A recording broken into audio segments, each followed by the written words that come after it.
Years ago, I read a lot of the Sherlock Holmes. I might have read all of that was available. Got on a big tear. Preston, I think they would hold up. I think if you were to listen to them as Audible books, I think you'd find them very engaging. I've thought about it. Yeah. And right now I'm doing another detective series. I'm doing the Alex Cross series with James Patterson. So I'm going through that. But I have been in kind of whodunit mode lately. So I might eventually make my way over to Sherlock Holmes. I know it's very cerebral, very, very smart detective stories, obviously. Engaging. I enjoyed them. I really enjoyed and I read instead of listened. But if you have a good actor who's doing it, it should be a lot of fun. All right, I got some entertainment stories. We're going to start with a great actor, Denzel Washington. He received a surprise honorary Palme d'Or at the Cannes Film Festival this week. I bet it tastes great. During the world premiere of Spike Lee's Highest to Lowest. The movie is an English language remake of Akira Kurosawa's 1963 film High and Low, set in modern-day New York. Love that movie. The award coincided with Washington making his first ever appearance at the film festival. And Cannes director Thierry Frémaux introduced a montage of Washington's iconic roles before Spike Lee presented him with the award, calling him my brother from another mother. Lee handed the trophy to Washington, who said the honor was a total surprise to him. He's in a Denzel breed. I mean, who can compare? I mean, you have Daniel Day-Lewis. Yep. But if you're talking about someone who's just mesmerizing, well, I guess they both are. I retract my point. But he's a phenomenal actor. He's one of the all-time greats. So I was watching Flight, you know. Oh, man. I mean, for Christ's sake, that scene where the plane's going down, he tells the flight assistant, the stewardess, for lack of a better, what do they call them now? Yeah. He says, tell your son into the black box. Yeah. Tell him that you love him. It's like, holy God, it's amazing. Yeah. Before that, on the red carpet for the movie, though, Washington had somewhat of a tense moment with a photographer. At one point, the actor walked up to them and pointed in their face and seemed to scold them. God damn, yeah! The photographer seemed to try and play it off, and at one point grabbed Washington's arm, to which he was saying, "Stop it, stop it, stop it," and flung the man's hand off and walked away. It was a little... He looked pissed. He did look pissed. Yeah, so I still don't know what that was all about, so we'll have to wait. I heard rumors yesterday that perhaps the next Magneto in the MCU would be Denzel Washington. Ooh, he could certainly pull that off. Yeah. All right, Jeff Bezos. I have anything to say about this. Jeff Bezos and Lauren Sanchez are said to be planning an intimate $10 million wedding in Venice, Italy, set for the end of June. To be honest, $10 million. No problem. $10 million. I should have actually known that would be the clip, and I apologize to you. Does that seem, for Jeff Bezos, a little low? Maybe. Yeah. I'm not really sure. Are they slumming it? That's definitely, it's cheaper than earlier rumors, Steve, that pointed that a big event would maybe sport a $500 million price Right. tag. Yeah. The guest list includes... They're going with the pizza bagels. About 200 close friends and family, with expected attendees such as Kim Kardashian, Kris Jenner, Katy Perry, and more. You know who's playing the wedding? Mama C. Jump. No way. Well, Love See Mama Jump? Yeah. Hey, I'm sorry. Where is this wedding going to be? That's a good question. Let's read further. Italy. You're in Venice. Yeah. I'm sorry. Yeah, you're right. Each guest will cost an estimated $50,000. With luxury accommodations. That means you're sort of implied that your gift should at least match the cost of your meal. With luxury accommodations at the Amman, Venice, and the Gritty Palace. Gritty has a palace? Gritty has a palace. Wow. Has the big googly eyes on the doors up front. He should have a palace. Isn't that the conversion rate, though, Preston, for if the gift you're bringing should equal the cost of your meal? I have no idea. Marissa, do you know? I don't do that. Any idea? Yes, per person, you should cover your plate. Okay. All right. So $50,000. But the each guest will cost an estimated $50,000. Yes, the hotel is reportedly costing $500,000 per night. Additional costs include docking fees for their yacht and expenses for photography, fashion, and more. The Amazon founder could be saving a few bucks on entertainment. There were rumors of performances by Lady Gaga and Elton John, but those have been shut down as, quote, completely false. The couple has also emphasized Yeah, we're working with organizers to ensure the event respects Venice's uniqueness, whatever that means. So she had her bachelorette party, which they said, Lauren Sanchez, which the word was, Preston, was less expensive than they thought it was going to be. So maybe they're pinching pennies these days. See about that. So Keeping an eye on stuff. The Gritty Palace is actually a Marriott property. Really? Yeah. So I just looked it up, and I mean, it's right on the Grand Canal. It's, as you would imagine, unbelievably beautiful. But anyone can stay there. It's open to the public. It's if you have enough Marriott points, I bet you could cash in. Yeah, I'll bet I'm sure they've rented the entire thing. Probably. Well, they had to take some reservations at the Fanatic Hotel next to this. Sure. Wow. Yeah. We're looking at a view of their patio out back right there on the water in Venice. That is a stunning view. I think at San Marcos Square, possibly. It's looking at that is incredible. Look at those corn dogs. Man, Oh, man. wow. Pamela Anderson has made it clear that she has moved on to bigger and better things since her roller coaster relationship with Tommy Lee in the 90s. Pam and Tommy's whirlwind romance has since lived in infamy after, of course, they got married. They had the sex tape and all those things that happened in legal battles. They moved on to welcome two sons, Brandon and Dylan Lee, but would eventually call it quits once and for all in 1998. And almost 3 decades later, Lee's relationship with his wife, Brittany Ferlin, is reportedly on the rocks. A source close to Pamela revealed to TMZ, quote, there's zero chances for Tommy to rekindle his relationship with her. One insider said that there were opportunities in the past for Tommy to reconcile, but now that door is closed. The source says Pamela's happily single. And by the way, reconciling meaning with Pamela. Yeah. Pamela is happily single and focused on herself these days. Meanwhile, Tommy and Brittany are reportedly living apart with concerns over his drinking addiction. It's still unclear if either plans to file for divorce. Furlan has requested that people, quote, leave them alone. That'll happen. All right. If that ends up They always respect those wishes. Mm-hmm. All right, this was interesting. Brooks Nader. I guess she's the ex of Gleb. Yes. Gleb Savchenko. Gleb X. Well, heads up, ladies. It appears that Brooks is ready to jump into your dating pool after a less than successful swim with the men. In an interview with Entertainment Tonight at the Sports Illustrated swimsuit launch party in New York, Nader was asked about what she was looking for in her dating life, and she revealed that she wasn't actively pursuing her next relationship, but she may consider expanding the number of potentials. She said, honestly, I don't even know.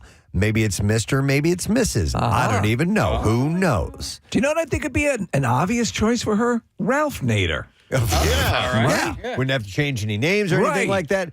Dear God, Nick pulled up a picture of her on Instagram. That's from the Sports Illustrated swimsuit edition. Oh, my goodness. Yeah. So Gleb couldn't find something to do with that. So her top, her bra of sorts for this bikini are like puka shells. Yeah.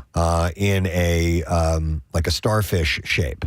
And she is just amazing. My goodness. Wow. All right. So anyhow, she said she had added that one of her sisters said that she should broaden her dating horizons, suggesting she switch teams like she's like over me with the guys. So that's what she said. I don't know what that means. All right. Anyhow. It's too complex a language. Yep. Victoria Beckham is showing public support for son Brooklyn, despite fresh buzz about a supposed ongoing family rift. Over the weekend, the former Spice Girl posted a sweet picture on her Instagram story of Brooklyn with siblings Romeo, Cruz, and Harper, plus her parents, and wrote, "We both love you all so much." Now, fans quickly noted one key person missing, Brooklyn's wife, Nicola Peltz, who wasn't in the shot and hasn't been confirmed to have attended. Rumors of a Beckham-Peltz feud reignited when Brooklyn and Nicola didn't show for David's big 50th birthday party. So even I know about this. This has been going on for years, apparently. She's not ever approved of this woman as her son's wife. So a source previously told Page Six that they just can't deal with this nonsense anymore. The tensions reportedly stem from the young couple's lavish 2022 wedding, where Nicola ditched a Victoria-designed dress, and legal drama with wedding planners followed. You know what she should do? Introduce her to Gleb. And despite all of that, the insider maintained the Beckhams still adore their son. Love Island star Cashel Barnett is behind bars in Utah now, having turning himself in to police after a felony warrant had been issued for his arrest. Cashel caught multiple charges after he allegedly attacked his ex-girlfriend in front of their 1-year-old daughter late last month. How does that happen when you've spent time on Love Island? Yeah. Where you're supposed to learn about love. And you're so full of love. Yeah. That How when you could all that leave- hate surface? I don't get it. Cashel is being held without bail, though there will be a detention hearing on Thursday to determine if any bail will be set. I'm seeing here, when you leave Love Island, you have a stopover on Hate Island. That must be it. Cashel appeared on Love Island in 2019 and The Challenge USA in 2022. This is kind of interesting. Keke Palmer, for frugality, has some fans tilting their heads a little bit. Talking to CNBC, Palmer says that she likes to live well below what she could afford. She said, I live under my means. She said, I think it's incredibly important. She said, if I have $1 million in my pocket, my rent is going to be $1,500. That's how underneath my means I'm talking. My car note is going to be $340. I don't need a Bentley. I'll ride in a Lexus. Sounds great. Many fans, I know, Lexuses are expensive. Yeah. Lexuses are expensive anyway. Sounds great, and many fans praised her money management. Some, though, had questions. One argued that her rent example felt disingenuous and accused her of trying to be relatable. Last year, Keke listed her New York City penthouse for just under $3 million. I sort of get what she's saying, though. I've always Keep a small nut. keep a small nut. Oh, I agree. I just think she's being a little over the top with her examples. Well, her context has shifted a little Yeah. bit. But for me, for example, I have a few things I said, okay, I'm going to splurge on. I have a solid gold blow station. Yes. Yes. And I said, this is important to me. Solid gold. Solid gold. Not gold-plated. Except for the suction sucking part, That, yeah. that cold metallic thing would not work. No, you need like some silicone or something Right. like that. Yeah. So, yeah, she listed her New York City apartment for just under $3 million. A few months ago, she listed another $1.4 million Studio City home, and she currently resides in a $5 million property in California. I think she's very talented. She's very. She did a movie. It was a comedy recently, and I forget who the other woman was. But it's basically two sort of broke women trying to make rent, and the boyfriend, this ne'er-do-well boyfriend, leaves with the rent, and they're kind of left during the day trying to get money before they're evicted. And Right. it was really a funny movie, well done, and she's great. The next era of Sesame Street streaming rights are here with the beloved kids series heading to PBS Kids and Netflix. And also, I believe Peppa Pig is going to be moving to Netflix as well. New episodes of Sesame Street, as well as library episodes, will be available to watch on Netflix worldwide. And new episodes will also release the same day on both PBS stations and PBS Kids. So Also, as a part of the deal, Netflix will also be able to develop video games for both Sesame Street and Sesame Street Mecha Builders. Peppa Pig well after your kids? Right at the tail end. Right at the tail end. Yeah. So they're doing a live action with Nick Nolte playing Peppa? Oh, wow. And I don't know, is that suitable? I'm not I don't familiar with the know. character. Can he pull off that accent? That's the question. He already did that pig movie, so he's in that universe. Yeah.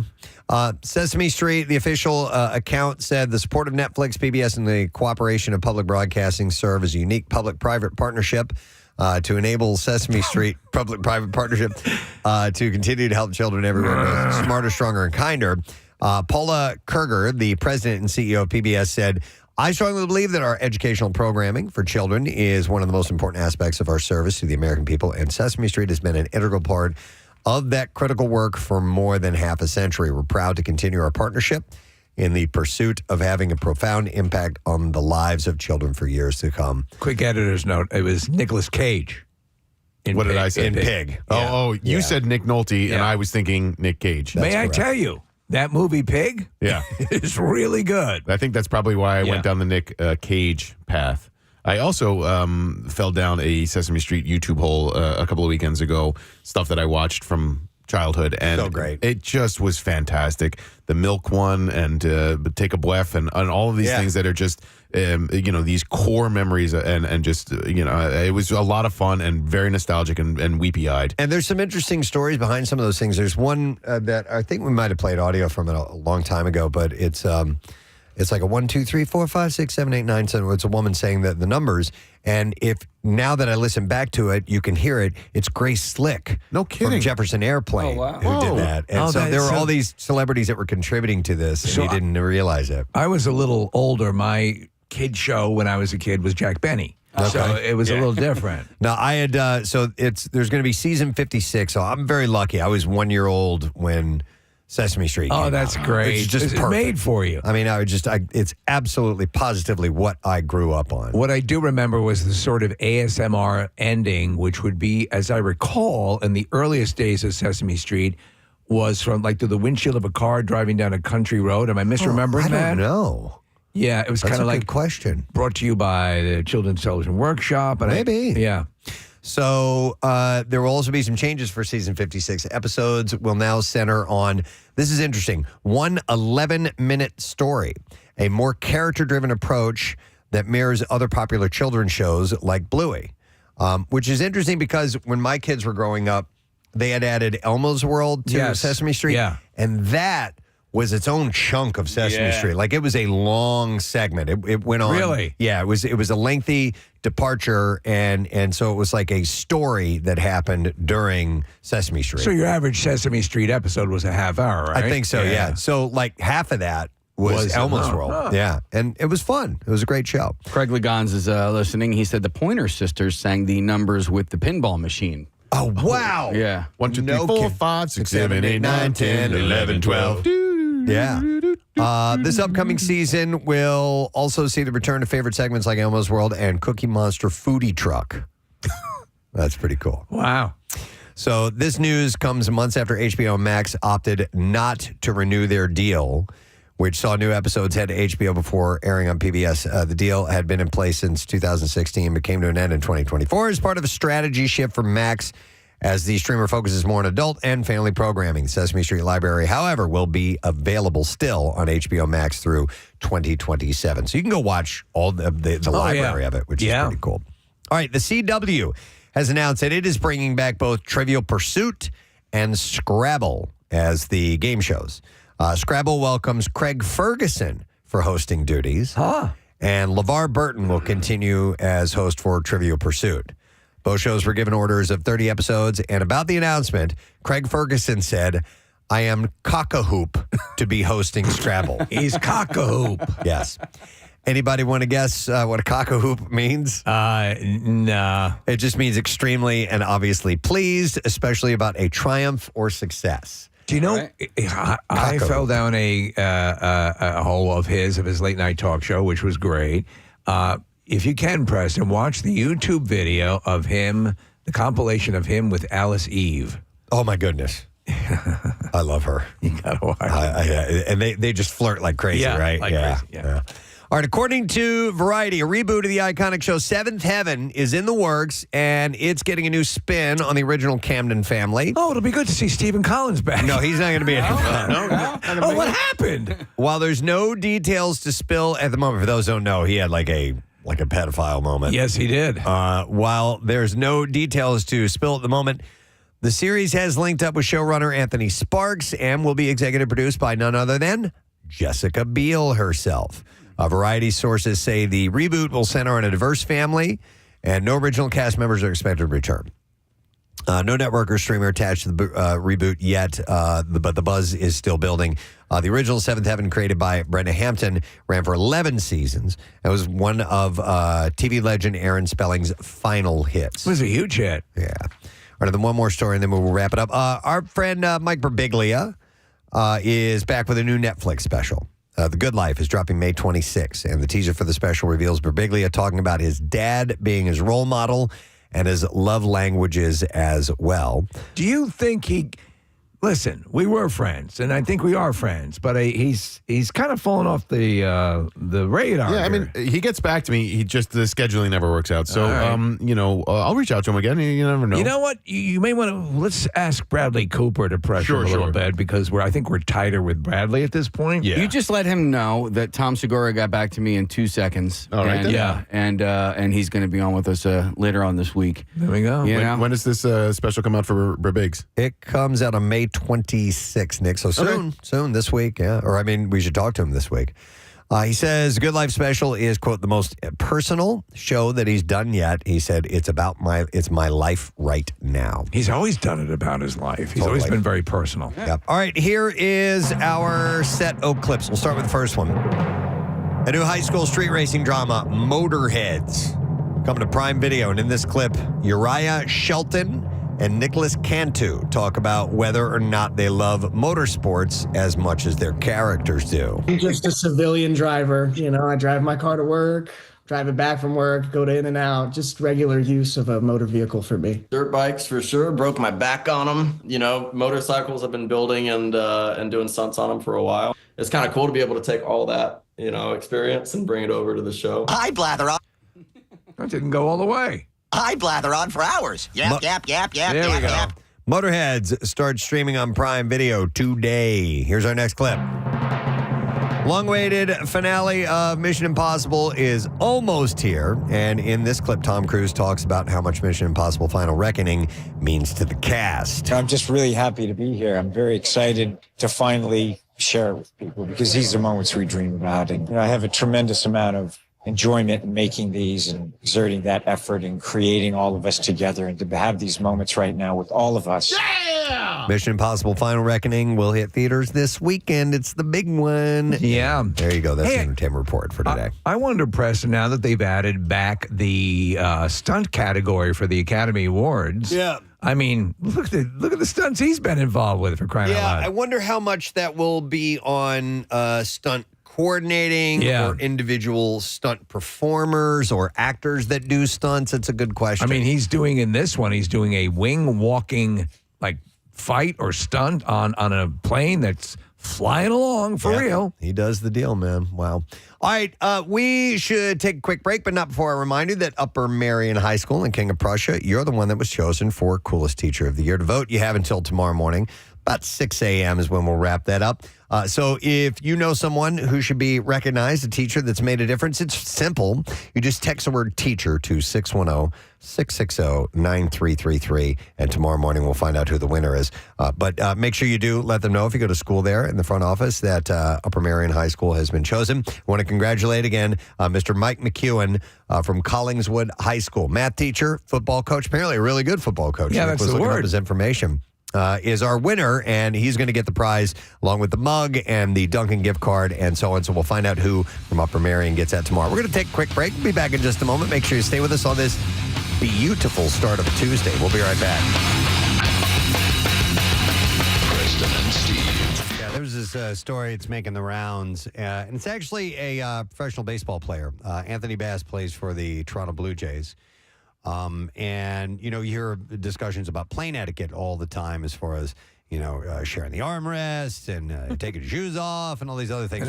Pleasuring yourself? Pleasuring yourself. Can't do that. So there's a little bit of a controversy or a discussion or debate that's been popping up after he had tweeted about his recent flight saga. And it actually has to do with his wife. So the 35-year-old posted on Twitter a photo of his two toddler daughters on a flight playing on electronic devices. And you can see popcorn strewn all over the seat, all over the floor. And in the accompanying caption, he wrote, by the way, his spouse is traveling alone, and she's 22 weeks pregnant. He explained that the flight attendant on the trip had, quote, made his wife clean up their kids' food mess, and he voiced outrage over the situation. He wrote, the flight attendant on United just made my 22-week pregnant wife traveling with a 5-year-old and 2-year-old get on her hands and knees to pick up the popcorn mess by my youngest daughter. And then he wrote, are you kidding me? And so he obviously thought that was out of line for them to ask her to clean that stuff up. Right. And people responded to that. And I'm curious as to how you guys would respond. So in the studio here, there's a picture of what it looked like around the area. Mm-hmm. And what you all have kids. I do not. So I mean, when you have a kid, if you take it to a restaurant, take it. Take the child. what is it? Take your baby or your whatever, your toddler to a restaurant. A mess is inherent, right? It's going to happen every single time. It happens on planes. And Steve, as a parent, you are responsible for at least making an attempt to clean up that mess, right? All right, you just hit it. That's exactly what. So, as a non-child owner, right? You don't have it. But that would be you make an effort at least. Yes. To clean up, to police the area a little bit. And I think somebody would say, here, let me help, or maybe the staff would assist. Just that alone gets you across the finish line. And it's embarrassing, quite frankly, like especially at a restaurant, because you know that it's going to happen and you don't want it to happen. Yeah. But you are aware of the fact that if you have a toddler, it's going to happen. So just do the best you can to prevent it. And then when the mess inevitably does happen, clean it up as best you can. The children were eating ribs. Right, yeah. Yeah, it's going to happen. I mean, I wouldn't even try to prevent it because you can't. It's going to happen. Right. However, you do more than try to clean it up. You clean it up. All right. In your case, you're seeing this, and because this stuff is strewn obviously around and could be. It's not like, they're asking to resurface the chairs. And listen, I don't think she should get up every time something falls on the floor. But like at some point, yes, so sorry. Let me, pick this all up. Looking at the photo, I could see if the mom was sitting in the chair, she may see one kernel that we can see in this photo. And if they pointed it out to her, I think I would be like, oh my God, I'm so sorry. I didn't know that they just made a mess like that. I'll clean its mess up. No, but I agree. I think you clean it up. If you had a couple little errant, if you didn't get every single last one, right. that's acceptable. As long as you get in there and you just start doing some cleanup. And there were texters, for the most part, did side with the airline. The overwhelming amount did. But some did go the other way and think that, no, it's and somebody had posted like, what, if your kids make a mess at the movie theater, do you clean that up off the floor? Actually, yeah. Yes. So I get. So the point of some of the detractors are saying, well, after they get off the flight, people come in and clean the thing. But as you said, Nick, you don't just say, "Wow, they'll get it." Yeah, they'll get it. I'll make a total mess. You what the hell? You have to make an attempt. But there are, it's like there are two different people. There are the people that are like what we're saying is like, yes, you have to attempt to clean it up. You have to clean it up. And there are people that just don't think you have to, and that it's not your job. Like, you paid to eat at the restaurant, so now you're going to leave the mess for the server to clean up. Like, there are people that just that's how they see it. I know. It's weird. Yep. And flight attendants obviously were commenting quite ferociously about this. I've seen people, and my heart goes out to them, like at restaurants where the kids making a mess or spilling over stuff, and then and literally getting down and cleaning up stuff and picking up stuff off the floor. And I've never seen it's you feel so bad because I think parents tend to feel 10 times worse than they probably need to be if the kids are making a mess. And I think most people understand, I got it. I understand it's hard to corral this. To me, it would seem, they seem very embarrassed. Most people do. Yeah. Some don't. I know. Some do not I know. care. But I also, listen, I was never embarrassed or anything. And this is like something that I tell my brothers who have new babies is like, don't shelter them because they're babies and don't take them to the restaurant. I think that's why I can go out to eat and go to a restaurant is because I took Jace from the second he was able to go to a restaurant. Like I taught it how to behave. No, seriously though, honestly. And like, I will say sometimes if like, he's like lounging I'm like, you're at a restaurant, and he sits up because he's used to going to restaurants and he knows how to act in a restaurant. Same with us. My parents would take us out. We went to restaurants, and, this is how you behave. This is what you do. Yeah. Absolutely. Now, did we screw up? Yes. But we got that course right from the beginning. And did he get this flight attendant fired? Was there a follow-up? Okay, so there was a follow-up, and his response was he posted an update informing his followers that United Airlines is taking care of matters with the flight attendant internally. Oh, boy. Yeah, I know, right? So he's getting somebody's job. But that's also him saying that. Like, well, but if he's not saying that and it's actually the truth, and said flight attendant is now facing right, but I'm just saying you don't know if it is. Okay, there are aspects to this story that are unclear. Yeah, like people like that who are gonna just throw that out there. Well, Kayla wants to comment on this real quick. Let me go to her. Hi, Kayla. Good morning. Hi. Good morning. Hey, what's up, Kayla? So I just want to say I follow Sydney and her sister, Jessie James Decker. She's a music artist. She was married to football player Eric Decker. She still is, but he's no longer playing football. So she had posted about this yesterday before Anthony did. And I don't think it was that they wanted Sydney to clean up the popcorn. It was the way in which the flight attendant approached her. What I saw Sydney and Jessica originally posting yesterday was that the flight attendant came to her with a wipe. It was like, oh, the captain wants you to get every single drop of popcorn, which is kind of unrealistic when you're on a plane with 2 toddlers and 22 weeks pregnant. Like, obviously she was going to do her best, but to have her, like, it was just kind of more of an embarrassing situation, and the way the flight attendant went about it and what was said to her, like, you need to get every single drop. By the way, how really would the was captain know? How would the captain know? I'm sorry, sir. We have an issue in the. We have a filthy child that's dropped popcorn all over the floor. Someone needs to kill it. Yeah. Oh, I feel like they use that all the time. Like the captain said. Captain doesn't know what's going on. Captain doesn't know there's popcorn on the floor. Yeah, I'm sure the captain didn't know, but I think it was just the way the flight attendant broached it. Like, you must get every single drop. Like, not just, hey, get what you can. Like, we understand she's 2. And it was also popcorn that United had given to her. It wasn't like she brought it on the plane herself. I'm still thinking you got to clean it up. For sure. Yeah. For sure. It wasn't that she wasn't going to clean it up. It was just the way that they went about it and were, like, adamant that they wanted her to get every single drop and, not. They should have said Colonel instead of not drop. Because that's what probably confused her. Yeah. Yeah. She's pregnant. She's got baby brain. What are you talking about? No, but I mean, right, so I thank you, think Kayla. both sides sort of. Now, listen, it doesn't give you carte blanche to be rude, Right. you know? Yeah, I don't know. He didn't, in this particular post, he didn't indicate anything about them being rude. I also think like anyone with kids where this is happening, they know, and you just got to hope that they're going to get it. Like to say you need to clean up every last thing. Like who said she wasn't going to? You know? Mm-hmm. Yeah, but you can't wait until they're off the plane to find out that they didn't. Oh, you follow them home. I mean, I think I was going to follow you, did you? I don't side with the lady whatsoever. And Kayla, like, she's calling in like she was standing there listening to every single bit of the conversation. And there's a flight attendant at the front door. Yeah, and she wasn't there, so she doesn't know. And I'm just looking at the mess there, and you just clean up after your kids. I'm sorry that you're pregnant and that you have 2 kids with you, but Right. I agree. You almost sounded like Joker a little bit the first one. You want to know why there's popcorn on the floor? Because it hasn't been trained properly. Let me go. And he carved a smile in my face. Let me go to Jeff. Hey, Jeff, good morning. Good morning, Ed. How are you guys? Good morning, Ed, buddy. What's going on? All right, so I have 4 of those little things that tend to follow me around everywhere. Yeah, right. Damn things. So by like kid 2 or 3, you kind of, like Nick said, Yeah. you want this to happen, but this is going to happen. Yes. There's no avoiding it. So we always just kind of plan ahead. When we sit at a restaurant, I'll get a couple napkins, unfold them, and put them on the sides of the high chair. And we have for when we fly and everything, we have travel little mats.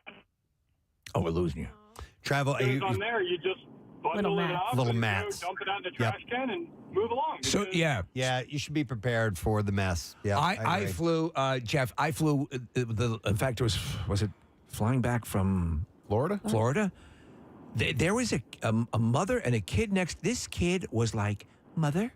Like Oh, yeah. like a more I traveled. was sitting in front of you. Right. Yes. This kid, you heard me? I kept saying, what, is this a dwarf? This kid is better traveling than adults. If you're traveling Thanks, with a child or a toddler, inherently, my heart goes out to you because it's a chore, right? And there's also that part of me that, like, when I'm on the plane and I hear the baby crying, it's annoying. Like, if I want to go to sleep, I get the fact that, like, it's going to get on the people's skins, but as a parent, there's very little you can do to control that. Your heart has to go out to the parents. Shell was a pro at traveling with our kids when they were babies. She was such a pro. She had a system. She would help out other parents on the Yes. plane. Your wife would come on the plane with treats for other kids. She didn't want me to fly with them because I would mess up it the up? system. Yes. Yeah, I kid you not. She It's preferred stressful. it when we I don't flew want you separately. there. Yeah. You don't know how to treat them. Preston, this makes me think of this hilarious. I think it's the pilot episode of Modern Family. Cam and Mitch, the gay couple have adopted a kid. They're getting on the plane. They don't know how to travel with the kid, and so they and so they're I think it's Cam is feeding the baby some treats, and so somebody walking by goes, look at the baby with the cream puffs. And so I forget which one is Cam and which one is Matt, but the one who's the lawyer gets like, oh, a gay couple with cream puffs. and he's feeding him cream puffs. And then, I think Cam gets up and goes, we'd like to pay for beverages for everyone. All right, so here's a different side of this conversation that somebody texted in about. So this says, my husband gets peanuts at the Phillies games and drops all the shells on the ground under his seat. It bothers me so much, but he acts like it's no big deal. You know what? So here's the deal. I'm a You hypocrite. actually raised a That's good what question. you do there. Yeah. Like, you remember the ground rounds? Of course. That was part of their thing? That was their thing. You could throw peanuts on the ground, the shells. It was no big deal. It's expected. I went to a urologist who had the same policy. Wow. That was the same policy, you know. A medical waste. No, but so that at a ball game, Peanuts. do you collect up your peanut shells? And sunflower seeds. People spit them out. How do they clean up the seats? Because I've never actually stuck around to see how all that stuff is done. A leaf blower, right? Is it a leaf blower? Don't they come through and like literally blow down the sections? Yeah. Would you hold on to the shells and put it in a cup or whatever? or No, right on the floor. I do the ground thing. Okay, all right. Because it's Total it's what hypocrite. everybody does. So you just when talked about this woman, she has to clean up. Well, Now that's you're the- tossing peanut shells at your feet. but I it's wouldn't at do it on a ball- plane. It's at a ballpark. Yeah. Where it's kind of still. Now I would put it in listen, a cup, Kathy. Hang on, I wouldn't leave my empty beer cups and other Right, trash. Stool. But Traffic on 93.3 WMMR. Hi, thanks, Marissa. If you guys don't mind, I want to do a shout out real quick. This is one I got to make good on. It was supposed to be for the 16th. Said, hey, I'd be honored if you could bless my bride to be Amanda, with a wedding day shout out on May 16th. So I missed it. Sorry. Yeah. She's been an absolute rock, stabilizing force at a time when I desperately needed it. And when I think about all of the things that led up to this, to us meeting and the things that have happened to us while we started dating, I'm incredibly lucky to have someone like her. It's about 2 years before I met her, I lost my long-term partner of 5 years suddenly after a short cancer journey. Wow. At the way too young age of 36. Dating was a struggle, and oftentimes I would come up home from dates in tears because I was too scared, too guilty, too anxious, etc. I didn't feel those things. After my first date with Amanda, and as things progressed, I asked her to be my girlfriend on March 15th, 2020. We endured a lot as a couple, including family and career struggles, and also running for our lives when an arsonist set our row of townhomes on fire. What a story. In 2023, but both the house and we are fine now. He said, I wanted to say that in conclusion, he wrote me a really lengthy email. Yeah. Believe it or not, I'm summarizing this. I wanted to say that in conclusion, that for people who have experienced a traumatic loss of a partner at such a young age, there is hope beyond the heartbreak if you're patient with yourself and keep the faith. Love you guys.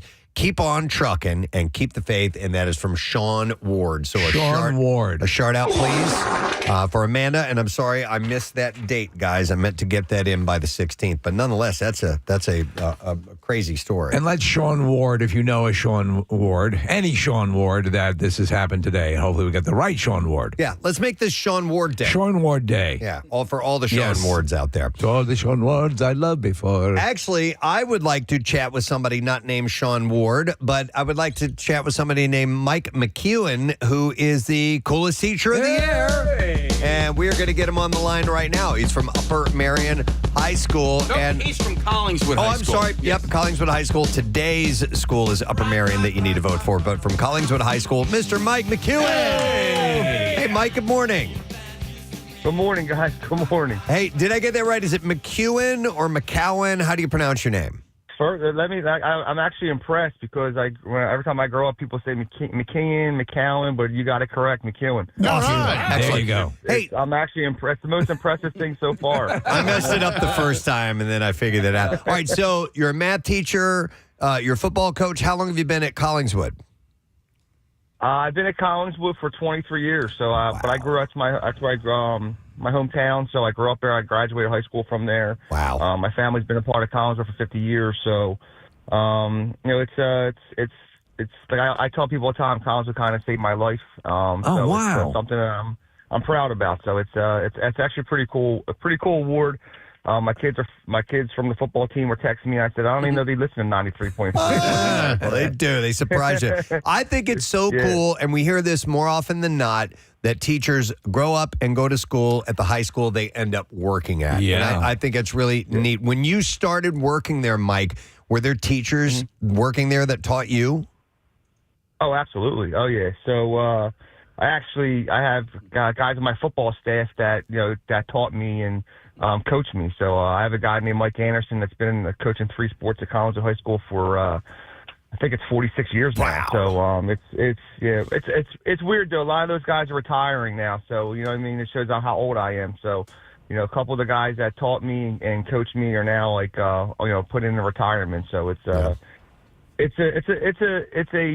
sad thing, but it's something that it's Collinswood's a small town that we take pride in, and we always say it's about all about the sea and roll calls and stuff like that. So it's a great little town, and it's just something that my kids and myself are pretty proud about. To be the coolest teacher of the year, and for a guy that teaches math. No, yes, which is what I said when we were talking about your win. That's a tough nut because math can be a wonky subject to teach, and to be popular about that. I have to ask you, since you went to the school and then you became a teacher in the school, what was the first thing you wanted to see behind the scenes?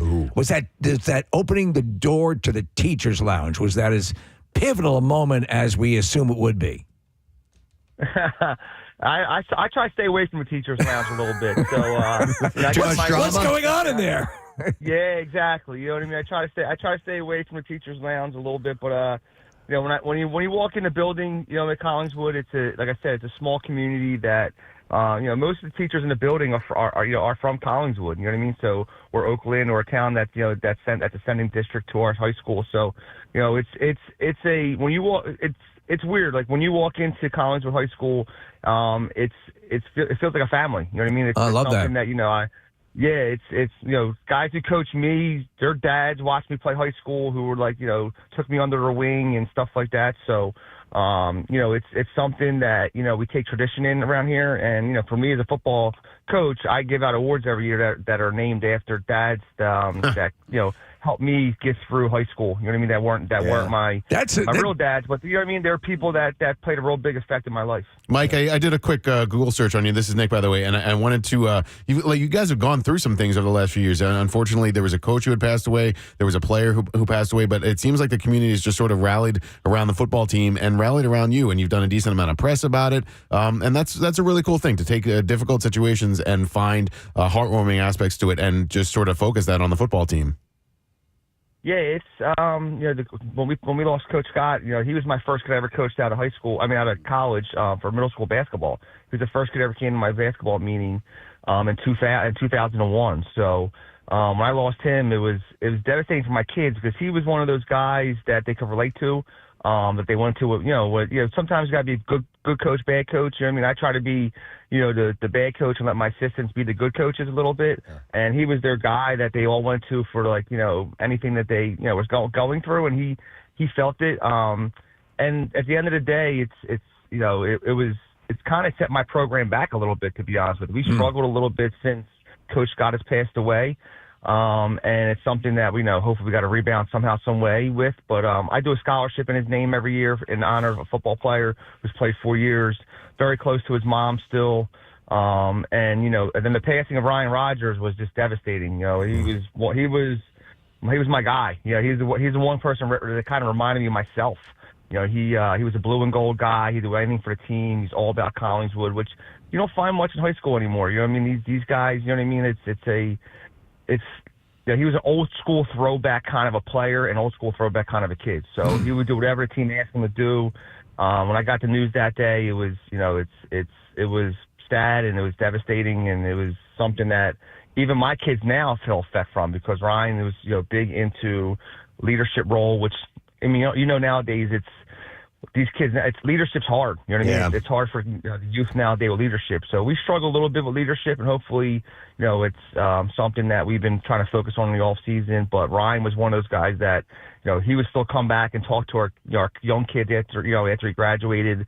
And it's just something that hey, life's about adversity, and our kids try to battle back through it, but it's tough when you lose a player and a coach within 18 months. It sounds like you got the right mindset to help people move forward after something like that. All right, we only have time for one more question, Coach, and that is, Go ahead. Do you know our program director, Chuck D'Amico? Because he went to Collingswood High School.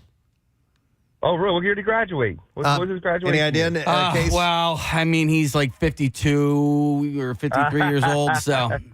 Not long enough for you. He probably knows my aunts and uncles. So, Yeah, he probably knows your grandparents and yeah. All right. Well, listen, Mike, this is a gift from your students. We are going to set you up with a $50 gift card from our friends at Duncan, who are the sponsor of the coolest t-shirt. And best of all, you get the Preston and Steve Coolest Teacher of the Year coffee mug to do with it what you will, my friend. But just a token from the people whose lives you're affecting on a job well done. So congratulations to you, man. Can I give one shout out real quick? Yes. I mean, I want to give a shout out to my wife. She's a teacher at Leap Academy in Camden. She's a way better teacher than I am. So I just want to give her a shout out for all she does for her students at Leap Academy in Camden, and also to the Collingswood admin for giving me the opportunity to be the football coach. And I just got hired as the girls basketball coach last night. There you go. I got to do 2 jobs. Wow. Another hat to wear. Wow. All right, Mike. Exactly, buddy. I appreciate you guys, man. Of course, man. Enjoy your summer, and congratulations to you, Mike. Thank you, buddy. Have a good day, guys. You got it. All right, Mike McEwen, coach and teacher, energetic. Collingswood High School. Up next is Upper Marion High School in King of Prussia. So if you want to hear your favorite teacher on the air with us, like Mike, then you need to text the word teacher, not their name, text the word teacher to 610-660-9333. We'll send you the voting link, and then we'll find out tomorrow morning. So impressive that he has been at that school for so long and has no idea who Chuck D'Amico is. I know. It's amazing. It's very impressive. All right. You know what we need to do? Survey says. Yes, an Oprah there. Yeah, I would throw in some love. All right. I have some surveys that I stumbled across I thought were worth presenting to you guys. We're going to start with this one, a survey from Cotton USA. Oh, I love Cotton USA. Finds that 57% of people who sleep naked reported being happier in their relationships compared to just 48% of pajama wearers. So I don't wear pajamas. I don't either. I wear just underwear. I wear underwear, and I wear a top coat. All right, so Press, I know you're a jammy pants guy when you get home. Yes. But those come off when you go into bed? They do. Yeah. It's a little too warm. I'm like, Gotta let the boys out. My body temperature fluctuates throughout the night. I go through, I've told you guys, I rip the bed apart. Yep. I go through covers on, covers off, just the sheet and covers. Are you having a wrestling match all overnight? Okay. night Okay. long. All night long. All night long. All night. All night. All night. Feel good. Feel good. Anyway, yeah, so I love the feel of pajamas. It is the most comfortable set of clothing that I own are my pajama pants and a T-shirt, and it is just my preferred lounge attire. But I can't sleep in it. Wearing, it's 90% of the time just underwear, sometimes underwear and fishnets. Yeah. Okay. I've always wanted to wear fishnets. They look hot on ladies. They look hot on me. It's got to look good on me. Sometimes I just sit there and I'll raise one leg up and I'll run my hands down and I go, like how hard, Marissa Magnata, where is she? Where is she? Because I know I have seen Marissa wear fishnets for, like costumes and things like that. How difficult are those to put on? Fishnet stockings. Fishnets are actually easier than regular stockings. Really? Shut up. I would think like your toes get caught in them or something like that. They're used to catch fish. No, because like regular stockings are like Lycra and they're a little bit tighter, so you have to like slide them up. I mean, they're like a little silky, so they slide up easier. But fishnets like don't have the same elasticity as other stockings. Okay. So they just slide on real easy. More like a they sock? Will, sure, like pants. Yeah, All I right. mean, like, look, if they'll get caught on something and all, but no, they're pretty. You guys want to do Fishnet Fridays? I think so. Fishnet Fridays. Yeah. Underneath our clothes? Whatever. At Keenan's? Keenan's, yes. Did we have to get rid of strap-on Wednesdays then? No. That stays in place. Marissa, now I have a personal question to ask. Okay, with fishnets. Now, will you wear them other than like a costume? Do you actually wear? I was actually about to say I really like wearing fishnets. Like Okay. if I wear like shorts in the wintertime or in the like chillier weather, they're a good like accessory. to kind of flesh out an outfit. I think that fishnets, when in the middle of the throes of passion, if you're with your significant other and they're wearing fishnets, that they're inviting to be ripped off. Just as a playful, fun thing. Yeah. You know what I mean? Because they're so easy. They would be so easy to tear. Marissa, has that ever happened in your life?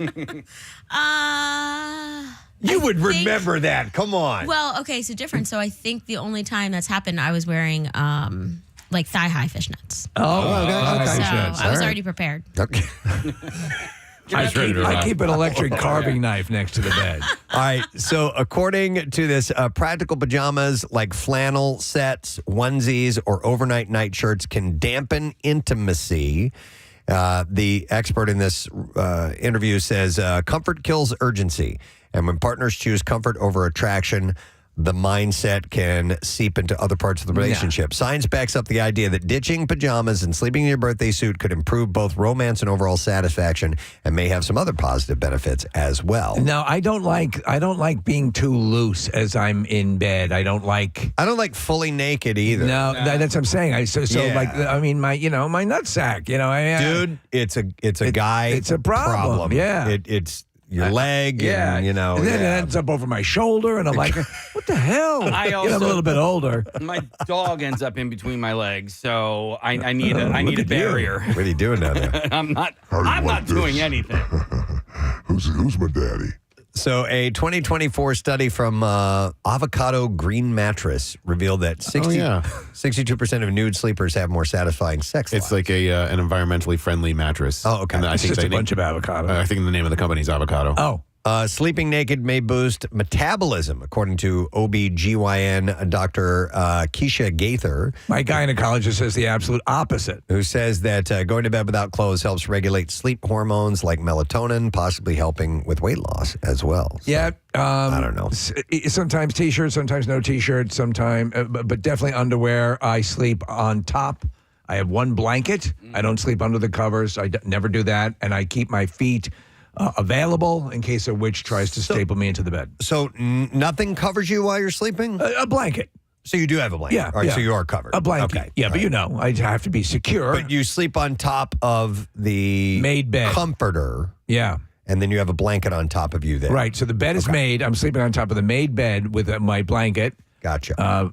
Again, easy access, and shoes right by the bed in case a deer breaks in. Is it a blue blanket by any chance, or is it your blue blanket? You can't live without your blue blanket. I freak because you'll lose it. Done.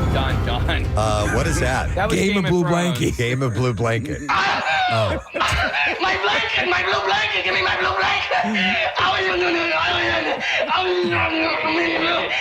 Is that Joffrey? That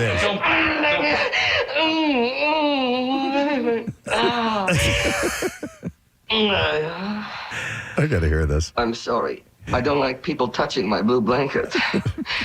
It's not important. It's a minor compulsion. I can deal with it if I want to. It's just that I've had it ever since I was a baby, and I find it very comforting. Mm-hmm. Stephen's blanket. All right, survey says... All right, ChatGPT can answer all kinds of questions. What are Americans using it for the most? That is the question of this particular survey that was asked. 6 in 10 people, 60% of U.S. adults say that they've used ChatGPT for advice or information. Of those who've used it, 70% say that they found the advice helpful. Topics that people trust the AI tool with most include career advice, educational support, and product recommendations. So when I see it used the most, people will use it. Write me a letter to a lawyer, or they help with the framework of something, a legal document, a formal document, something they need to write, spell check, grammatic checking, stuff like that.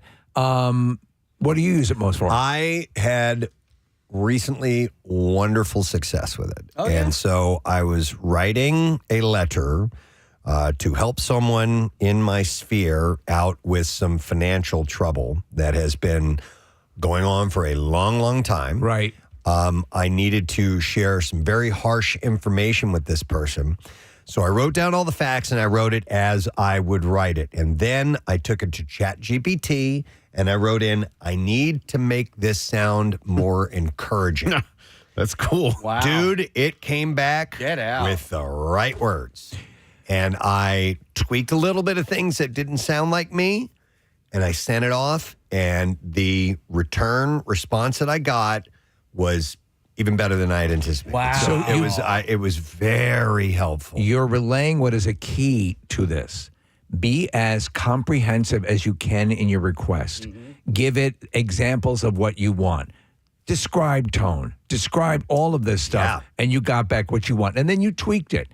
Because what it does is it searches in the global internet database for all of existing letters, things that approximate it, advice from resource materials that suggest how to write a letter this way, and it synthesizes it into something in that moment that helped you. Another thing that has helped me out with, and with this person that I'm trying to help out, I'm trying to find resources that they can use to help them. And so when you go into Google, whatever search engine you're using, you punch in, I'm just not trusting the responses that I get on a regular basis. Google? I'm getting a lot of ads. Right. Obviously, the first few ones are ads. Yeah. And then the other ones kind of fall into this routine that aren't quite helping me out. And by using the AI tool, I found that it expands out a little bit more and finds things that you can speak more specifically about in plain language to get what you're looking for. And I'm finding alternate opportunities, and it's helping. Well, that's a good tool.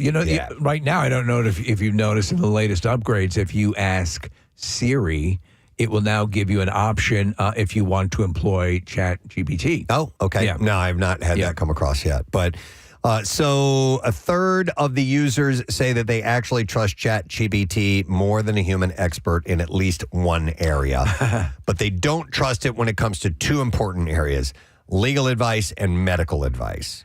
I think you can get medical direction or ideas, but straight up advice needs to come from a physician that has actually seen you. But it's culling from physicians as well. Sure. So you're getting it. It's just how you process it. Yeah. I mean, I'm still going through with my breast augmentation. Understood. Yeah. And you're in the early stages, and you're looking Thank great, you. by the way. Not too perky? So no. Very subtle.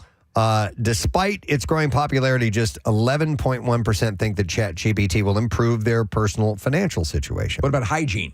It doesn't mention anything about hygiene. Do I smell? Younger adults aged 18 to 29 trust ChatGPT more than older generations do. Older Americans and high-income earners are the most skeptical about the tool's reliability. Dear ChatGPT, should I use Blue Emu? Goddamn thing. When asked if ChatGPT would do more harm or good to humanity, only 14.1% strongly agree it will benefit humanity. So we used it the other day just to kind of give us an idea. We have a swim spa from Endless. I heard about that. And so right now it's parked on a concrete slab, and there's nothing dynamic around it, and we're just kind of like we're sort of confused as to how to efficiently and without spending a ton of money dress up around the area. And we chucked it to ChatGPT. What did they say? What was the suggestion it back? It gave us a picture back of. So I was like, okay, surrounded with garbage cans. Yeah, it works. No, what did it suggest? Just some planters, some arborvitae. Like walking stones. I apologize. I missed the first part of that. I was reading the next story that I have coming up. Did you put in a picture of your? Put a picture of what it looked like. Yeah, and then it just doctored up the picture with AI. Wow. And I'll show you what it came up with. But it was pretty impressive. I mean, we're not going to go with what they sent us. Gave you some ideas. But it gave us some ideas. You don't want the guillotine? Yeah. A lot of times this is a good idea starter. Yeah. That's really it. Use it as that tool.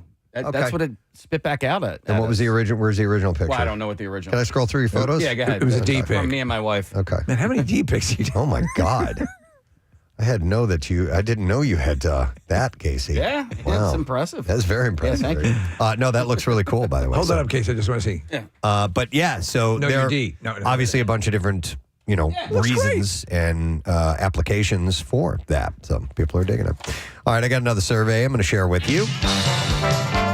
This is is, according to a poll of 2,000 people, the most popular all-time people for quarter one of 2025. The most popular all-time people for Q1? Yeah, so that's rather refined. Well, these people were surveyed in Q1 of 2025. Who's the best person this part of the year? To give you who, and it's they have a popularity personality and a famous personality. So they put the two numbers together, and They can sometimes, well, they can be both can be the same thing, right? yeah, they came up with this. So do you want me to start from the top down? Yeah, or? I'm curious to what the decision was. All right, the number one most popular all-time person in quarter one of 2025 is, and I wish Caliendo was here, Morgan Freeman. Oh, wow. Yeah. So Morgan Freeman. I don't do as well as he does, but I can get in the ballpark. A couple of them were some voices that Caliendo was doing yesterday, because number two is Robin Williams. So this is a live or dead. Okay, obviously. all right. One of the great joys of my life, Preston, when we had Robin Williams on the show. And you made him laugh. Yeah. I'm like, and by the way, great, a sweetheart, a wonderful interview, energetic. Yeah, he's what you wanted him to be. Number three on this list, here's a bit of a surprise, Keanu Reeves. Listen, Keanu is now elevated to that. He's nice to everyone. I love the footage of him, and he's doing some sort of signing someplace, and a little kid comes up, and he's a big fan of Duke Kaboom. Yeah. And Keanu engages him. It's the sweetest friggin' thing. My wife has a massive crush on him. He's got a reputation Yeah. for being a nice guy, from what I understand. So that's cool to hear. Number four on this list is Albert Einstein. Keanu Reeves beat Albert Einstein. Whoa. Did MC squared? Whoa. Did they encounter one another in Bill and Ted's? I believe they do it sometime, right? I don't remember if Maybe Einstein. Bogus Journey, maybe. I don't remember if Einstein. I don't think he was in. He might have been in the second movie, but yeah, you know what? He was. He's in heaven. He's in Bogus Journey. They go to heaven. You're right. Okay. Yes. Einstein is number four, followed by, and here's another one out of left field, Jackie Chan. Well, Isn't that wild? So Jackie Chan is beloved, Yeah. especially in Hong Kong and in Asian cinema. But these were Americans. I know that were surveyed. So, have you seen the coming attractions for the trailer for the new Karate Kid movie? It looks awesome. It looks great. It looks awesome. I am so on board for this. I got pulled into the Karate Kid world with Cobra Kai.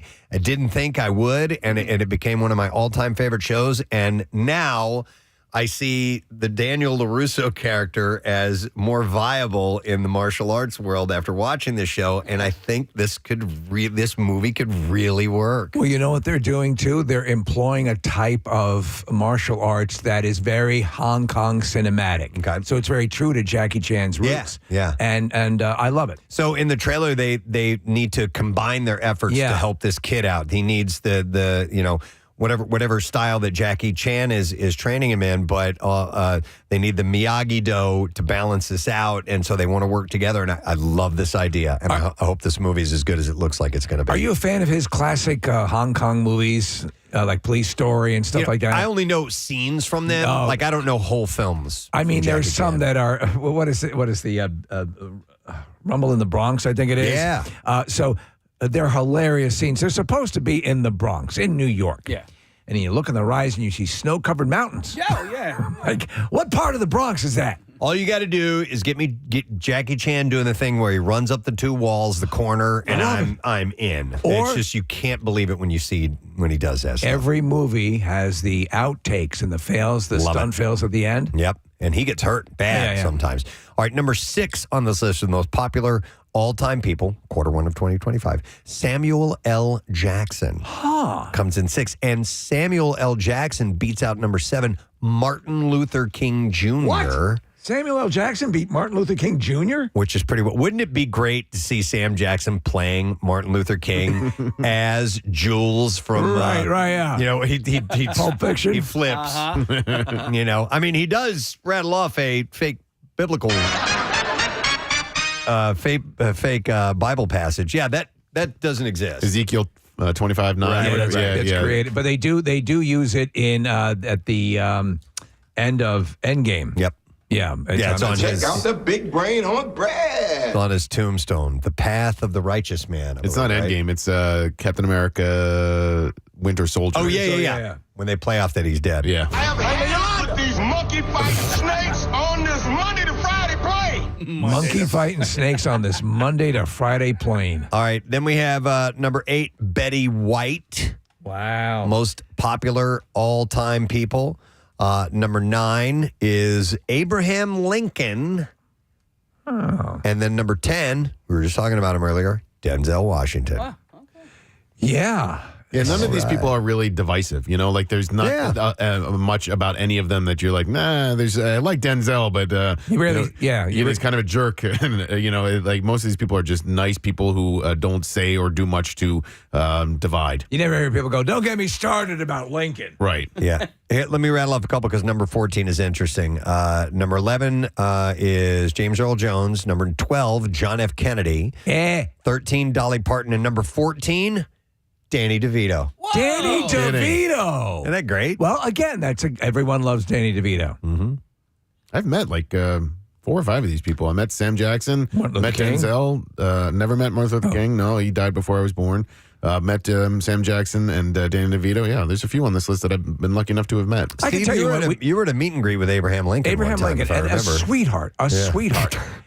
You'd think, okay, this guy's gonna be like a high rise. Right. He wasn't as tall as I thought. Oh, okay. Yeah, and he was for the time he was doing snuff and gummies. No, did he have the hat on?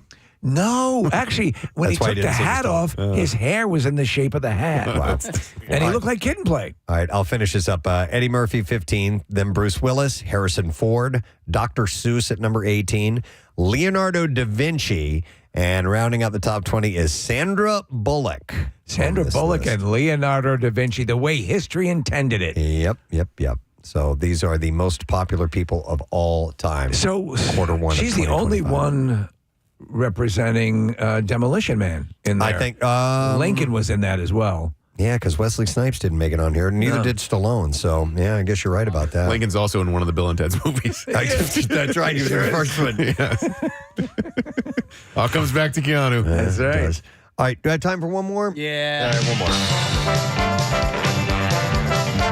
All right, let's go with this one. A poll of 2,000 U.S. adults were asked about their favorite childhood products. By the way, do you notice that the most consistent polling amount is 2,000 people? It is. Yeah. Yeah, generally. And a lot of these come from the same, like YouGov, and they standard ask 2,000 people. So more than half retired products are more valuable to the people polled than any brands that they currently offer. The average person would pay a third, 32% more for the products they loved as kids to be brought back from their favorite brands. Nearly 2/3 of those surveyed would likely shop from brands they associate with childhood nostalgia. It's like food things, or So I'll give you the example. I'll tell you one off the bat that I wish was around. I'd pay 30% extra for. Radioactive Pops was my favorite breakfast cereal. No, I was actually thinking Puddin' Pops. I loved Jello Puddin' Pops. They're not around? Yeah, no, they're not. Not for a long time. So here, Why is that? here's old school products. What could possibly have happened to the brand to make it unpopular with people? What association could have ended in it going away? Respondents think I, for the life of me, can't figure that out.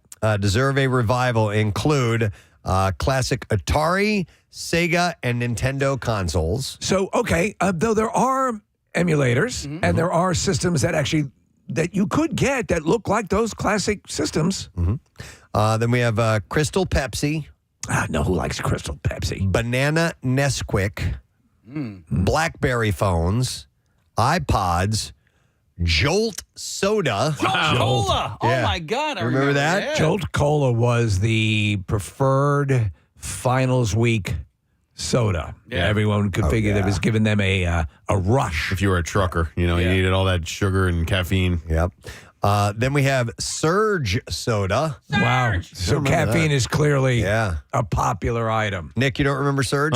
So we had a promotional item that we got from Surge Cola, Surge Soda, and it was an alarm clock. And we actually used it at Camp Out for Hunger. Wow. In our first couple of years of first few, I think it was when we got over the Metroplex, but when the alarm clock would go off, Nick, it was somebody going, Surge! Surge!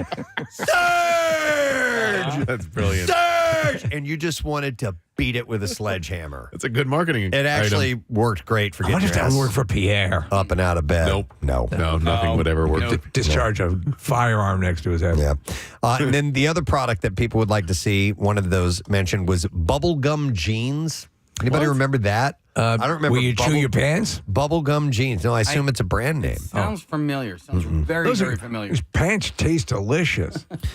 More than half would buy secondhand products from their favorite classic brands. I was just talking about recently was the meteoric surge of Z Cavaricci pants and the precipitous, like the drop off. They just went away. And like, what do you think caused that? I don't know. Because but like, they were everywhere. It was like the Ed Hardy stuff for a while. They were everywhere and then gone. And then, but like they were everywhere without like advertisements. Like I don't remember seeing commercials. Like it was just this trend, and then they went away. Yeah. They just stopped existing.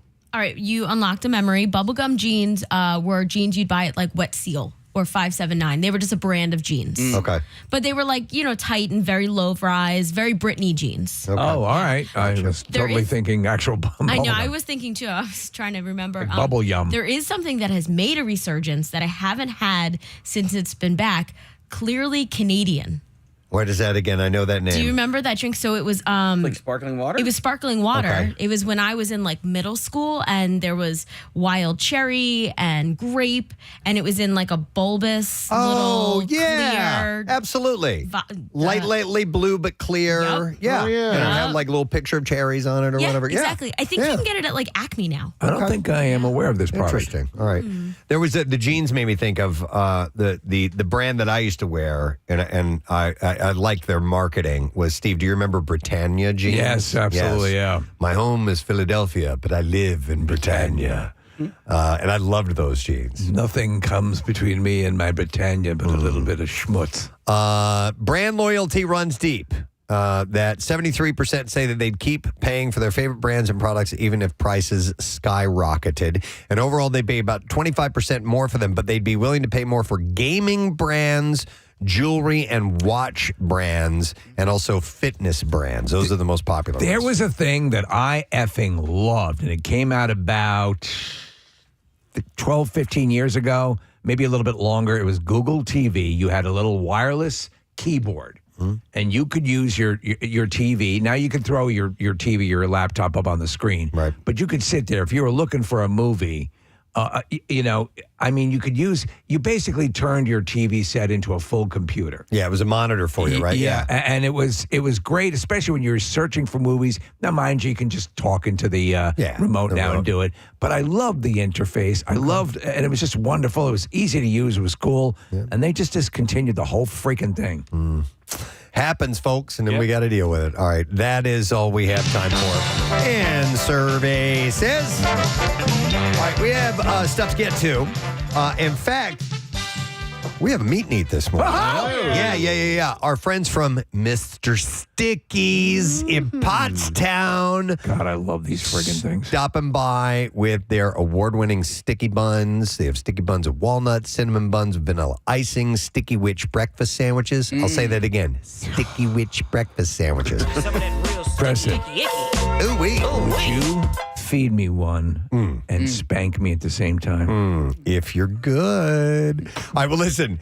I would like to give away a $50 gift card. We'll take caller number. I can take caller numbers. Yeah. I forgot we could do that. Oh, my God. Caller number 13, 610-660-9333. You can usher in summer with strawberries and cream cinnamon buns from Mr. Sticky's in Pottstown.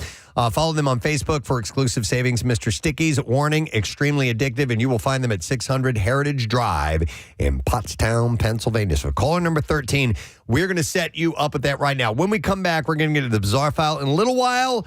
We are going to unveil a game that we are excited to play, one we've never done before, and I think we will enjoy the local tie to it. So, and we have concert tickets, including Metallica tickets. Yes, we do. We'll be back in a moment. Stay with us. Preston and Steve. I'm facing my hypocrisy here, but peanut shells, they go right on the ground. Oh my God. Absolutely. They're biodegradable. They're biodegradable. Yes, you're outside. It's good for the environment. We're making compost over here. I do keep it in my area. Like I will try not to do it to the row in front of me. I'll tell you the delineation. If you're eating peanuts or popcorn in a theater, you're not going to. No, you're not going to do that. Yep. Because that's indoors. This is an outdoor park. I can understand the gray area there. I probably would still, put the shells in a cup or something, or on the person in front of me's head. Yeah. So I was a busboy. I was a waiter, and I also cleaned the cafeteria at college. Right. So after lunch and dinner, I would clean the cafeteria, and that one pissed me off because when you go get your food, you get it on a tray. And when you're done with your meal, you take the tray and you put it right. There were racks for you to put your trays, and nobody would ever do that. So this is not me bitching about that, but it gave me more of an appreciation. So I tend to clean up after myself. Like if I go out to eat with, whether I'm with the children or not, I will. When I'm done, kind of like stack and put everything it on the together tray. And, put it on the tray and bring the tray back up. That's what you do. We try to make it as efficient for the server or busboy as we possibly can. It's just something we've always done. I mean, Rochelle was a server. I worked in a restaurant. I was in the kitchen. So you're pre-bussing. We kind of pre-bus the table. I don't fully do the wipe down or anything like that. But you'll refinish it. it. Collect everything. Yeah, we'll put a little lacquer on it. I sand it down. Stain. You got to sand it down first. Yes. Right. Then you got to clean up. Yeah. Hang on. I want to go to Steph, who is a server. Hi, Stephanie. Good morning. Morning. Sorry to bother you at work. Nah. What's up, Steph? So I'm a server. One, I want to agree with Casey. That girl has no idea what went on that flight. She was not there. All right. Okay. Second, I watch people all the time come home with kids. 1, 2, 3 kids. Sometimes it's just 1 and 2 parents, but the kid will outnumber them no matter what. Mess everywhere. I see them start to clean up. I'll usually stop them because they made the attempt. Just making the attempt made me happy. Okay. In fact, I like when they just wipe it right on the floor. It's so much easier just to sweep it up. I'm okay with that. But at least try. At least try. So what we said earlier, and I think that's it. Just that effort alone for you, and you deal with this all the time, makes all the difference in the world. That's right. Never All right. be presumptuous. Thank you. All right. There we go. See, from a professional. Hang on here. Pat has a comment. Hi, Pat. Good morning. Good morning, Ed. Hey, good morning, Ed. Man, what's up, Pat? Patrick. I just wanted to say, on the other end of it, when a flight's over, I mean, they do clean the planes, right? In that situation, I see a pregnant woman, there's a mess on the floor, and I'm an employee there, I'm probably going to talk crap about them behind their back, but I'm probably just going to grab a vacuum and clean it up before I go tell a pregnant woman to get on the floor and clean it up. So, Pat, you're the passenger who's supposed to get onto the next plane, right? And your flight's at 1:30, and you got to wait for the flight attendants to clean up after all the kids that are on the plane. You can't board the plane until the flight attendants clean everything up. So, what you're saying here now is all right, well, there's 150 people on the plane. Everybody can make a mess, and the flight attendant's got to clean it up. I mean, I could probably, with a little dustbuster, clean up my popcorn in about 10 seconds. No, so what? They come in, they're ready to go, and they can clean it up. However, just would it be too much to make an effort, Pat? I think that's what people are saying. Is that not at all? Not at all. But I'm just saying, rather than end it up on the news, just grab a dustbuster. You got to understand, there's literally nothing else going on in the world than this. That's the thing. And that's why it cut through. It's on the news not because of the flight attendant, but because of the privileged celebrity baseball player. Yeah, he's a baseball player. Yeah. All right. Well, interesting. All right, Pat. Thanks for your 2 cents. Let me see. I will go to. Hang on a second. Peter. Hi, Peter. Good morning. Hey, good morning. Hey, Peter. First of all, as Pierre would say, it could have been avoided. To Nick's point, it's going to happen. Parents, though, can be a little bit responsible, but giving a kid a toddler popcorn is like giving them a glitter bomb. It's going to end up everywhere. And in a public location, come on, man, a little foresight. Are you talking about on the airlines side? Yes, sir. Yes, I am. Because the airline gave him the popcorn. Yeah. So something that's more containable as a treat or to keep the kid occupied anything other than popcorn. Well, it's my understanding is they usually hand out to the kids. They'll hand out gravy boats. Oh, okay. Well, no, and listen, any snack item you're going to give to a kid is like that. We're talking about Cheerios. We're talking about, pretzels and things like that. So it's going to make a mess, no matter what. I mean, here, we keep calling these kids it. All right. Well, thank you, Peter. I appreciate it. Don't touch it. Don't touch it. It's not trained. It! It's angry.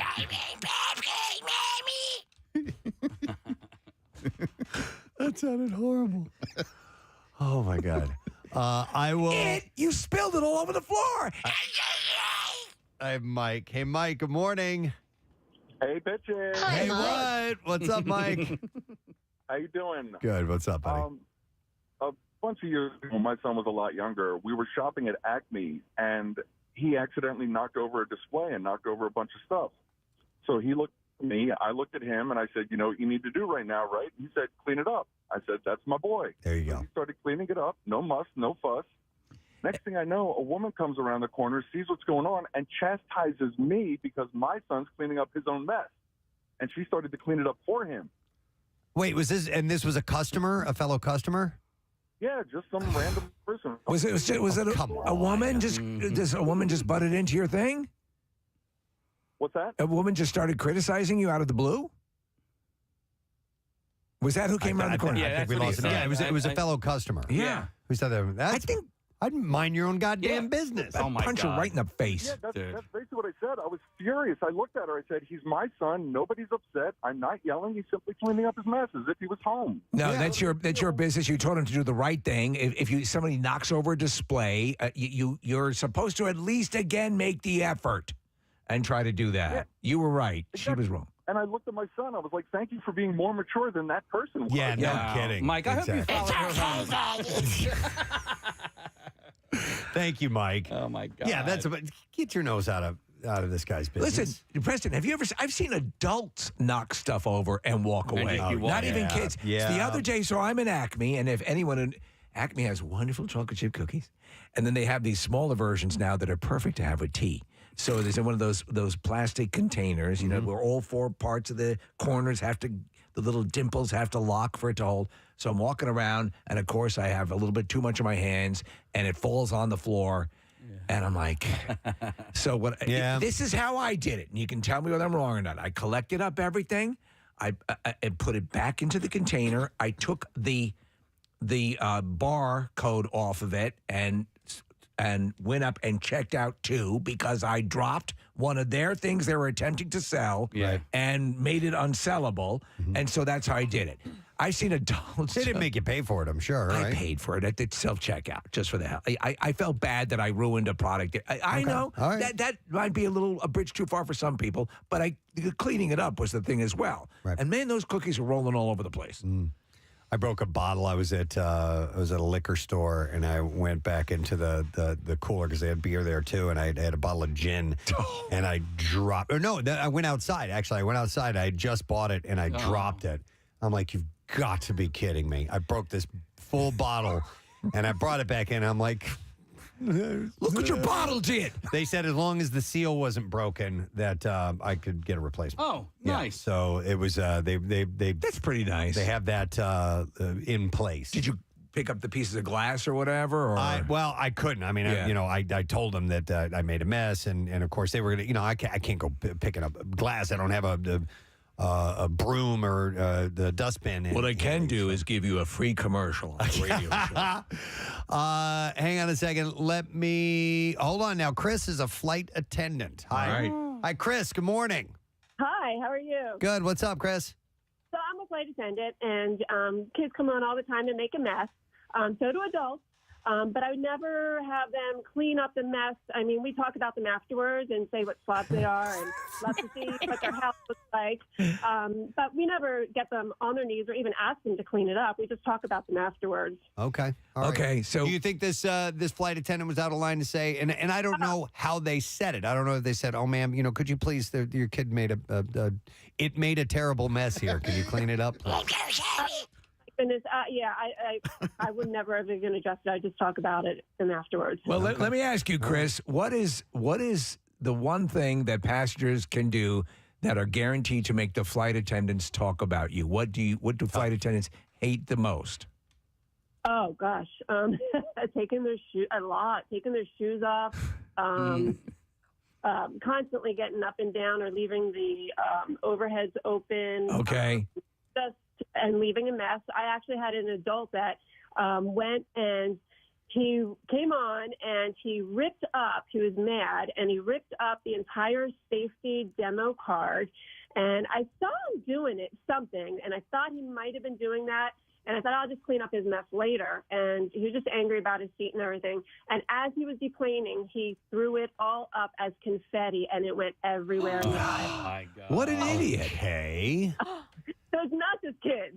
And he did this just because he wanted to, or he thinks that the safety features are a joke, or we have no idea? He's annoyed about his seating. He's annoyed about his seating. Okay. So you tear up the safety card. But wait a minute, the shoes thing? Come on, man. I have like little slip-on shoes. You're in fact, I just took them model. off. I just took them off right now. I don't care what people think. The planes are cleaned, they're not really cleaned well. And, when you get to a city and you have a quick turn, you're lucky that we get all the trash out of the seat pockets before we have to board everybody. Right. Also, they're adults. They can keep their shoes on, Chris. Oh, no.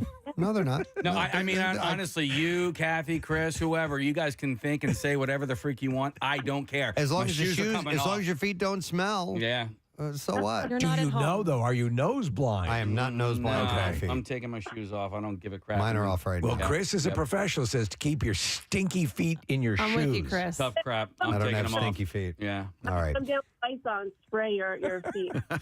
Yes, spray your feet with Axe body spray. You don't even use soap That to would wash be your worse. You don't even use soap to wash your feet. Don't say they're clean. There is soap that travels all down my body that eventually ends up on my feet. My feet are squeaky. Chris, Preston does it. Kathy says Preston doesn't wash his feet. He doesn't. Can you imagine that? He lets the soap run down his legs. It just runs down She his knows. legs. She knows. Exactly.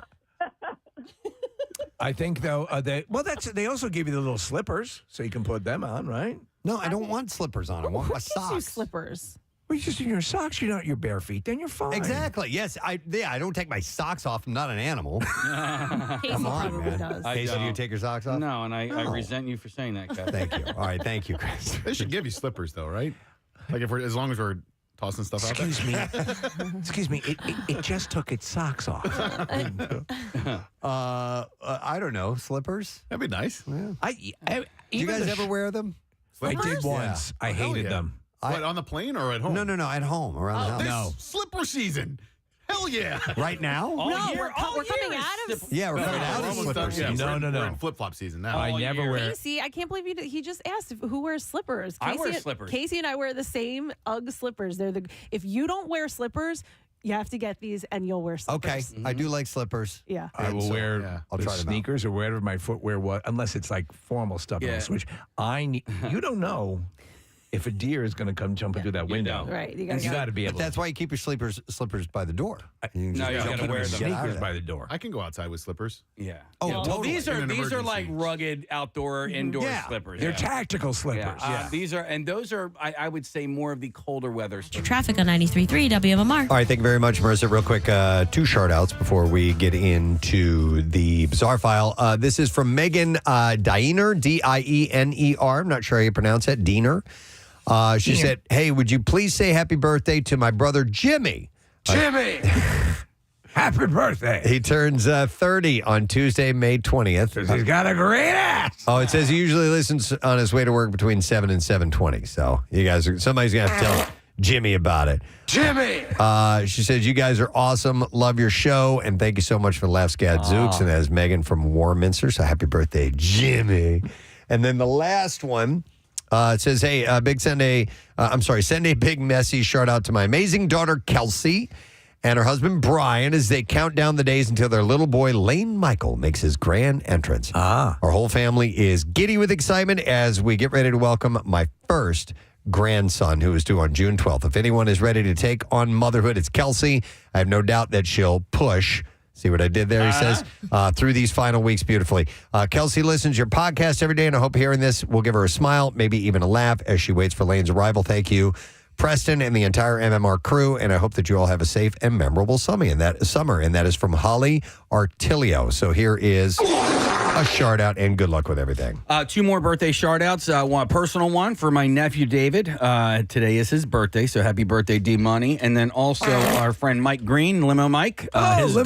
His daughter Kara. Kara Green is 23 years old today. Hell. Yeah. Remember, she was a kid coming around to our events. Can That's I throw fun. one in really quickly, Yeah. too? I woke up to a text message from Matt, my husband, and he said he was at the Phillies game last night, and when he came back to the bar, the Shambles, there was a ton of Preston and Steve fans watching the Phillies game. The Phillies are in Denver this week playing the Rockies. Had a blowout. The entire stadium was just filled with Phillies fans. It was pretty great. Oh, I love that. So shout out to all those people. I didn't get any names or anything, but a ton of people watching the game at the Shambles. So if anyone out there knows anyone in Denver, tell them to head on over. Yeah, absolutely. All right, time to move on to the B file. Let's fire this up now. WMMR presents Preston and Steve's Bizarre File. All right, it's brought to you by Pro Team Collision. If you find yourself in an accident, trust the pros. Pro Team Collision, your trusted auto body repair shop located in King of Prussia. Go to proteamcollision.com. Now, this may not be the entire bizarre file, but most of it is going to be dominated for the first time ever by chickens. Chickens! Yes. I, for one, am excited. A Delaware animal shelter is trying to care for and rehome thousands of chicks that survived being left in a Postal Service truck for 3 days. What? Trapped in a warm enclosure without food and water. Thousands died before they were discovered. Involved parties are still How the hell did that happen? awaiting answers as to how 12,000 chicks were abandoned within the truck at a Delaware mail distribution center. The United States Postal Service said in an email that it was aware of a process breakdown and was actively investigating what occurred. Pennsylvania-based Freedom Ranger Hatchery raised the chicks for their weekly distribution to clients across the country. Due to biosecurity concerns, the hatchery cannot take the chicks back. The spokesperson said that it would have been best if the United States Postal Service, after discovering the chicks, had completed delivery, as the recipients would have been adequately equipped to handle the birds, even malnourished ones. Right now, we're left with no option other than to blow up the truck. For more than 2 weeks, the surviving chicks have been nursed and cared for at First State Animal Center and SPCA. And John Perana, the executive director, said last Tuesday the shelter began offering the birds for adoption, but only a few hundred out of the thousands have been picked up. There's no complete count of the chicks, as the shelter has no feasible way to do so. But Perana estimates that there could be more than 2,000 available. So if you're looking for, so a lot of people are raising chickens in their backyards. Is this an opportunity? Is there a point of contact? So some have inquired about buying the birds for meat, but as a no-kill shelter and SPCA, those were refused. The strain has turned the animal care center into a 24/7 operation and necessitated a staffing increase, Perana said. Money remains the biggest concern for the donation-reliant nonprofit. Some employees have begun spending their own money to support the operations. And among the birds were not just it was young turkeys, geese, and quail. Oh my! But the see what I did there? I saw what you did there. But the vast majority were Freedom Ranger chicks. One concern Turn it up for the shelter, Perana explained, was the increasing demand for space and feed over time, as Freedom Rangers take about 10 weeks to reach maturity. Well, this is hopefully they can rectify this. Yeah. I know a lot of people are interested in that. Yeah. Would you ever do it? If I had a fenced-in yard, I wouldn't even think twice about it. I would totally do it. But Right. I have 2 friends that have chickens, and it's great. Preston, you could buy them and have your dogs rip them up. Totally. They'd have a ball. All right, here's another story. A Todd County, Kentucky chicken farm was destroyed during Friday night's storms. Oh, the horror. A tornado struck around 7 p.m., devastating 4 barns that housed 10,000 chickens each, so about 40,000 chickens in total. Debbie. Marco. They're all named. Donnie, too. Cleanup crews arrived at the Marco scene 7. at 4 a.m. to begin recovery efforts after the powerful storm scattered chicken. Listen to this. Scattered chickens as far as 2 miles from the property. Wow. So they were just scattered all over. Fly. A catching crew works to recover as many surviving chickens as possible. Oh, this is devastating. We're looking at the facility here. Though some will need to be euthanized. The farm owner says he plans to rebuild it even after the cleanup. Fortunately, no people were injured during the storm. All right, and then another story. More than 300 firefighters from around the country are battling the Brimson Complex, which are two major fires still burning largely uncontained in the forest of North Duluth. The fires have scorched around 50 square miles of trees and destroyed about 150 structures, including many homes and cabins near the town. A lot of wild chickens in that area. Of Brimson. Well, listen, yeah, but amidst the devastation, uplifting stories have emerged from the ashes of community members rallying around those in need, or firefighters working tirelessly to save homes and beloved animals with a will to survive. Michaela Schleep. She and her boyfriend had just gotten back to the house they were building for the past few years. They wanted to grab a couple more things, but then fire roared across the highway toward them and engulfed their neighbor's house. They drove through fires across the road to escape. She was convinced that the last time we'd see her home was then, but she had heard from emergency responders somehow her house survived. She said, I thought we lost everything, but, I had some chickens, and they're gone. And that's pretty emotional, she said. I know they're just chickens, but it's like, man, those are part of my family. Huh. As Schleep escaped, a crew of firefighters pulled up to her house. They started to spray water on a pile of siding that was burning next to the house to prevent her home from going up in flames when he saw a chicken emerge from somewhere. Oh, Schleep, it's good to see you. He said it came walking up to the fire engine, and it kind of just hung out around the engine, around people. Listen, I lived here, and my owners, I'm sure, are out of their minds. Firefighter Beth Hazlow was there, too. She said, I noticed the chicken right away. Hazlow, who has a chickens of her own, said that she just kind of felt really, really bad for her and was hoping that I could take her home. I wasn't sure if I would get in trouble, but I just couldn't leave without her and was hoping that I could maybe make somebody's day a little brighter by saving the chicken. When they were ready to leave, the chicken was hiding under the engine. She said, so I crawled under the truck and I was able to get a hold of her and roll up with the chicken and pass her off to Beth. The chicken, the credo of every firefighter, save the chicken. The chicken was in rough shape. She had burns on her and the feathers were kind of singed. She obviously experienced quite a bit before she got out of there. But Hazlow took the chicken back to her house, and then she called Michaela and to tell her the good news, and she said she was over the moon. She thought all her chickens had died. She said, it was me, the dog, the chickens, and I couldn't get us all out at one time. The chicken's name is Reba, by the way. Yeah. Gene, you don't have to add her to the list. Reba. Come on over, bring some biscuits. Reba's doing fine and even laying eggs again. So that's amazing. It's a story of triumph. Of survival. In light of what could be tragedy, Preston. Three inspiring stories. I thought you might want to hear those. Thank you. And there you go. That's all I have. That was an old chicken bizarre file. It was an old chicken bizarre file. In nearly 30 years. I've never had that occur. Thematically, how many of those have you pulled off over the decades? Like 5. 5. Yeah, so that's it's a rare thing. It's like a finding a pearl. Yeah, exactly. All right, that is what I have in the B file.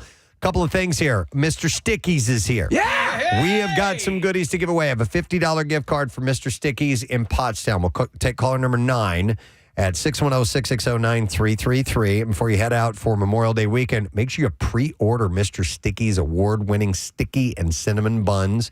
Like I said, they're in Pottstown off Heritage Drive. And we need to warn you because Mr. Sticky's is extremely addictive. But Some of that real sticky, icky. Ooh-wee. They brought some goodies here for us this morning. So we can set you up with that. So caller number 9, you will be taken care of. And the winning is just beginning. We're going to take a break. We're going to come back in a moment. We're going to play a game. We're going to try something out. Amongst the things to win, a variety of concert tickets, including Metallica. Mm-hmm. So make sure you stay with us. We'll be back in just a moment, all right?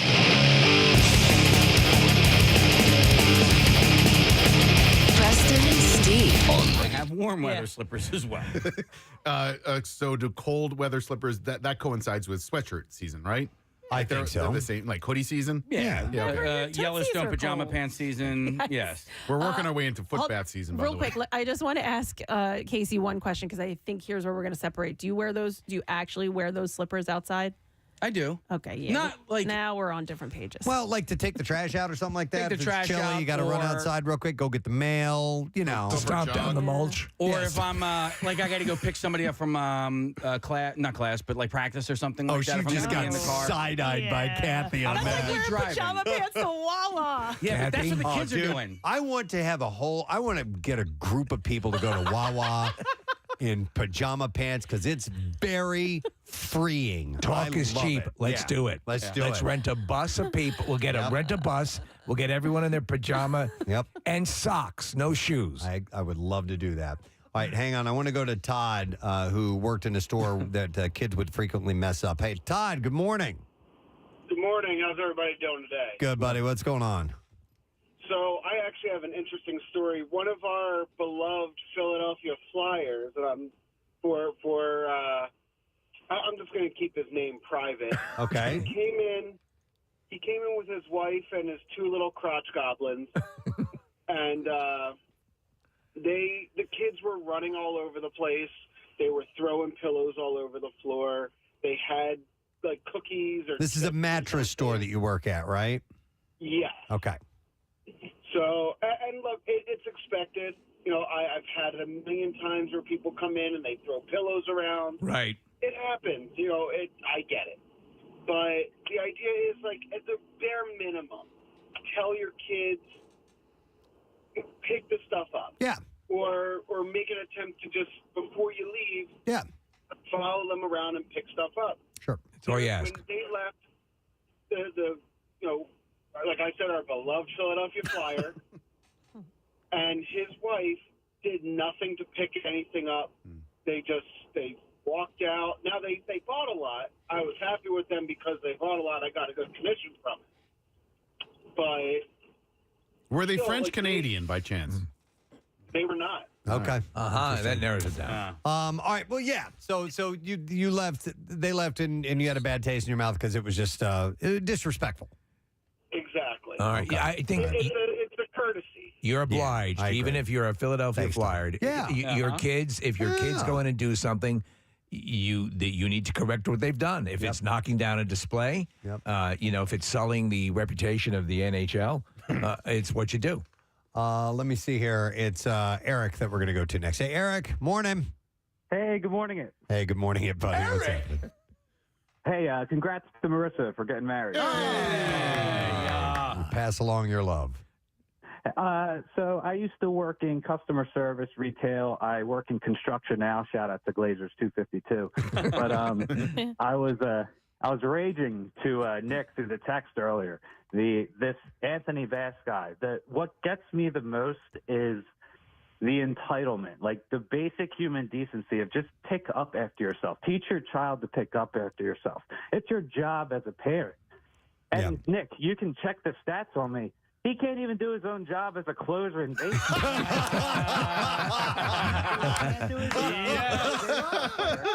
He can't do his job as a parent. He blew up online. This dude's failing. He's a trifecta of failure. All right. So if he were an effective closer, he'd get a pass. And now he's going to, hopefully, if anybody working at United is listening, I hope this person doesn't get fired because of this dude's fucking. He's fired up, Eric. Fargan. Oh my God, I'm so No, sorry. no problem. So, Eric, let me ask you: if the flight attendant was rude, would that change your perspective of this?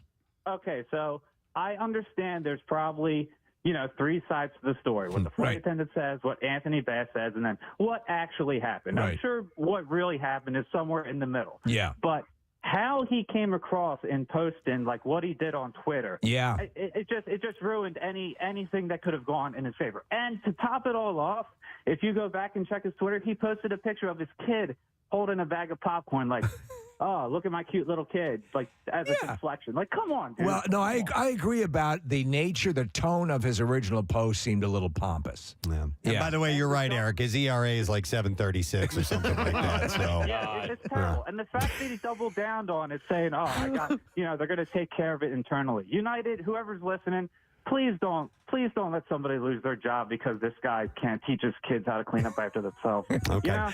All right. No, I agree. Thank you, At least a Eric. 4-year-old, right? A 2-year-old. 5-year-old can clean up after. 5-year-old can clean up after right, yeah, right, themselves. yeah. Yep, most definitely. All right, I want to go to one more call. We're going to take a break here in a moment, but Don wants to comment. Hi, Don. Good morning. Morning, guys. What's the word? Yo.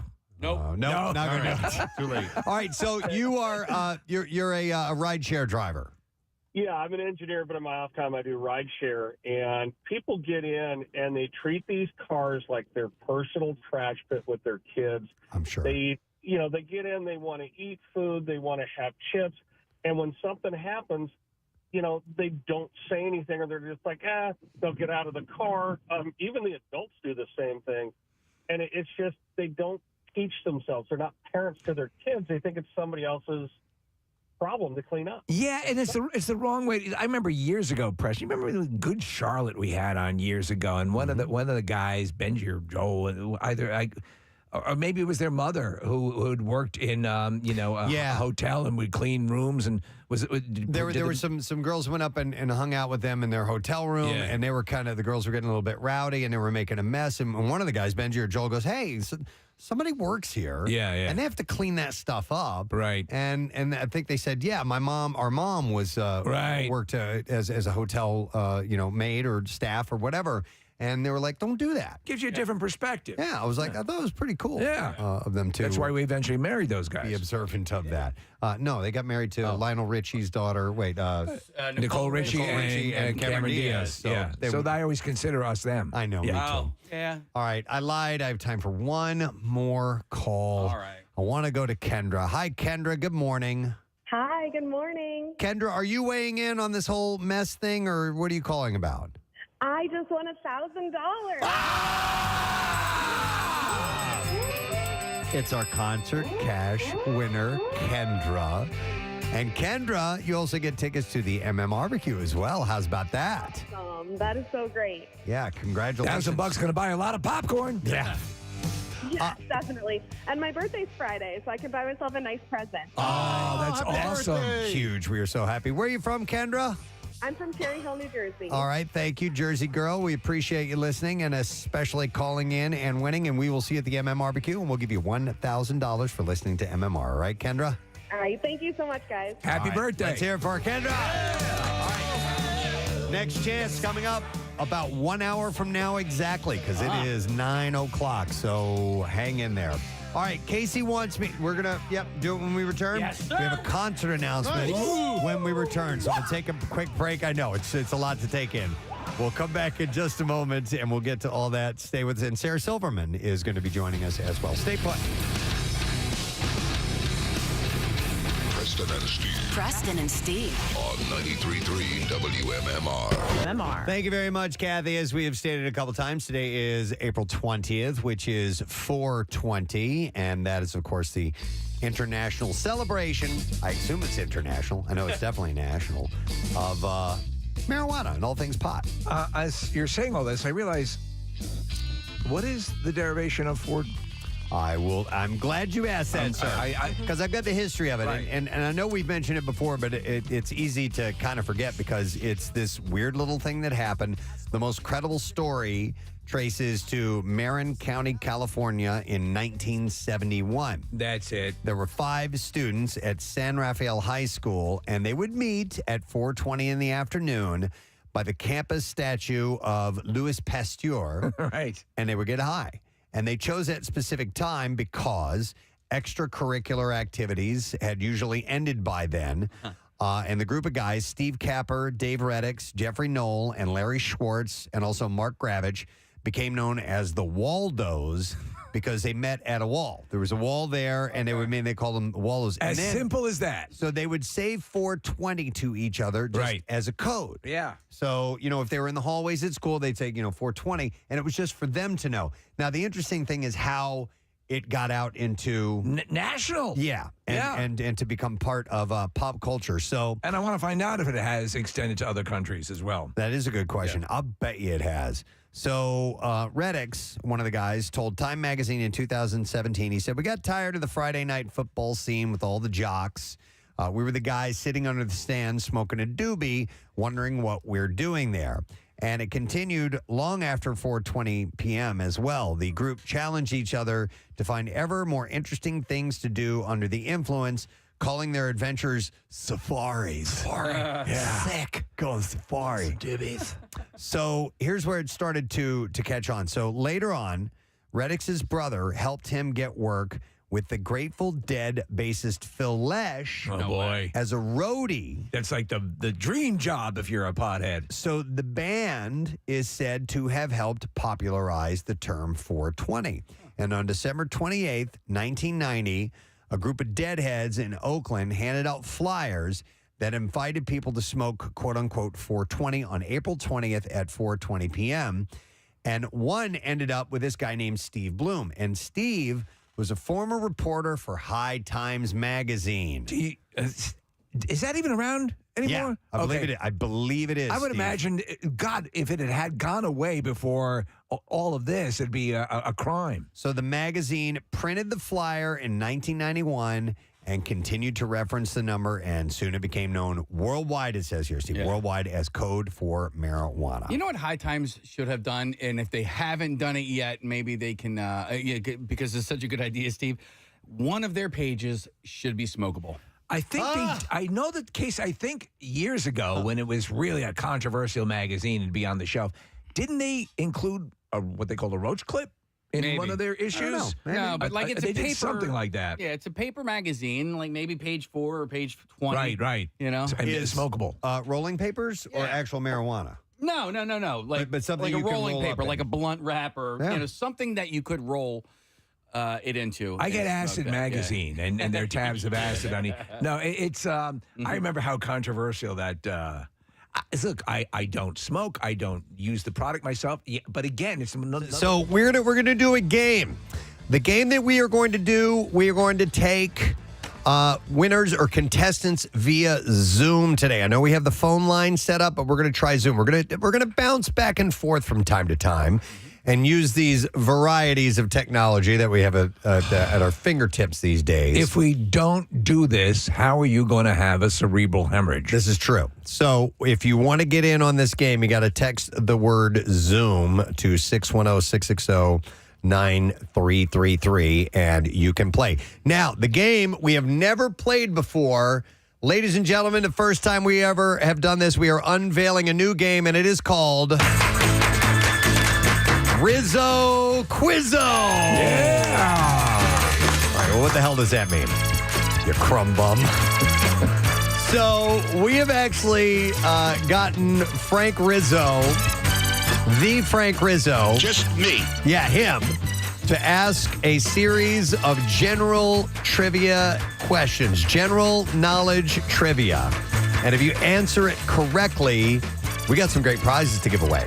It has long been assumed that had Frank Rizzo not had the career he had, he would have ended up as a game show host. I mean, it lends you saw how charismatic he is, especially in the video footage of him with the CBS reporter. Yeah.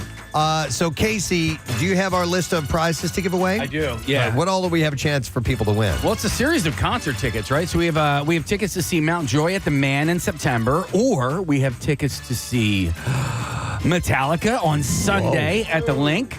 Or we have tickets to see Jet, and that's going to be at the Fillmore on June 4th. So you have time as we're going through this to get someplace where you can get on Zoom. You can get on it on your phone as well. So, we'll give you a little breathing room because these are good tickets. Yeah. So text the word Zoom to 610-660-9333. We'll start putting people in the queue and get you set up before we dive into the game and start giving some stuff away. But these are general. Just the 3 of us, 4 of us, me and you. Yeah, that's it. Yeah. And we'll all play the game, and you're going to love how this rolls out because Frank is going to ask the questions. You've never heard him this way. Nope. Yeah. And I'm excited to present that. Now, listen, while we're getting the contestants in line and all set to go, I want to mention the big friggin' deal this morning because this is a really, really good one. We always have great deals, but this one is wonderful because when you head to the shore for the summertime, you want to make that you guys get a chance to do some exciting stuff. Going to the beach is wonderful and laying there and lounging, but you also want to have some action involved. So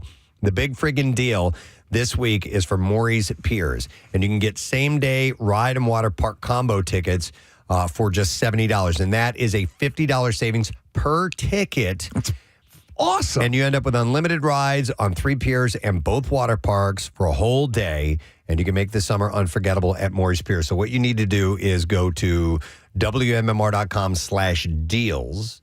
And you can take advantage of that. So and these are usually while supplies last. In fact, yes, it says offers while supplies last. So this one sells out. And this is a perennial for you guys, right? Multiple times during the summer, right? Oh, no doubt. No, I listen. I love Maury's Piers in the daytime, right? I like to go and do the water park, hang out there as much as possible, and then when the actual rides open up, which is usually around noon or so. That's when Evil Casey comes out. Evil Casey comes out, yeah. By the way, speaking of the shore and all that, while we're waiting to get our contestants on, a reminder about the Eggs with Peg celebration and the live broadcast at Keenan's. We're going to be giving away great prizes then, too. I had already said that the Seagull Screech Off winner gets $300. Right. The prize for crowd surfing, $500. That's great. All you have to do is sit there, by the way. Yeah. Yep. Water sports adventure package for 2, courtesy of Mission Impossible as well. And you can end up parasailing, jet skiing, dolphin cruise, or paddle boarding with that. Could you imagine jet skiing on a dolphin? I don't know if you can be there now. And also, we're going to be giving stuff away from Mission Impossible Final Reckoning. We'll have some prize packs and things like that. And we also have, and we're very excited about this, a set of his and hers beach cruiser bikes from Zippy's Bikes in Wildwood. That's your place. That's my jam. Yeah. Yep. Everyone in attendance can register on site. You don't have to do a contest, nothing. You just got to get signed up for it. Yeah, and I also want to mention that the cash that we are giving away for, Seagull Screech Off and some of these other contests is courtesy from our friends at Stake 'em Up. Mike from Stake 'em Up every year. The best. He just hands over cash for us to give away. So, all right, you guys ready to play Rizzo Quizzo? Yes. All right, let's get this thing underway. He's a former cop, so I figured we'd play some police theme music. All right, we have our first contestant up, and we are going to go to Mike. Hey, Mike, how you doing, bud? Hey, guys, Gadzooks. Gadzooks. See ya. All right, Rizzo Quizzo. First time we've ever done this. It's general knowledge, and I do not ask the question. Frank Rizzo asks the question. Mike, you ready to try this out?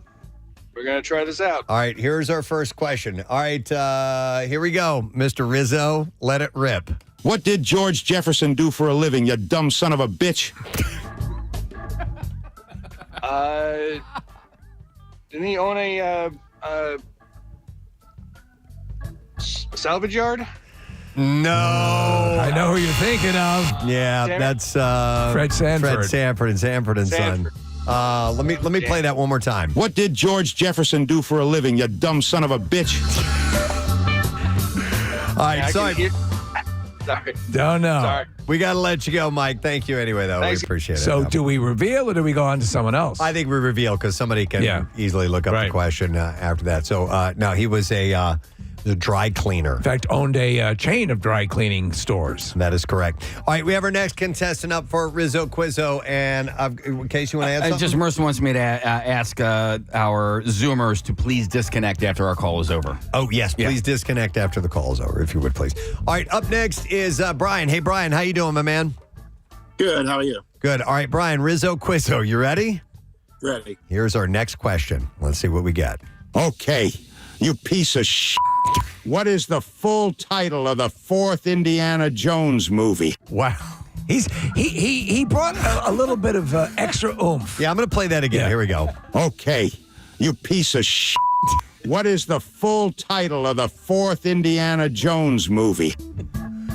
Brian, do you know what the 4th Indiana Jones movie is?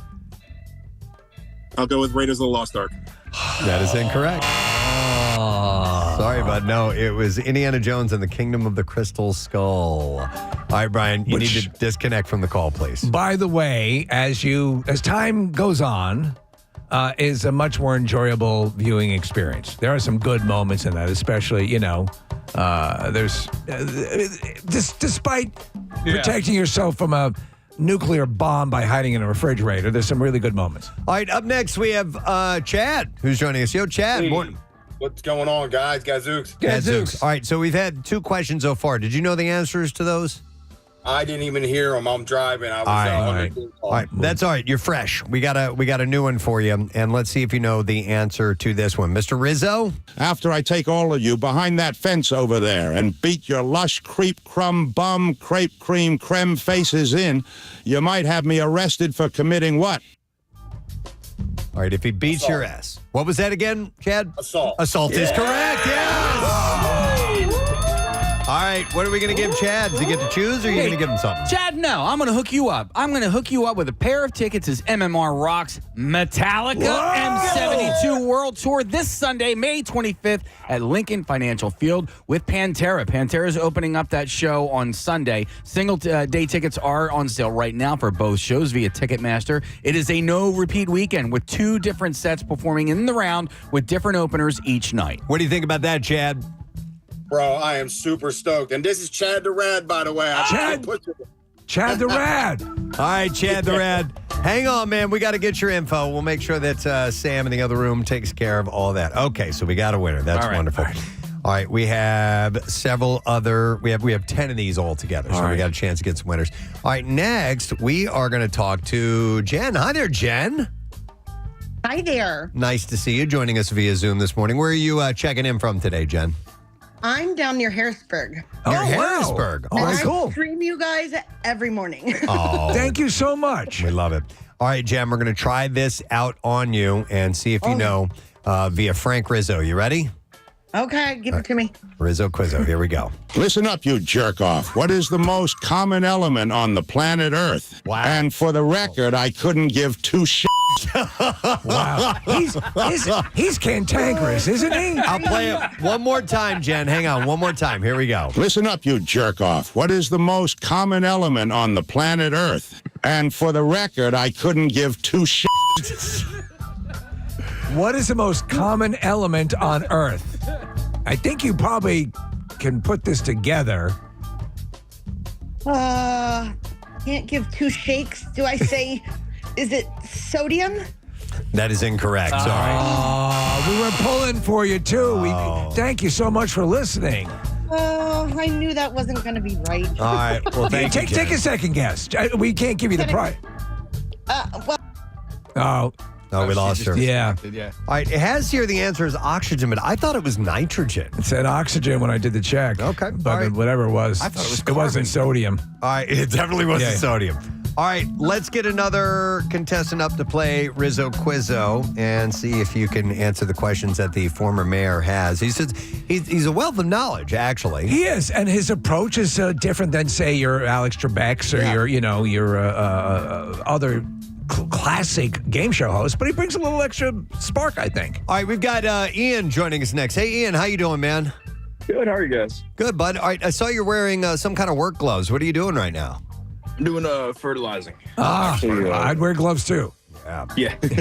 All right, we're going to play the question from Frank Rizzo. You ready to answer this? Alrighty. Let's see if you can get this correct. Here we go. Hey, you lousy, drunken What actor was originally set to play Marty McFly? Wow. What actor was originally set to play Marty McFly? That's a tough one. Let me play that again. Hey, you lousy, drunken What actor was originally set to play Marty McFly? They actually shot scenes with him. Yeah. Which is very hard to find clips of. They shot about a half hour of the movie. All right, do you have any idea, Ian? Nah, my best guess would be like Leonardo DiCaprio. Leonardo DiCaprio. Good guess. Stop bothering me. No, that guy, Eric Stoltz. Yeah. All right, thanks anyway. Appreciate it, Ian. Have a good one, bud. Go See you back guys. to fertilize and disconnect if you would, please. All right, so we have, that's 5. We're halfway through. We have 11, I think. Okay. Yeah. Then we are less than halfway through. And you can text the word Zoom to 610-660-9333 if you want to get in line for it. All right, we got Mike up next playing Rizzo Quizzo. Hey, Mike, how you doing, man? Gadzooks, guys, what's happening? Gadzooks, my man. We are playing this game. Are you ready for this one? Yes. All right, here we go. Rizzo Quizzo. In the Sex and the City episode, Easy Come, Easy Go, what does the phrase funky spunk refer to? Oh, wow. In Sex and the City, what does the phrase funky spunk refer to? I'll hit it again. Hang on. In the Sex and the City episode, Easy Come, Easy Go, what does the phrase funky spunk refer to? What do you think, Mike? Say it. Demon?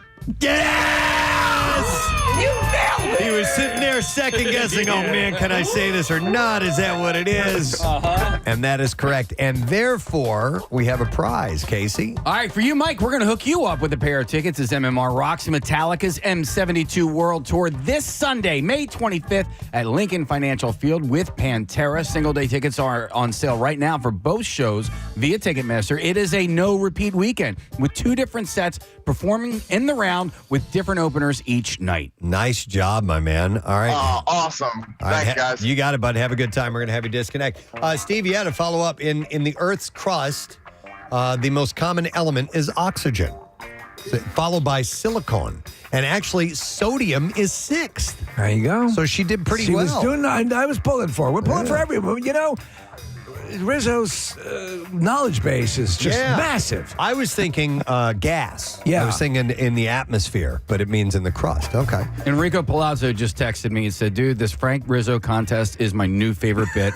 I just got home from driving his daughter to school, and he's sitting in his car laughing his ass off. Absolute genius. This is flooring me, by the way. I love it. Beautiful. All right, we have Bob joining us next. Hey, Bob, how you doing, man?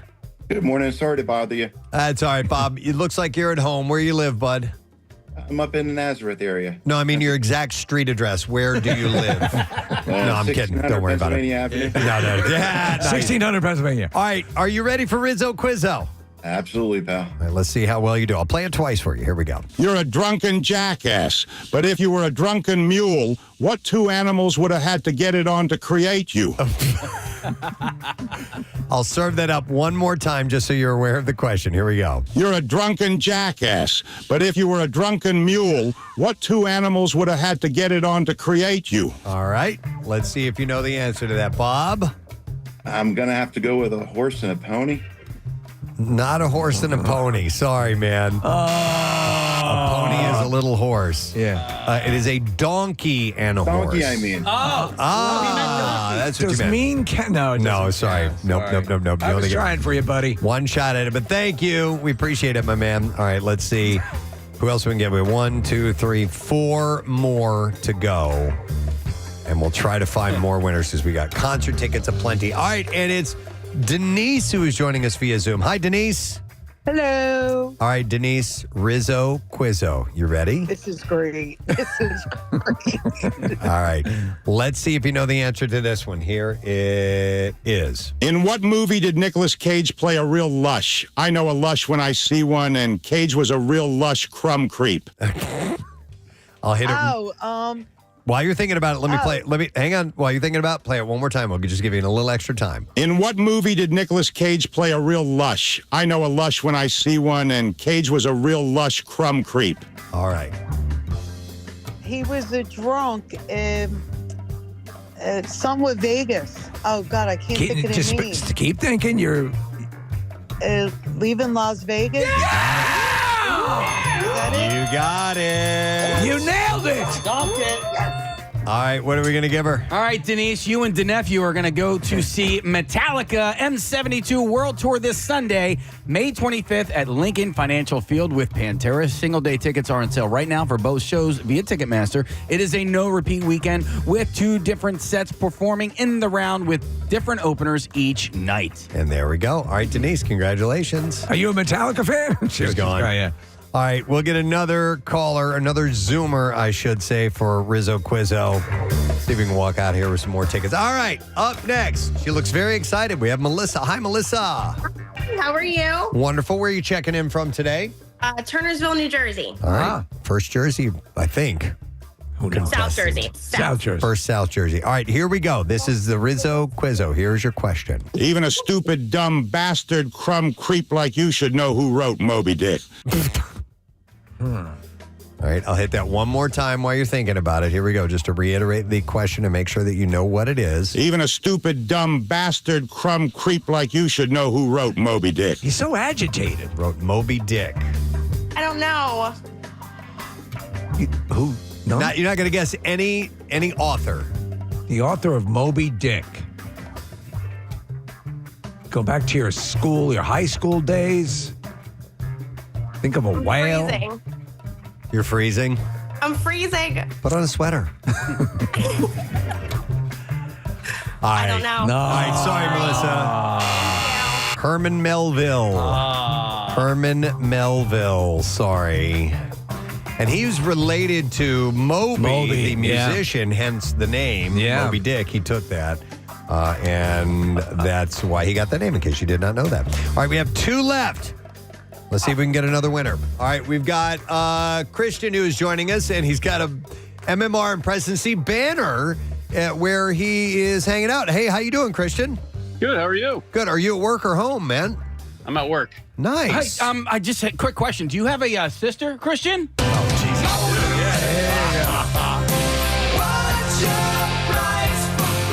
Where are you working? What's your job? I'm a mechanic. I work at Weddy's Auto out in Klecknersville. Okay, cool, man. We appreciate you keeping that sign up there. That's great. Hey, you guys all signed it at the thing.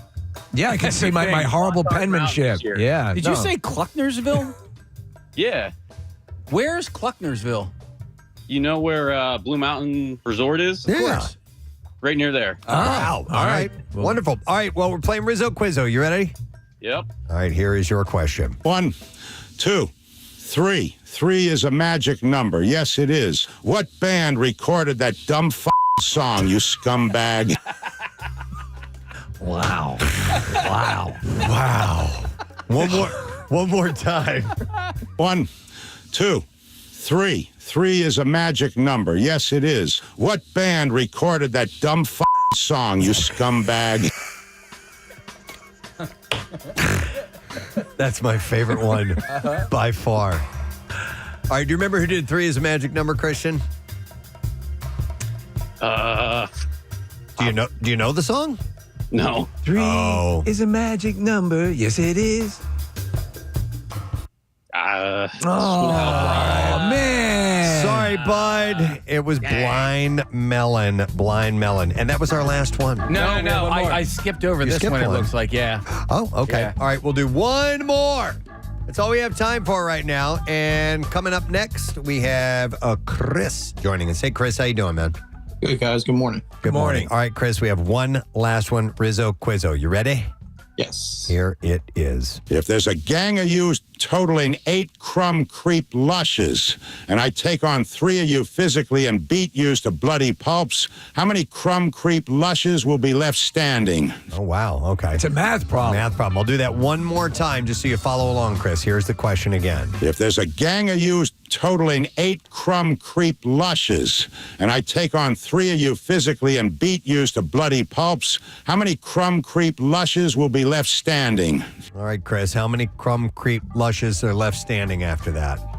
Well, going back to first grade, I'm thinking 5. I think you're right. Absolutely correct. We saved the easiest for last. And that means you're a winner. And what are we giving Chris? Chris, we are also going to hook you up with a pair of tickets for Metallica's M72 World Tour show. This is going to be on Sunday, May 25th at Lincoln Financial Field with Pantera, and they have single-day tickets available right now for both shows via Ticketmaster. It's a no-repeat weekend. They got 2 different sets performing in the round with different openers each night. All right, Chris, good to go, but enjoy, all right? Yes. All right, hang on. Doing the line. devil horns. All right, and there we go, gang. awesome. So what do you think, Rizzo Quizzo? Yeah. You like it? So, needless to say, legally, that's actually Lonnie Rizzo. Lonnie Rizzo. Yeah. Who's giving the actual questions or in the style or of whatever. Frank Rizzo. All right. Glad we got some winners and we moved some tickets, which is really, really cool. So with that, we are going to take a quick break. A reminder that Upper Marion High School is voting for Coolest Teacher of the Year, King of Prussia. Oh, and also want to plug this too. The Walk a Mile in Her Shoes event is coming up, benefiting Laurel House. It's the 10th annual event. It's going to be on the 31st. So not this weekend, but the following weekend. And we hope you can join. You can go to WMMR.com and get the details. You can go to laurel-house.org as well. But come and join us for that event. It's going to be a great time. We're going to take a quick break. Come back in a moment. Stay with us.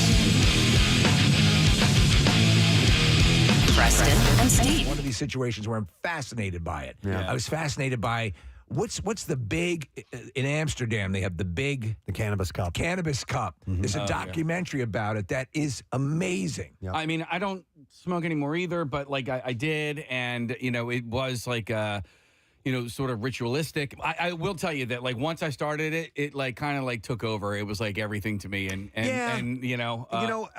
have a history with 15. So I said, listen, I grew up. My sister, my uncles, they were all weed smokers. It was around me even before I was a teenager, and I was kind of used to it. But I started around that time, and I have never quit, and I enjoy it. Now, I am not the level of some weed smokers. You're not Doug Benson. There are people who just smoke it all the time. Yeah. And I'm an everyday user, but I am not, and I have my medical marijuana card, but I'm not a, just get baked out of my gourd person. Preston, the agent who used to book me into colleges and booked me around in my early days of stand-up comedy smoked pot the way most people smoke cigarettes, right? Like heavy cigarettes. So he was constantly smoking pot. And I'd have to say to him, is there any effect at this point? And he would say, not really. I mean, that's how much he smoked. Yeah. I remember maybe it was a decade ago, 12 years ago, we would occasionally have people from Normal on our show talking about making it legal and recognizing it. Essentially, for the most part, those guys have won. I mean, I really find it to be fairly it's not really an issue anymore. If you don't want to smoke, you don't have to. If you do, you have options to do so in most states. And I like that. To me, it's one of those things where like it was being done so much anyway. If you want to smoke legally now, most of the places you can. Even Utah, for crying out loud, there are legal shops. Do you know what's happening now, though? And I just read an article out of California where the image of I'm a local grower and I'm doing my own. Those businesses are getting swallowed up by corporate. Sure. Yeah, the same thing's happening with that industry as well. It's funny though. I mean, because I don't want to be like super prudy and stuff like that, but I do feel like there's a time and place, and like I don't feel like I should be walking through a cloud of pot smoke as I'm walking into the fashion district of Philadelphia, or walking through a cloud of pot smoke as I'm walking down the boardwalk in Wildwood, and it happens. But at the same time, the pot in New Jersey is just as legal as people drinking their White Claws on the beach, and I have no problems with that. But I think the difference is like I'm not smelling your not wafting over. You don't get a contact buzz from somebody drinking a beer. Yeah. And you may not necessarily from smoking weed, but if you're someone who's in recovery and you go by and you smell that, you have inhaled a little bit. You know what I mean? And I can see that be concerning, especially for people who've gone through. What about recovery. cigarettes, though, man? You've defended people smoking cigarettes out in front of a building in the past. Yeah, I know, but I love the smell of cigarettes. No. Everyone picks their poison. No, in fact, I haven't. Not out in front of the building. Like I think like here at this building, or like at a mall or something like that, you need to give them cover, right? Like when it's raining out, it's not like, oh, tough crap, you stinky, filthy smokers. Like, go smoke in the rain. Stinky people. Yeah. But, so you're talking about make some sort of area where they can congregate. But not for the pot smokers? Right outside the entrance? Well, but you're the one that said it, not me. Yeah, I'm right out. Okay, first of all, it's not legal in Pennsylvania recreationally, right? Like in Philadelphia, it is. Yeah. Recreationally? Smoking legally is recreational in Philadelphia. Pennsylvania is odd because it's by municipality in most areas. Smoking weed, as far as I understand it, is allowed in Philadelphia in public. I don't know. Let's check that. It's the public thing that I'm curious about, Nick. I think that you can have small amounts and it's okay, but consumption, there are regulations on when and where you can do that. Can you be the mayor giving a speech smoking a blunt? You're the mayor, man. Go for it. Yeah. So let me see here. Whether people buy marijuana legally in New Jersey or illegally in the underground market, it's a crime for them to possess, consume, grow, or sell marijuana in Pennsylvania. Except in certain instances. Okay. All right. Well, we can. I know. That's what I'm saying. It's odd. And that's part of the reason why it's still so strange is that there are, it varies from state to state. And not only does it vary from state to state in Pennsylvania, it varies from Philadelphia to Pittsburgh. And federally, you can still get in trouble for it, even though it's legal. Oh, they got to shake all this stuff out. What kills me, Preston, is about this, the creation of 420 as a thing.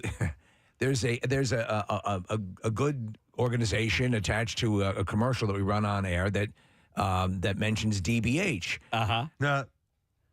Do bong hits is what I hear. I know. Of course.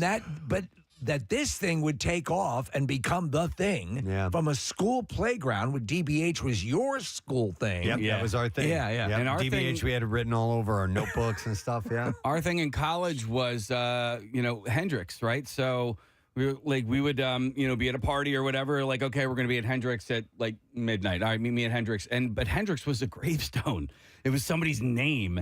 And there was a graveyard next to our fraternity house, and all the way back in the far back of the cemetery. That's where you guys would congregate? Right next to this big tree. It was the biggest, and the last name on the headstone was Hendrix. And it was, so when you're talking about DBH and 420, like these things become lore. They're these cool little ritualistic things that and it's code, right? Like not everybody knew what Hendrix was, and you could say that, and people knew what you were talking about. Right. I think line one might be able to help us. Yeah, that's where I'm going to go. Yeah. I have Mike on the phone, who is a police officer in Philadelphia. Hey, Mike, good morning. Good morning. How you guys doing? Good. Well, we're a little confused, Mike. That's clear. But that's par for the course. Maybe you can help us out here. What's the story with marijuana, smoking it, possessing it in Philadelphia? So it is recreational use. You can walk down the street and smoke it. It is basically when I'm working in the city and we're driving by and you smell it, it's like, oh, well, that's just the new smell of Philly. So instead of, you get down to the subway when we're working down there and you're like, oh, that's the smell of Philly. But up on the street, it's just the smell of weed everywhere. Yeah. So I didn't realize that you could smoke it outside. And that is Nick correct in that it's only. Here's the thing. I'm partially correct. And maybe, Mike, you can expand a little bit upon this. It's decriminalized. However, it's not legal. But I don't know what the difference between decriminalization and legality is. I mean, realistically, there is no. I'm sure there is a nuance, and if you're caught with it with like a certain amount and it's all baggied up, then yeah, it could be then it's criminalized. However, it's gotten to the point now where it's so prevalent out there that there's no point in doing anything about it because of how willing people are to just say, oh, okay, yeah, that's just the way it is. Yeah, and it's so low level that it's hardly worth the waste of time. Exactly. Somebody. So the biggest things you get is still federally. It's not, and I'm a federal law enforcement. So even for us though, we're not touching it because there's no.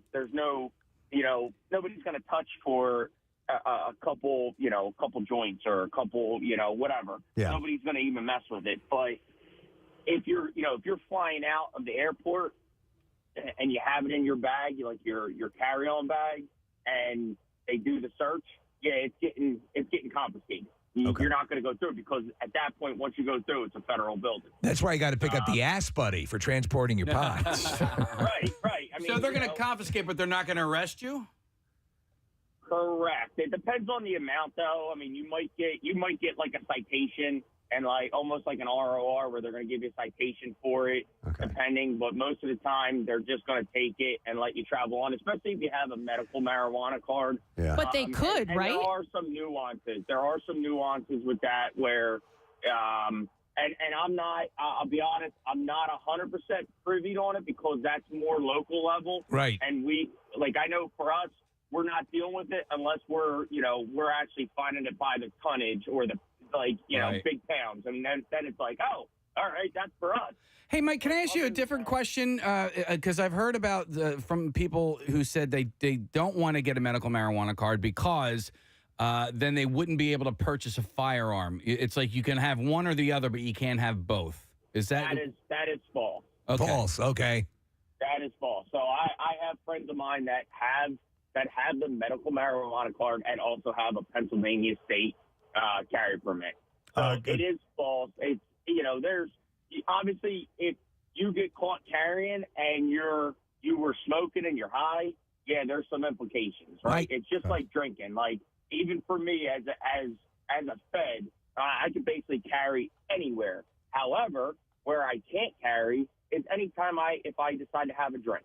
right? Huh, I'm not right. supposed to have it on me, and if I do, that's it. It doesn't matter who I am and what I am. It's an automatic. Oh, okay, yep, you're done. Okay. Right? So because that's the implications. let me ask you, Mike. So I do a lot of human trafficking, but I want to get a Class C license. Yeah. Is that going to be an issue?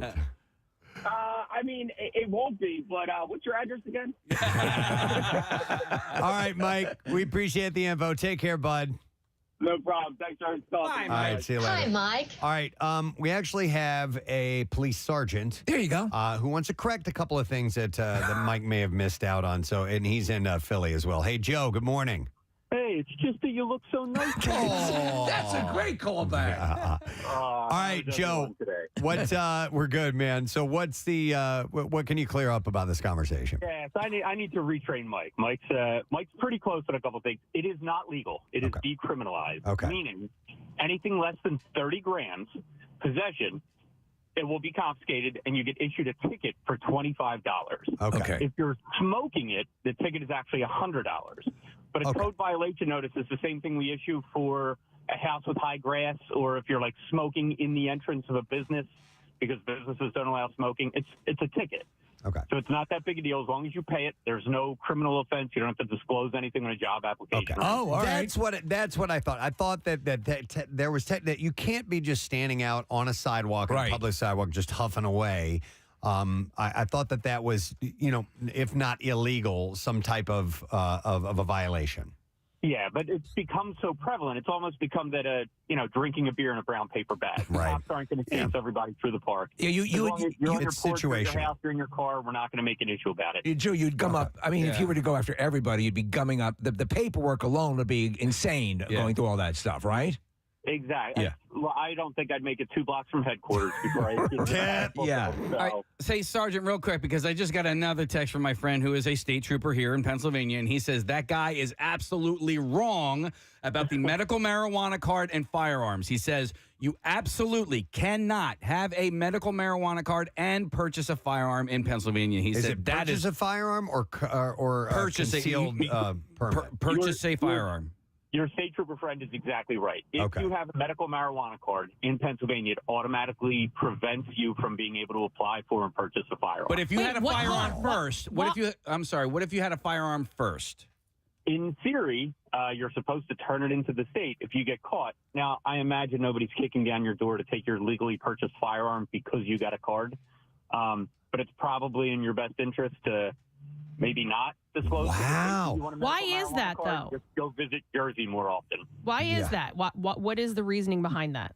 Because it's federal. So the state, which is got it. when you purchase a firearm, you have to register it with the state. Right. When you purchase that firearm, because it's state, it's all submitted to the federal government. All right. Whereas Got the it. federal government, all marijuana is still illegal. All right, Joe, let me throw this scenario out to you. Let's say I have a medical marijuana card. I am defending my home. Someone breaks into my house. I have a firearm. I use it. Does that 93.3 WMMR. All right, thank you very much, Marissa. There was a conversation we were having off air recently, and I forgot exactly how we got into this, but Casey had brought up the general question, which is best money you've ever spent, or best money to spend, or something to spend your money on that's absolutely 100% worth it. Well, and I forgot how we got started on that. Go ahead. No. I mean, listen, we've all had like really, really amazing dinners and things along those lines. But like, I still have a hard time spending, $100 on a steak, and I will never say that's the best money I ever spent on food. But we spent, I don't want to say a pretty penny, but we spent a decent amount of money when we moved, and we were only moving, 2.5 miles away, but you have to unpack your house and then pack up a new house. And we hired movers. Now, we put everything in a box. That's right. Yeah. You were talking about that. And that resonated with us. Oh, absolutely. So in that pocket, best money I ever spent is you were resisting it until you did it. And then it was a godsend. You were talking. I remember you talking about this. No doubt. Listen, my dad, had was a truck driver. He had a truck. So like, we moved everybody. My sister bought her house. We moved her. When she moved from that one house to the other house, we moved her. We moved her brother. We moved and so when we had this opportunity to not have to lift a finger, and I just remember vividly sitting on my front porch, just watching the movers walk in and out of my house, boxes, pianos. How's your mint julep?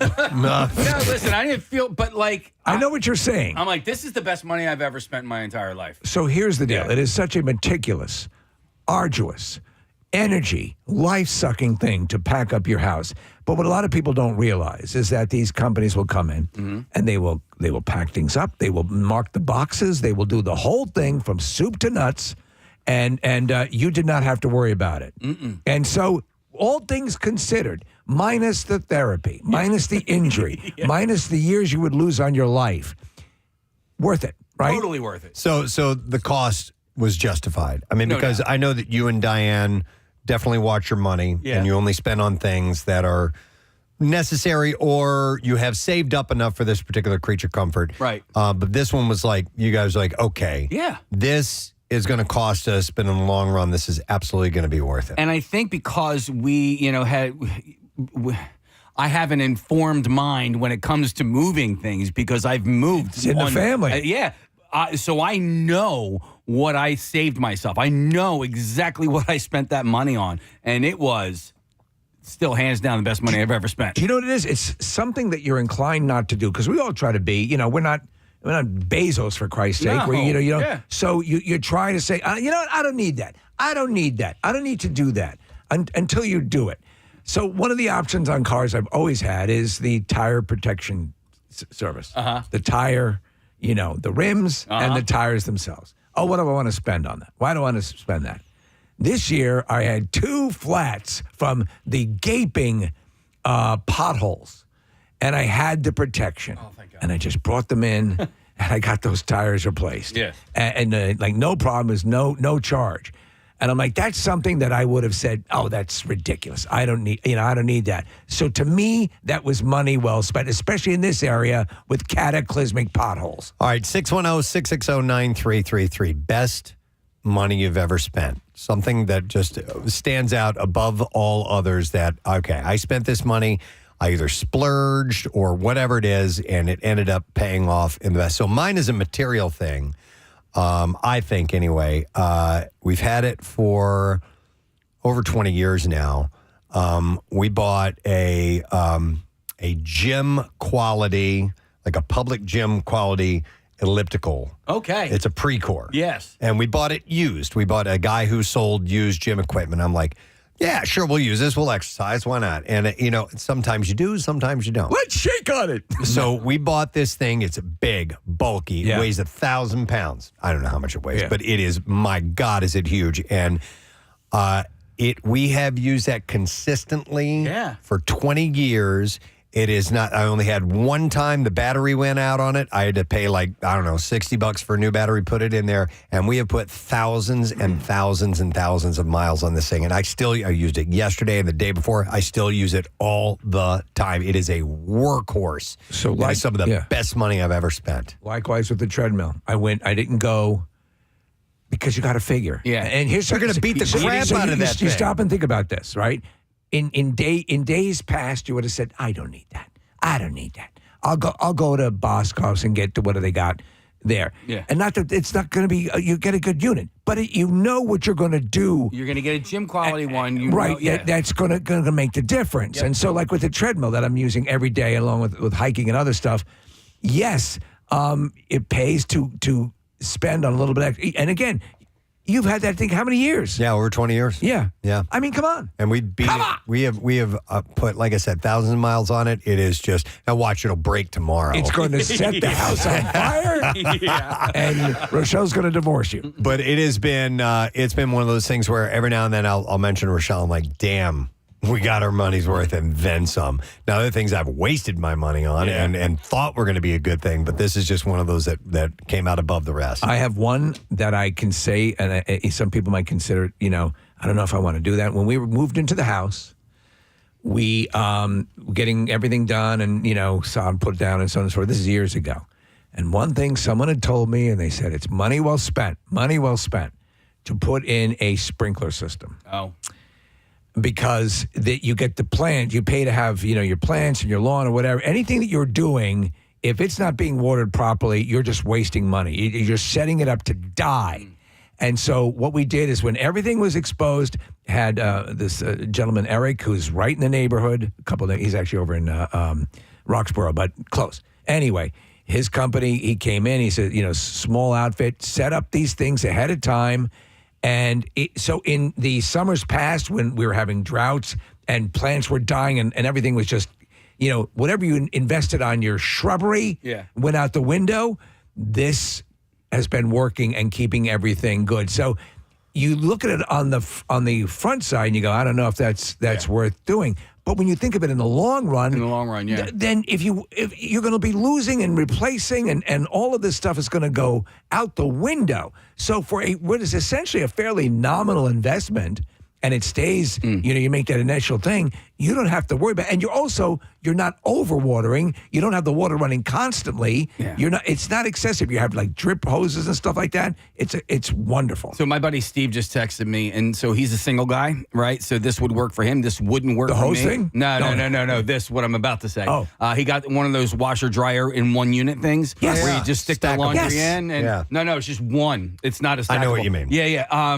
But that's great for him. He's a single guy, probably only running one load of laundry at a time. It wouldn't work for us because we just have too much laundry in the house, and you can't. But he's saying it's the best money he's ever spent. All right.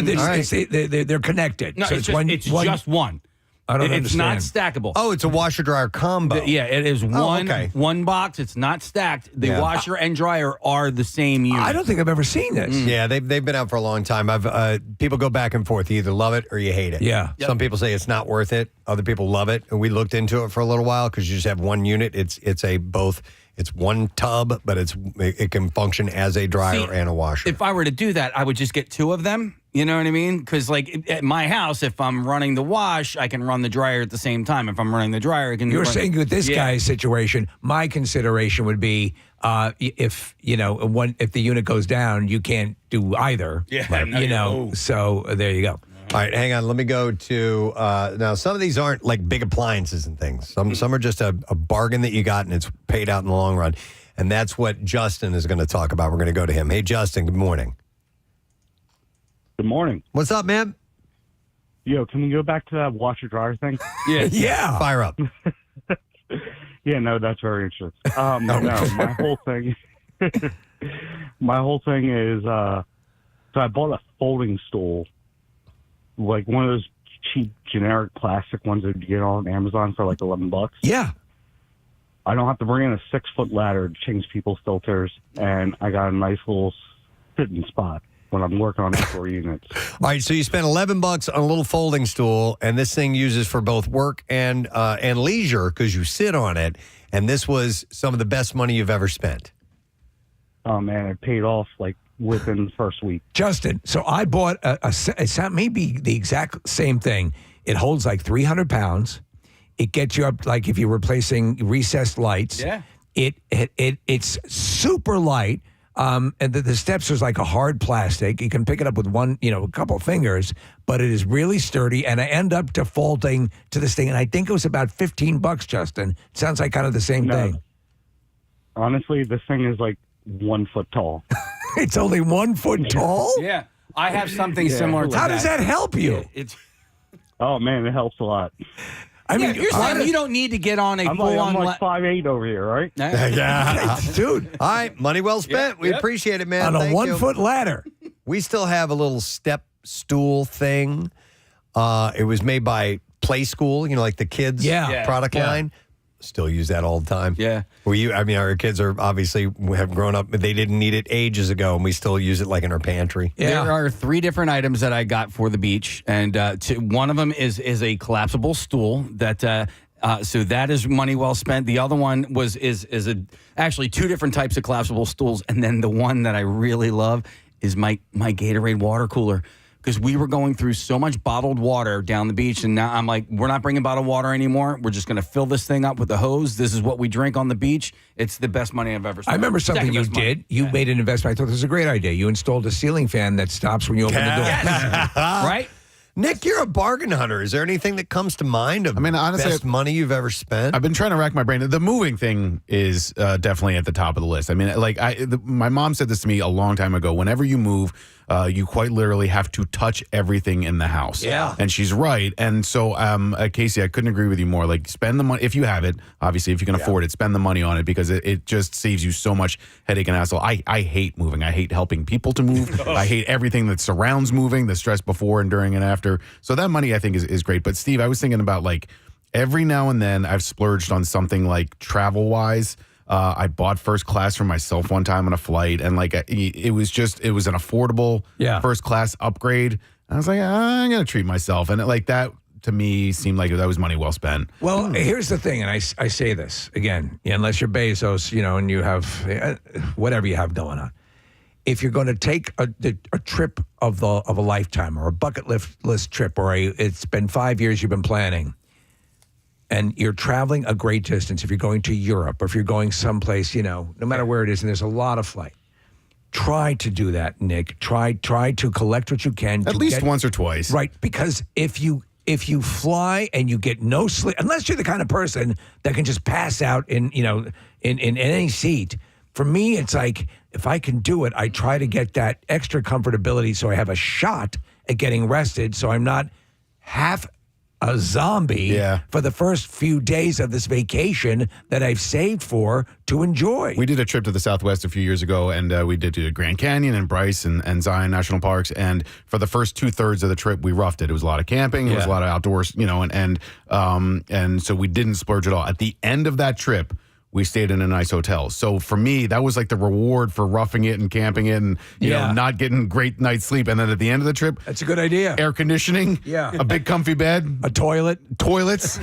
What a bonus. All right, I'm going to go to, we're talking about best money you've spent. I'm going to go to Jared. Hey, Jared, you're on the air, bud.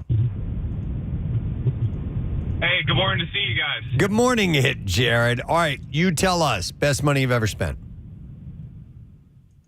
So, I had pretty bad vision growing up.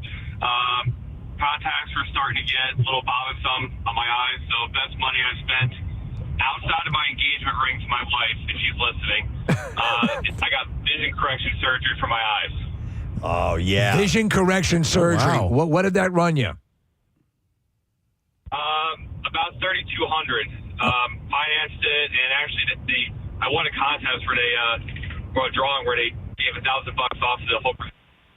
So that's pretty cool. I would think, I don't know about contacts and stuff, but if you're going through stuff like that and you're paying for that, I assume in just a couple of years. It's been 8 years. I loved it. Very cool. So yeah, I mean, in the long run, you saved money by doing it.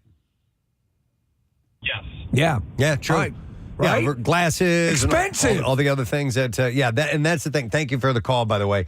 Is that if you weigh where you save your money? I can't hang up on this call. Here, let me see if I can do it over here. You've gone to Trash Room, haven't you? I have. I just I want to stay talking to Jared forever. I can't hang up on you, buddy. By the way, if you are moving, and I wholeheartedly recommend you do it in little stages. My wife was the one who packed up the entire house. So she did pack up the boxes, and then the movers just took the boxes. But if you have, let's say, a month to get ready, you do it by stages and like little stages, like one closet. You know what I mean? Like, that's what we did. But there are movers who will come in and literally pull stuff out and pack it for you. It's really expensive, though. Oh, is it? Yeah. Okay. Yeah, we did. We've done a move where we packed it ourselves, and then we had the thing where they did the packing for us, and there's a lot more work involved in that with just moving the stuff. And then, of course, it inevitably occurs where you go upstairs and one of the moving guys has your wife's panties on his head. Yeah, always. I have a question about this, about carpeting, because we need new carpet on our second floor. I do not feel like moving, any furniture whatsoever, that would be money well spent, right? Yeah, you hire the guys to come out and do it. Yes. Actually, you know what you should do, Casey, is talk about it a bunch on the radio, and maybe somebody will give it to you for free. Yeah. Listen, we had the house band, and I've been doing the live commercials. CertaPro. They moved all the stuff. Yeah. They moved everything. I'm like, oh my God, you guys are amazing. So I know it sounds like a client stroke session here, but I had CertaPro do my outside, and they did all of that. Every meticulous thing they could do, and I'm just again, I'm like the guy sitting there going, "Well, this mint julep tastes very good." Yeah. But they got it done, and it does matter. I think for painting, the biggest pain in the ass is the staging, like the setting up, the cutting in, and the taping, and learning the show tunes, and learning the show too. Although I do love that, I do love it, but it can be taxing. No, you're right. All of that prep stuff is a nightmare. I don't think this. Oh no, wait, it is working. All right, I got Mike. The touchscreen is working. Hey, Mike, you're on the air. Good morning, bud. Hi, guys. How are you? Good. All right, best money ever spent. What is it on? It is on a robot lawnmower. Okay, I've seen these, and so okay. Is it a give me the lowdown. Is it a Husqvarna? No, it's a Mammoth or something like that. I can't pronounce it. Mammoth, but it's an all-wheel drive robot lawnmower. I have a hill in my backyard that's like 45 degrees, and a 15-year-old that doesn't want to do anything around the house. All right. So I fired him and hired the robot. Mike, have you given it a name? Yes, Chopper. Chopper. Yeah. Get to the chat. So let me ask you. All right. What? You take it. I assume it follows the same sort of system that a Roomba would use. You kind of electronically fence it where you want to go, and then it does a couple of runs, and then I assume that's all you need to do. Correct? Actually, you walk the perimeter with it, like using your phone like a little remote control. And then, you walk around the areas you don't want it to go. And then it'll actually mow stripes and letters and everything into your lawn. I looked it up. It's called a Mamotion. Mamotion, that's it. Mamotion, yeah. Luba robot lawnmower. And there's a tutorial on YouTube, which is really amazing. You can program all of it like on your iPad or your phone. I'm guessing you have an app to use it. Wow. Yeah, yep. And it's so cool. And you set the lane distance. Mamotion, yeah. If you don't mind my asking, how much did it cost? $1,700, but it was well worth it. Okay. I had the smallest one because I don't have a huge yard, but it's just that hill. But it trucks right up that hill, no problem. I was doing that with a hand mower because you can't ride a riding mower and it'll tip over. So you have a tract of land, and so you had a gas mower. No, actually, I had an Ego, like a electric, battery powered one. Right, I have an electric mower but my property, except for one hill, is sort of flat. Okay, I think we're looking at it right now. This looks pretty badass. Oh, it is. It's like a little truck. It's awesome. Let me ask you though, what if you want to collect the clippings? It doesn't collect the clippings. That's the one thing, but it also doesn't jam. So you can mow it with wet grass and everything. So does it pulverize the grass into like a fine? Yeah. Okay. Yeah. The blades are really small on the bottom of it, and they're cheap and easy to replace. They're like little razor blades. But I mean, it has really been a lifesaver for me. I can start it right now when I'm out on the road. It is awesome. Dude, that's pretty cool. Do you just grab a beer and sit out there and watch it sometimes, Mike, do the work? Actually, it's cool because you can watch it from the app. So I'll sit out on the road in the parking lot and watch this thing and relax. Dude, when you come back home, is half the joy collecting your friends and neighbors' dead pets from your lawn? No, it's got all the sensors and everything like that. But I would enjoy that too. That's awesome. All right, thanks, Mike. We appreciate it. Yeah, I've looked at my wife's aunt and uncle who live in Sweden, and this was years ago before I had ever seen anything like that. They had a little bot, that was out in the yard cutting it, and it goes kind of slow, and it just kind of trucks around, almost like a pool skimmer, like a cleaner. And we were just fascinated by it. Do you know what I have to say though, on a Zen level, and I know you feel me on this, Casey. I do. The mowing of the lawn. Is this kind of thing it's just there's a Zen thing to it. There is, yeah. But I did it yesterday. Don't leave me out of this conversation. Oh, you as well? Yeah, absolutely, yeah. I share meatballs. No. Leave me out of this conversation. No, but screw cutting the grass. Steve and I talk about it all the time. But yes, Nick definitely mows his lawn. I do have some problem areas where I'm like, I hate this part of the lawn. Like I have a row of arborvitae where I'm just, constantly just avoiding branches and stuff. I have a 45-degree hill that I use the the iWorks. That's the battery system. So it's light enough, that I can push it up, but it is a mofo. I could see this guy having to deal with a 45-degree angle. All right, I'm going to go to Justin. He's been on hold for a while. Justin, you are on the air. Good morning to you. Good morning. I'd like to pull out an oldie but a goodie. Domo arigato, Mr. Roboto. I want to lick your hiney. Cathy Romano. That's a good one. Good one. I like it. All right, Justin, best money you've spent, sir. Teaching myself and learning to build my own desktop computer from scratch. Learning to build. Okay, so are you a gamer? I am a gamer. I've also done work on my computer, like whatever. I used to stream a little bit, so I've built like a streaming PC, but I've bought pre-builts. I've built around old computers, but building one from scratch, finding each and every part that you want to find and making sure that it all works correctly is like one of the greatest feelings in the world, and it's such an important skill to learn right now. Yeah, so I can say I hear you on this because I put together my studio. I love electronics. I'm an immediate Gen 1 adopter when something is released, which is folly, but I do it anyway. And getting things to talk to each other and getting that end result is cool. So what do you currently have? What is your rig now that you have? So I built it around the graphics card that I got, which is an RTX 4070. So that's the graphics card. It's the ray tracing graphics card. It's an NVIDIA. Yeah. Like I wouldn't trust ATX so much because NVIDIA works a little bit better. So you build that. You pick your motherboard, whatever motherboard you want to use. You want to go for whatever slots and stuff that it has. You know what I'm saying? Yeah, slots. Yeah. So how much did you save by building it yourself? Usually you save around $200 or $300, but it can get like a lot higher because those pre-builts, when you have that company do it for you, you can spend upward of $2,000-$3,000. But I've built the same ones, if not with better parts that I choose, for about $1,600. Yeah, no, I hear you, man. There's footage we talked about. Is Henry Cavill, who's a gamer as well, building his own gaming computer. It becomes this thing for people. But you're saying, if you can take the time and you are a gamer and you're into this, learn it, and it's the best money you can spend helping yourself learn how to put these things together. Absolutely, because not only that, when you buy those pre-built ones, you can start with that. That's not a problem. But like I can't ever trust an HP computer again because the programs that they put on there, even if it looks clean and it's a nice clean version of Windows or whatever you have running, there's stuff that they put on there somehow that slows it down to a crawl. And then you wonder, you have a computer for 1-2 years and why is it going so slow? And then before you know it, it's in bed with your girlfriend. Yeah, it's a nightmare. I hear you. Exactly. Yeah. All right. Yeah. Well, good for you, man. All right, Justin. That's cool. Thanks, man. I would never, ever consider something like that. You wouldn't want to start building electronics in your home? I don't think so. All right, let me go. Now, this, on the other hand, I might. I'm going to go to John. Hey, John, good morning. I'm a warlock. Duh. Wow. I built my own friggin' computer. All right. Yeah, that was solid. All right. Yeah, absolutely. John, best money you've ever spent. And don't say a Mercury surfboard. Well, possibly. Yeah. No, honestly, the best thing I ever spent money on was weed seeds.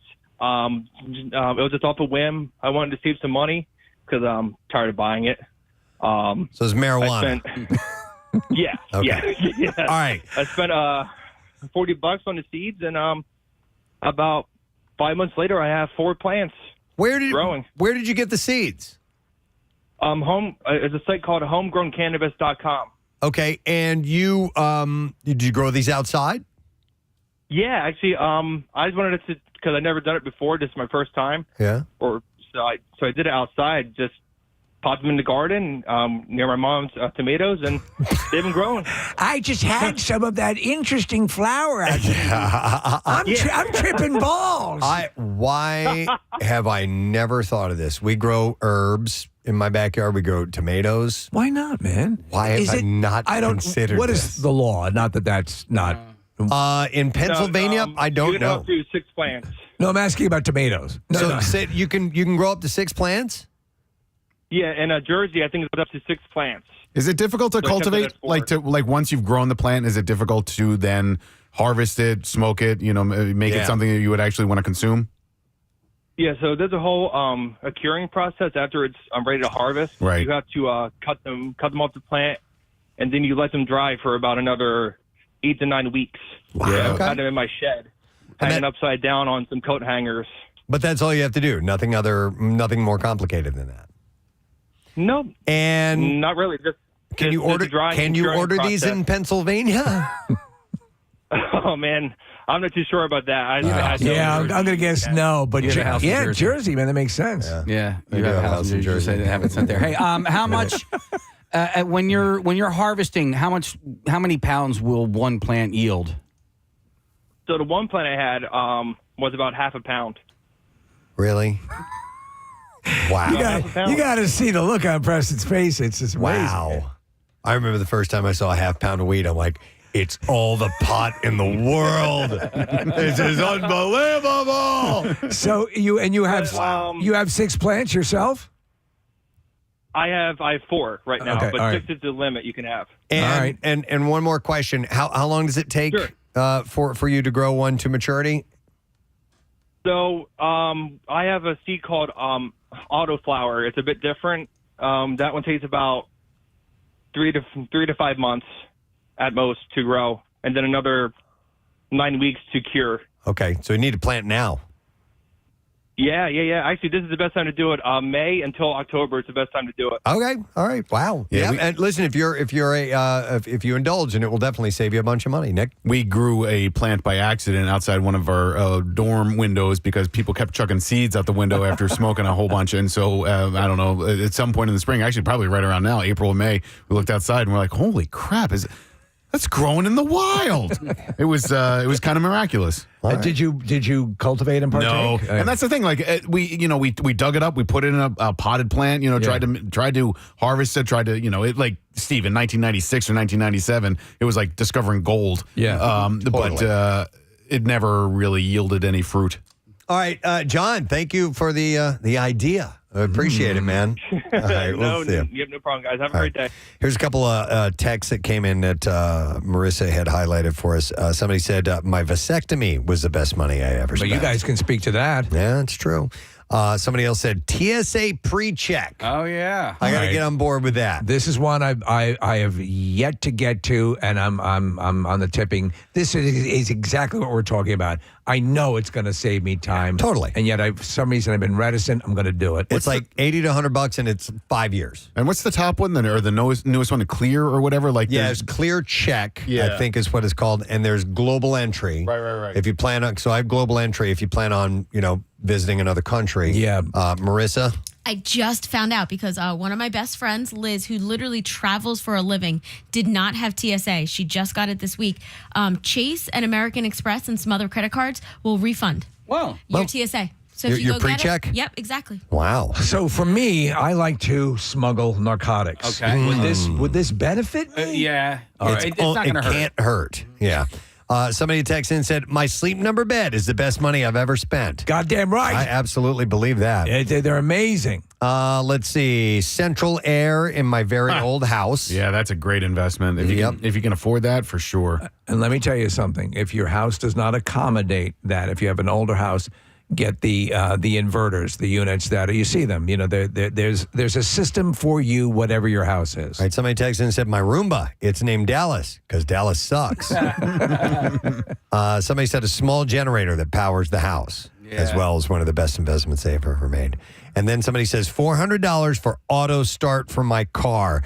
Getting into a warm car in the cold or cold car in the heat is so worth it. That is true. And so that's exactly the kind of thing that you go, I don't know, do I really need it? And then when you get it, it's the kind of thing that makes you say, as this person, why did I ever wait? Yeah, I use it all the time, and it's absolutely worth it. Let me see here. We got time for a couple more quick calls, and who's been on hold for a long time? Let me go to Zane. He's been on hold for like 20 minutes, so I'm going to check in with him. Let's see. Zubba. Zane, are you there? I'm here. Hey, Zane, what's up, man? Not a whole lot. Did want to add in and say 3D printer. It only cost me $200. The things you can print with this thing will save you in the long run by far. So, here's the thing, Zane. I've been flirting with, in fact, I got a 3D printer for Dr. Mike. because he has, the RC, the airplanes that he does. It's his number one hobby. But you can print all sorts of replacement parts for that. So I got him one, and I'm thinking, is this something that I should get as well? And you're saying for exactly that reason, replacement parts. They're all. What is is it like a never-ending catalog of things you can print on this thing? Oh, yeah. I mean, it depends on the size of the printer you get based on, like, what you can print, unless you print it in parts. But you can print toys for kids, gifts for people, personalized objects. Hell, for my motorcycle, I was going to print something to make it so that I don't have to use my hand as much for the throttle and I can just rest my palm on it. It's $13 online. I printed it. It cost me 27 cents in 40 minutes. I had a piece that I could use just to have a longer trip, more relaxing. So what is the lowest size you would recommend if you wanted something that was useful? What size printer gets it done for most things that most people would need? So 9 times out of 10, people aren't going to be printing things that are too big unless you're going from like cosplay props and all that. Right. So I have the model called the Bamboo A1 Mini. It's like 180 millimeters cubed. It cost me, like I said, it was like $180 to buy it, and then there was a multicolor attachment so that you can print in different colors, right, without having to change it manually. It in total cost me $300 over Black Friday. Okay. Oh wow. Okay. Right. Yeah. Thanks, Zane. Appreciate it, man. I'm trying to think of what applications I would put something like that to. If I had stuff regularly, I would totally get that. Yeah. So like for hobbyists, for like people who do like trains, or again with Mike, Dr. Mike, and I'm getting into the RC. Plane stuff. He's helping me. That is exactly what you're looking for. In fact, we had it was Melissa, right? Her son printed a 3D from a Walk a Mile. Oh, yeah. And so here's my Batman that he printed on his 3D printer. His name is Timmy. Timmy, and he gave me, Steve, a Harry Potter wand, and I lost it. Your elder wand. My elder wand. I have a little golf ball guy with dangly legs. It's pretty Marissa got a little football guy with dangly legs, which is these fun little tchotchkes. All right, one more call, and then we got to wrap it up. And I'm not familiar with this, but this sounds like a good one. Mike's been on hold for almost 20 minutes as well. Hi, Mike. You're on the air, bud. So I was driving along and la-dee-da, pow! It's you, Kathy. So my best money I ever spent was on the sleep consultant for my 3 newborn children. For each of them, we had a sleep consultant come in and make a custom plan for us. And with each of these kids, they now sleep through the night every single night. All right, Best money I explain. ever spent. Sleep consultant. I did not know this existed. Can you tell us a little bit about what they do? Yeah, so this woman comes in and asks you about their kids and what your schedule's like and what you'd like out of it, and she develops a custom plan and teaches you how to get them to fall asleep on their own without a pacifier, without a lovey, without any of those things that they typically clutch onto, so that when you have that newborn baby, they can, you can successfully transition them out of your bedroom into their crib. Does this involve chloroform? Wow. I mean, because it seems miraculous. Okay, Mike, what's a ballpark figure for one kid? Ballpark figure, you're talking $1,500. Okay, and you're saying in the long run it pays for itself. It ends up out of the less frustration and everybody being better mentally, that it's totally worth it. Preston, there's some things in life you just can't pay for, and good sleep is one of them. No, and true, I'm so man. thankful I can do it again. All right, Mike. You make a good point, man. If you're not able to get some sleep, everything suffers. Your job, everything. Yeah, appreciate that, Mike. So look up 8 Sleep Consultant. Wow. I never heard of that. Neither had I. Very interesting. All right, well, Casey, thanks for bringing up the subject. Yeah, no problem. We got some good ideas of things that people say in the long run, absolutely worth the expense. You know what else is worth it? Mr. Stickies. Oh, no. Sticky, icky, Yeah. Oh, wait. I got a $50 gift card to give away from Mr. Stickies. We'll take caller number 18 at 610-660-9333. And don't forget, go to Mr. Stickies. Go to their Sticky Run and Sticky Classic Run. Car Show, Saturday, May 31st, off a Heritage Run in Pottstown. And for details, you can see their Facebook page, Mr. Stickies. Warning, extremely addictive. So caller number 18, you get that $50 gift card. We're going to take a break. Come back in a second. Stay with us. Preston and Steve. It can and it can't. What you're looking at, I mean, is you can justify the use of deadly force. In theory, I can take my firearm and leave it at my father's house. And if my father used that firearm to defend his property, he violated no law. He was not in possession of that firearm outside the house. Okay. Hey, Joe, what about driving under the influence of marijuana? And does that vary from state to state? It does, and one of the issues in Pennsylvania they've talked about is because we're kind of decriminalizing and there's the medical, when you get pulled over for DUI for alcohol, there's a limit you have to reach. It's 0.08 is the limit of alcohol. If you're below 0.08, you don't get charged with an offense. Right. If you have any marijuana in your system, and I believe it can last anywhere from 3 to 7 days, depending on the level. If you have any marijuana in your system, you're automatically charged. DUI. Even if it's you smoked weed 2 days ago and you have trace amounts, because that they test for, I think there's a doctor in court who does this part, but I always look at his sheets. They test for THC, and I think it's delta hydrocannabinoid 9 or something. And when they test for all of that, as long as it shows up in the system, you're charged with 3802D, which is the drug offense. So you're just like a bad driver on a certain day, and you just do a dick move as you're driving. But if they test for it, and it could be a couple of days old, they'll charge you with that under the influence? Yeah, it's one of the things that they've been talking about addressing because, you can leave the bar and you're at 0.06, you're free to go home, but you have that little bit of marijuana and we smell up on the drug test. So and it's the weird thing, Joe, and we talk about this because there's so many from jurisdiction to jurisdiction, from state to state. There's the lack of parity. And again, I was reading an article in the paper about how it's hard to really, at the time of arrest, determine how far along someone is if they've smoked a lot of pot. Yeah, they need to refine the testing process, but you would think that would have been done by now. Because it's been around for a long time. Think it's one of those things that decriminalization happened so fast, and it was essentially, look, we're just going to, because it was a Philly thing. It was, we're no longer going to arrest for it, we're just going to issue tickets. Right. But the state is the one that makes the determination on criminal and motor vehicle code violations, and they have not caught up. Okay. So, all right. Can you have a medical marijuana card and a fishing license? I think so. They're still working on that. Hey, the firearms thing, is that nationally or is that just in the state? He was saying it was federal. But so firearms, it's all submitted federal, so they still fall under federal guidelines. Not every state has a medical marijuana program. Okay, got it. That's still local. Okay. They're still state by state. All right, Sarge, thanks for the info, man. We really appreciate it.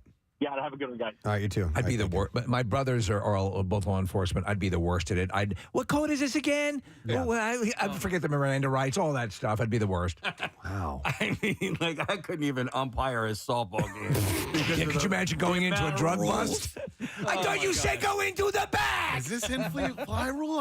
Thank you for saying that because the umpire yesterday missed 2 infield fly rules, and we were losing by 1,000 runs. I'm like, please just give us these outs. Real quick, one of the funniest moments of my life was watching my father try to explain to my mother the infield fly rule. And it took about an hour and a half, and she still doesn't understand it. But boy, did my brothers enjoy the process. Well, it seems like all this has a multitude of infield fly rules. Yeah, People are trying to hash out, Nick. It's confusing. Yeah. It is. But, I mean, things have lightened up so much. If you look back, 25 years ago as opposed to now and where things are. I mean, me as a user, I love it. I think it's great. You're so right, though, Press, because years ago, I remember he smokes pot. I know.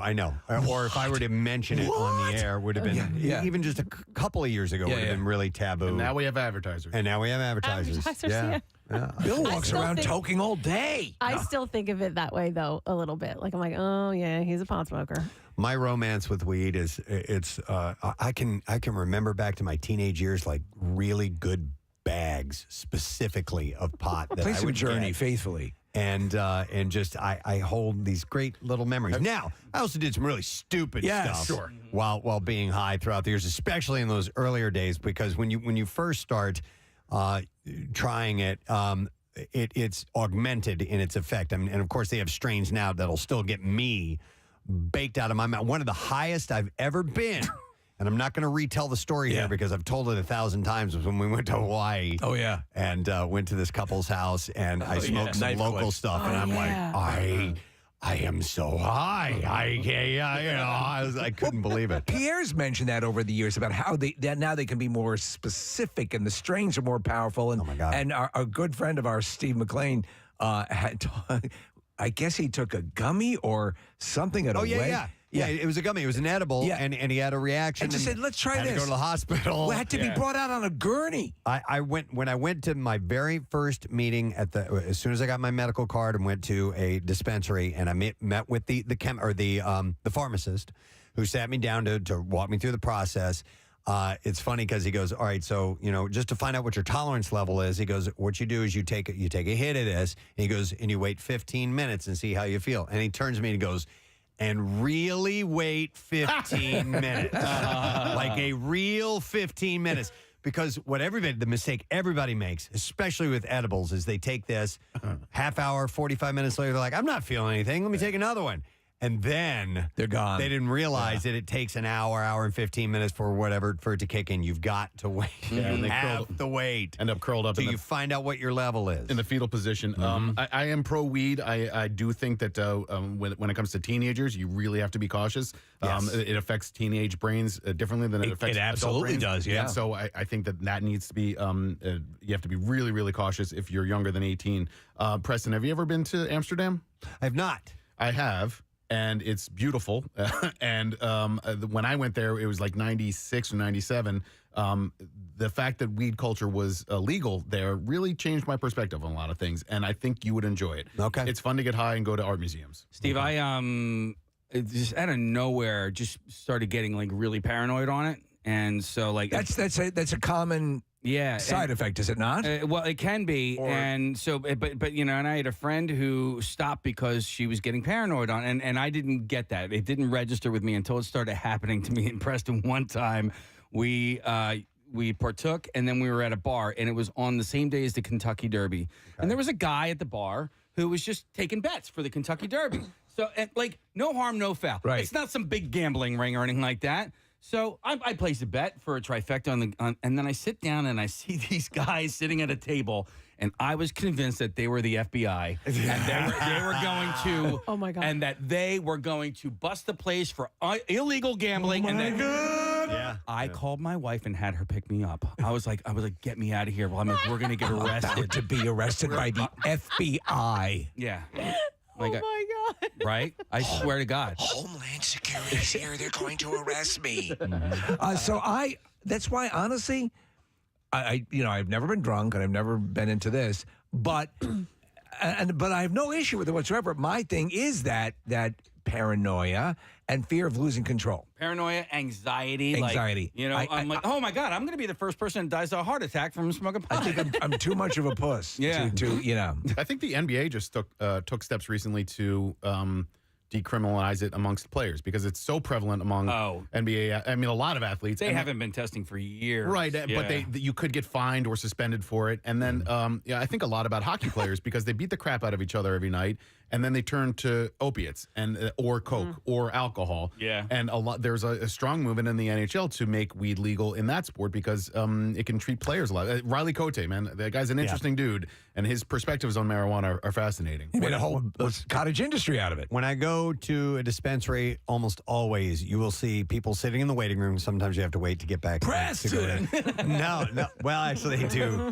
Sometimes they welcome me like that. But you'll see people who clearly need pain management, and they're with canes and just look like they're there to get medicine. I've told you this many times before, so I don't use pot. I have no desire to. However, in my own life, I've said this story about my mother battling the pain of cancer. She was in late stages of her life. The only thing that alleviated the pain at the end there was pot that we were able to get for her. So yes, absolutely, I can see that. Well, it is indeed 420, and thank you for the calls. By the way, some that I didn't get to, one of them, Jessica, said she had a bartender and a bud tender at her wedding. Wow. She's going to. Oh, she's going to. Oh, that's a pretty sweet deal. And Joe, who called in, he worked at a deli, and their phrase to go smoke weed was check the roof. Because apparently they'd go and I guess go up on the roof and get stoned and come back. So, but anyhow, indeed, it is 420. So. Thought a little discussion was warranted. What we're going to do is take a break, come back in a second, and have your chance. Your first chance to win $1,000 in MMRBQ tickets. We'll get the bizarre file as well. Stay with us. We'll be back in a moment. Preston and Steve. On 93.3 WMMR. Kathy, so ladies and gentlemen, today we honor a man who has a very special way of speaking, of announcing his presence, and that is our boss, Bill Weston. Yeah. Today is Talk Like Bill Weston Day, and in honor of Talk Like Bill Weston, it's like Talk Like a Pirate Day. At some point, you might think go, it's better. You don't have to talk about it all day long, but if you do throw a little homage to Bill Weston, it's great. And in as much, we are going to do a contest called Who Said It Bestin'? Talk Like Bill Weston. If you are interested in winning some great prizes and you think you do a pretty good Bill Weston impression, text Bill to 39333. Right now, we are going to randomly select people to play, and we're going to text you a line that you will have to read in conjunction with someone else. So we're going to have two people reading the same Bill Weston line in their best Bill Weston impression. We will vote amongst us here. We will pick a winner, and then we have prizes like Dave Chappelle tickets. Which is amazing. Casey, what all do we have to give away? And by the way, don't call. Right. Text Bill to 39333. We are going to text. We're going to randomly choose people through the text, and we are going to send you the line, and we are going to call you and get you on the air with us. So you don't have to dial us at all. Just text the word Bill to 39333. What all do we have to give away, Case? Yeah, so in addition to the Chappelle tickets, which go on sale tomorrow, we also have tickets to go see Fantastic Beasts. As well, with that, the Philly Orchestra is performing Harry Potter at the Man in July. So we have, basically two pairs of tickets there. And by the way, the Chappelle show is going to be Saturday, May 28th at the Hard Rock in Atlantic City. We have Cases of Loverboy, which is that is a sparkling hard tea, and we also have the Batman.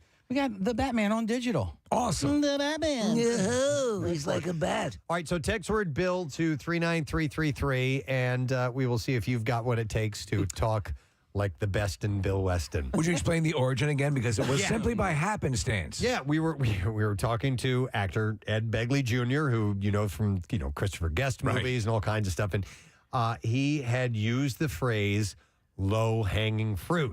That's one of Bill's favorite refrains. Yes. And so afterwards, Nick had said, I didn't know today was Talk Like Bill Weston Day. And then immediately we said, well, we have to create that now.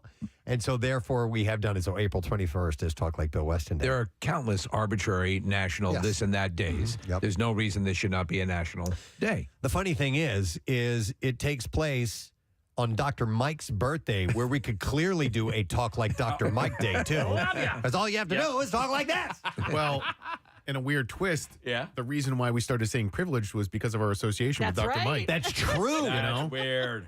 Let's share the origin of that for a moment, because we all have Dr. Mike is our doctor at Penn Medicine, and we were talking about, I don't know, just seeing Dr. Mike or whatever, and Bill told us that we should not talk about that often because it makes us seem privileged.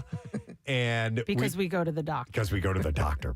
And so we thought that was hilarious. And so therefore, privileged became part of the vernacular. And generated a very successful line of T-shirts. Yes, it did. I think because we were saying Penn Medicine, and it wasn't like, we went to the doctor, because it was this big, I don't know, conglomerate. We sounded like we were privileged because we went to Penn Medicine. Right. It was just one of those little Bill concerns. It's okay. And so many of those are represented in these Billicisms. Yep. So that was born. And then, obviously low-hanging fruit and third leg of the stool and the barn door and all these little things. Hom-yonkel. The best part is that Bill now gets it. He'll come in and go, I actually do talk like that. Right. Well, it's funny. He doesn't speak like that all the time. Yeah. But it's greeting people. Bill doesn't have the ability. You know how if I see you, Case, yo, dude, what's going on? You know what I mean? That's my delivery. Hey, man, how are you? Yeah. Or good morning or whatever it may be. Bill Totally. makes an entrance. He opens the door, and he usually does it like he almost kicks it open, like he'll open it very big. Morning show, people. And he does it that way, and then he settles into more normal, very casual conversation. Yeah, totally. Good morning, everyone. And it's great. It's hilarious. And sometimes, And even he chuckles. Sometimes it starts with, in our meeting, it starts with this, okay? And I have to. Oh, yeah. He comes in with his book, with his notebook, and he'll go like this. Yeah. Oh, totally. Okay. Are you sure? Well, okay. No, go ahead. We have a pretty big deal, and there's a concert that's happening this weekend. One of our winners from the Rizzo contest we can't get a hold of. He gave us the wrong number, or we wrote it down wrong. So we're not going to say your name, but if you have not heard from Sam to get your tickets, call us right now, and we'll be able to check in All right. and make sure you get your tickets. Excellent. We want that to happen. Absolutely. Okay, now I'll hit the intro. Here we go. WMMR presents Preston and Steve's Bizarre File. Brought to you by the Jug Handle Inn. Catch the best food, the best drink specials, and the action of all the games at the Jug Handle Inn in Cinnaminson. Come for the famous Jug Handle wings, but enjoy so much more online at thejughandleinn.com. A flying burrito can be a one-way ticket to a road rage incident. And for proof, you only need look at a recent incident in Harris County, Texas.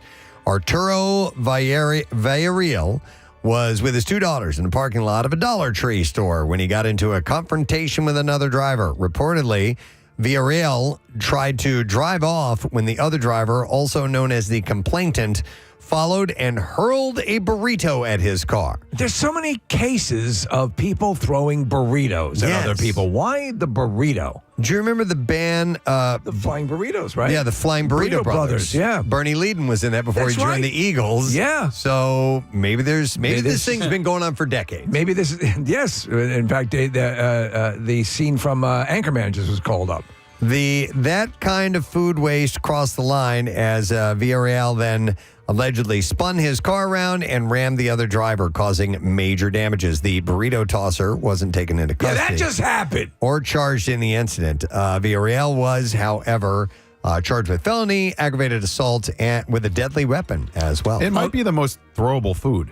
Yes. It probably is. You know, like football shaped almost. Yeah, you could spiral it. Yeah, I'm trying to think of a food that is better for throwing. And coming up blanks. Like a Stromboli? Yeah. Yeah. But a burger would come apart. What about a croquet? Like a chicken croquette? Okay, that's pretty good. Yeah. Yeah, that's self-contained. What if you would have a Gatling gun that shot tater tots? And, Tater and the tots. chicken croquette, if it were to hit and kind of, that cheese could come out of it and burn you.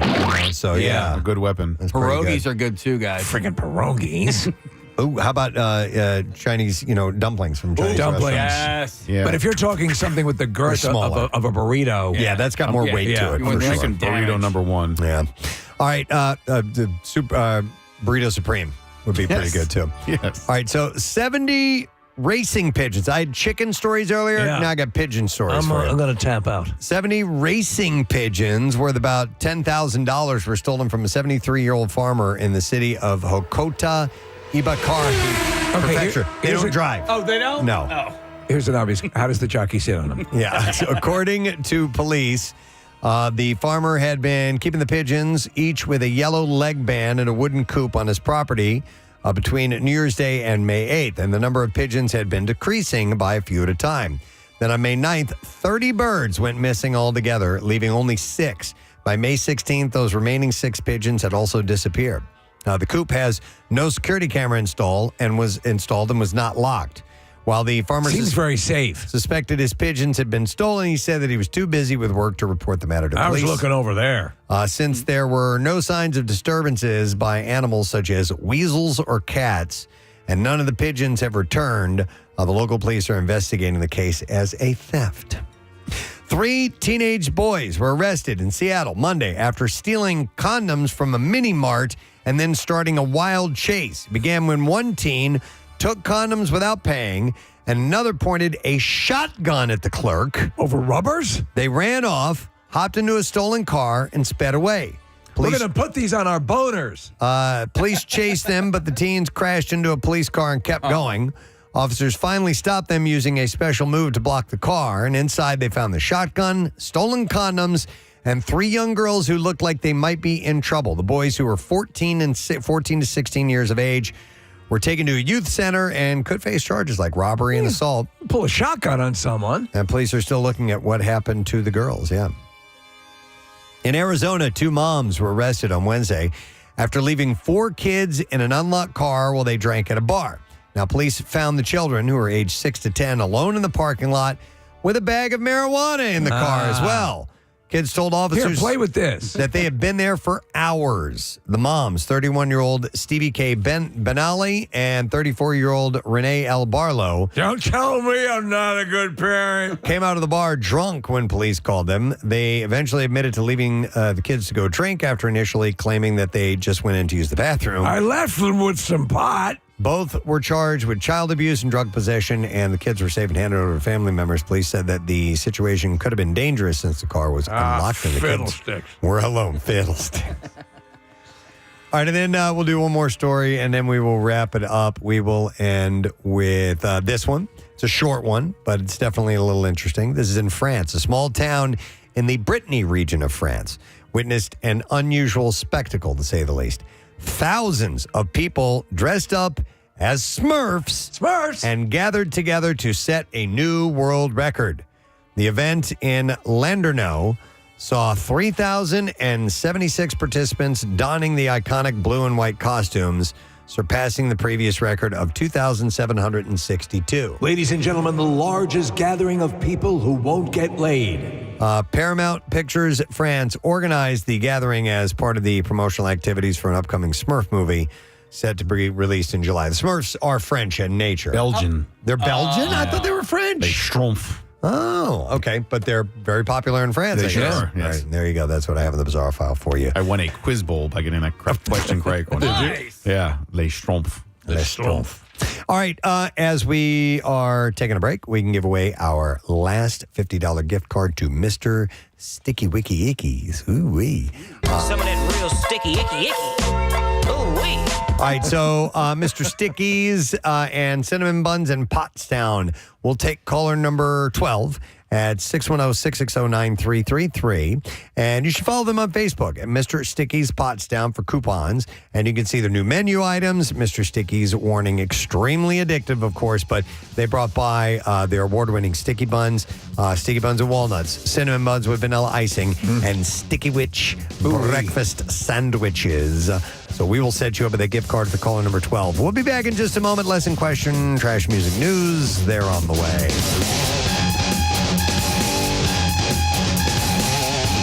Preston and Steve. Like he'll slam stuff down on the desk.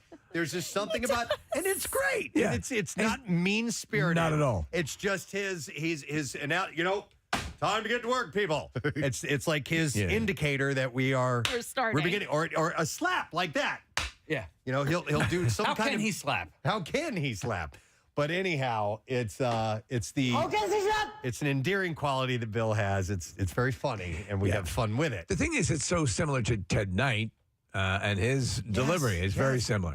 All right, so Talk Like Bill Weston Day. We're getting people on board to play Who Said It Beston. And we have sent the lines to you. All you have to do is text the word Bill to 39333, and we will randomly choose you and send you the lines, and you will have to say them against another person. So that's what we're going to do now. I don't know what they're going to say. Steve had written down these lines. They've been sent to him. I don't know which lines are going to be delivered to us, but I'm going to get two callers on the line. We're going to start with Steve. Hey, Steve, good morning to you. Hi. Hi. All right, Steve, you're going to be going against Brian. Let me get Brian on board. Brian, are you there? All right. Hello. Hello, Brian. Hello. How you doing? I'm great. How are you? Wonderful. All right, so let's get started. First, we're going to have Steve read his line. Then we're going to have Brian read his line in their best Bill Weston. And then we'll take a vote amongst the five of us here in the studio and determine who our winner is. So, Steve, we're going to start with you. Give us your best Bill Weston. Privileged. Not everyone has access to doctors. All right. Good. That was really good. Brian? Because it's not. Yes. I'll explain after. Go Brian, ahead. let's hear your delivery, please. Privileged. Not everyone has access to doctors. Okay. You tried a different riff on it. Yeah. Let's go. Nick, who do you vote for? The first guy. And Kathy. First guy. Steve. Steve. Yep. Steve. Steve. It's unanimous. Steve is our winner. Sorry, Brian, we got to let you go. Steve, that was a wonderful Bill Weston, by the way. Thank you. And therefore, we have this prize for you. Well, Steve, privilege. You just won yourself a pair of tickets to see Dave Chappelle. Oh, not Isn't everyone can make it to a Dave Chappelle show. Isn't he in that awfully Billy Bob Thornton movie? See, the thing is that you come out big with that privilege, and then you go. Right. All right, so the Chappelle show that you're going to go see, by the way, is going to be May 28th at the Hard Rock Live Edis Arena. That's in Atlantic City. And tickets for both Chappelle shows, which is May 28th and 29th, are going to go on sale this Friday. That's tomorrow. And all the details are at hardrockhotelatlanticcity.com. This Chappelle show, Got to go. the Chappelle show came out of the blue. I didn't hear any this is very cool. Yeah. Yep. All right, we're going to get 2 more callers on the line in just a second, and we will see what line they're going to deliver to us. So Marissa and Connor are now contacting the people that we have sent the texts to. They'll get them up a couple at a time, and we need to make sure this is coordinated so they have that they're saying the same Well, lines. during the time, I'd like to give some advice on whittling, Preston. So that whittling? Yeah, the blade goes away from you as you're carving the wood. All right, let me get our callers. We have Kenny that is there. Hey, Kenny. Hey, what's going on? How you doing, buddy? Pretty good. How about you? Good, wonderful. Hang on. We're going to get you up against Brad. Hey, Brad, are you there? Yes. All right, Brad, we're doing our best Bill Weston. It's Talk Like Bill Weston Day. So, Brad, we're going to start with you. Give us your best Bill Weston line. All right. Being local is the third leg of the stool. All right. Being local is the third leg of the stool. Kenny, let's hear your Bill Weston. For MMR, being local is the third leg of the stool. All right, Casey, who are you going to vote for? Kenny or Brad went first? Brad did go first. I'm going to give the slight edge to Brad there. All right, Steve? I'm going to slide edge to Brad. How about Kathy? Brad. And Nick? Brad. Yeah, same here. Goes to Brad. Hey, look at the big green on Brad. All right, what do we have for Brad, please? All right, Brad, you are. I'm not going to do the Bill Weston. You got a case of Loverboy. You might recall Loverboy from Bravo's hit reality series Summer House. Loverboy is a high-quality, low-calorie, zero-sugar sparkling hard tea, and you can enjoy Loverboy at Kellyanne's Bar and Grill, which is located at 1549 Spray Garden Street in Philly. Some people call her Annabelle. The funny thing is that Santa impersonation is almost like Bill trying to do an impersonation of himself. Yeah, a little bit, yes. Because he starts to talk like this with a little bit of John Wayne. Yeah, he's doing a wonderful riff on Santa Claus, and it does sound a little John Wayne-esque. I can't believe that Bill doesn't like that because it's so funny. The comedy is I know it makes him cringe a little bit, but it's for me, that's the shining Bill Weston moment. Yeah. That call is the best. That he does, listen, he knows he thinks I'm full of crap when I say that, but I think that's a big indicator that you call up your boss and without even indicating what you wanted, he plays along. That's pretty cool. I thought so too. You know, on top of a Talk Like Bill Weston Day, a Talk Like Dr. Mike Day, we could even do a Talk Like Gary Lauer Day. God. Yeah. Oh, man. If that's even possible. Remember, the Gary Lauer prank phone call? No. Did you call him? Yeah, well, so we said Gary, we had him call Gary because Gary was being inappropriate, like at an event. Oh, we had Bill call Gary. Right. Do you have that? Hang on. I got to find it. But yeah. And it was you, was it not? It was me. Yeah. So again, we had him. It was like a reverse prank phone call because he was the one who made the phone call. He called the studio. Didn't realize he might have called the studio line, but yeah. Wait, I don't follow. What happened? All right, so the prank phone call, we had him call Gary because we had Bill call Gary. Yeah. What he thought was Gary. What he thought was Gary. Oh, and it was actually Casey. Gary. Gary. So Gary's not actually involved in Not this at all. Right. No. Okay. Because you answer the phone and you go, Bill Weston! Look at Bill Weston's on my phone or something like that. This is it right here. Okay, all right, hang on a second here. Here we go. Hello? Hello. Hello? Hello. Hello? I'm looking for Gary Lauer. This is Gary. Gary Lauer, this is Bill Weston at WMMR. Bill Weston! Hey, Bill! Hey, Nightman Bill Weston! Hey, settle down. We need to Settle down. This is kind of a serious call. Oh, Bill Weston! I can't believe You call my phone. Well, I had to chase it down from a couple different people to get to talk to you. It's about what happened at the Preston and Steve mixer at Parks. I had such a great time last night. I forgot my teeth. I didn't have my jam. Yeah. Hey. Well, here's Hey. It's not even a gross impersonation. It's terrible. I love it. Oh, and by the way, was he not calling the studio line? That's it. Because Casey gave him the studio line, and we couldn't believe that Bill didn't recognize the studio line. We're gonna do a two-parter on that. We're gonna come back. We have to a that. contest to complete. And plus, it'll help kill some time in between our contestants. So, let me get our next callers on the line. I'm Talk Like Bill Weston Day. Who said it best? And I have Ryan to start with. Hey, Ryan, how you doing, buddy? Oh, thank you. Thank you. I was waiting for someone to open with something like that.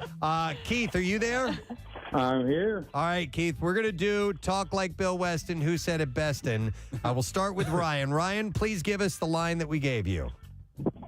Don't compromise show quality just because you can't see the barn door. That's pretty good. All right, Keith, That's where the barn door comes from. Keith, you got to beat that. Can you give us your line?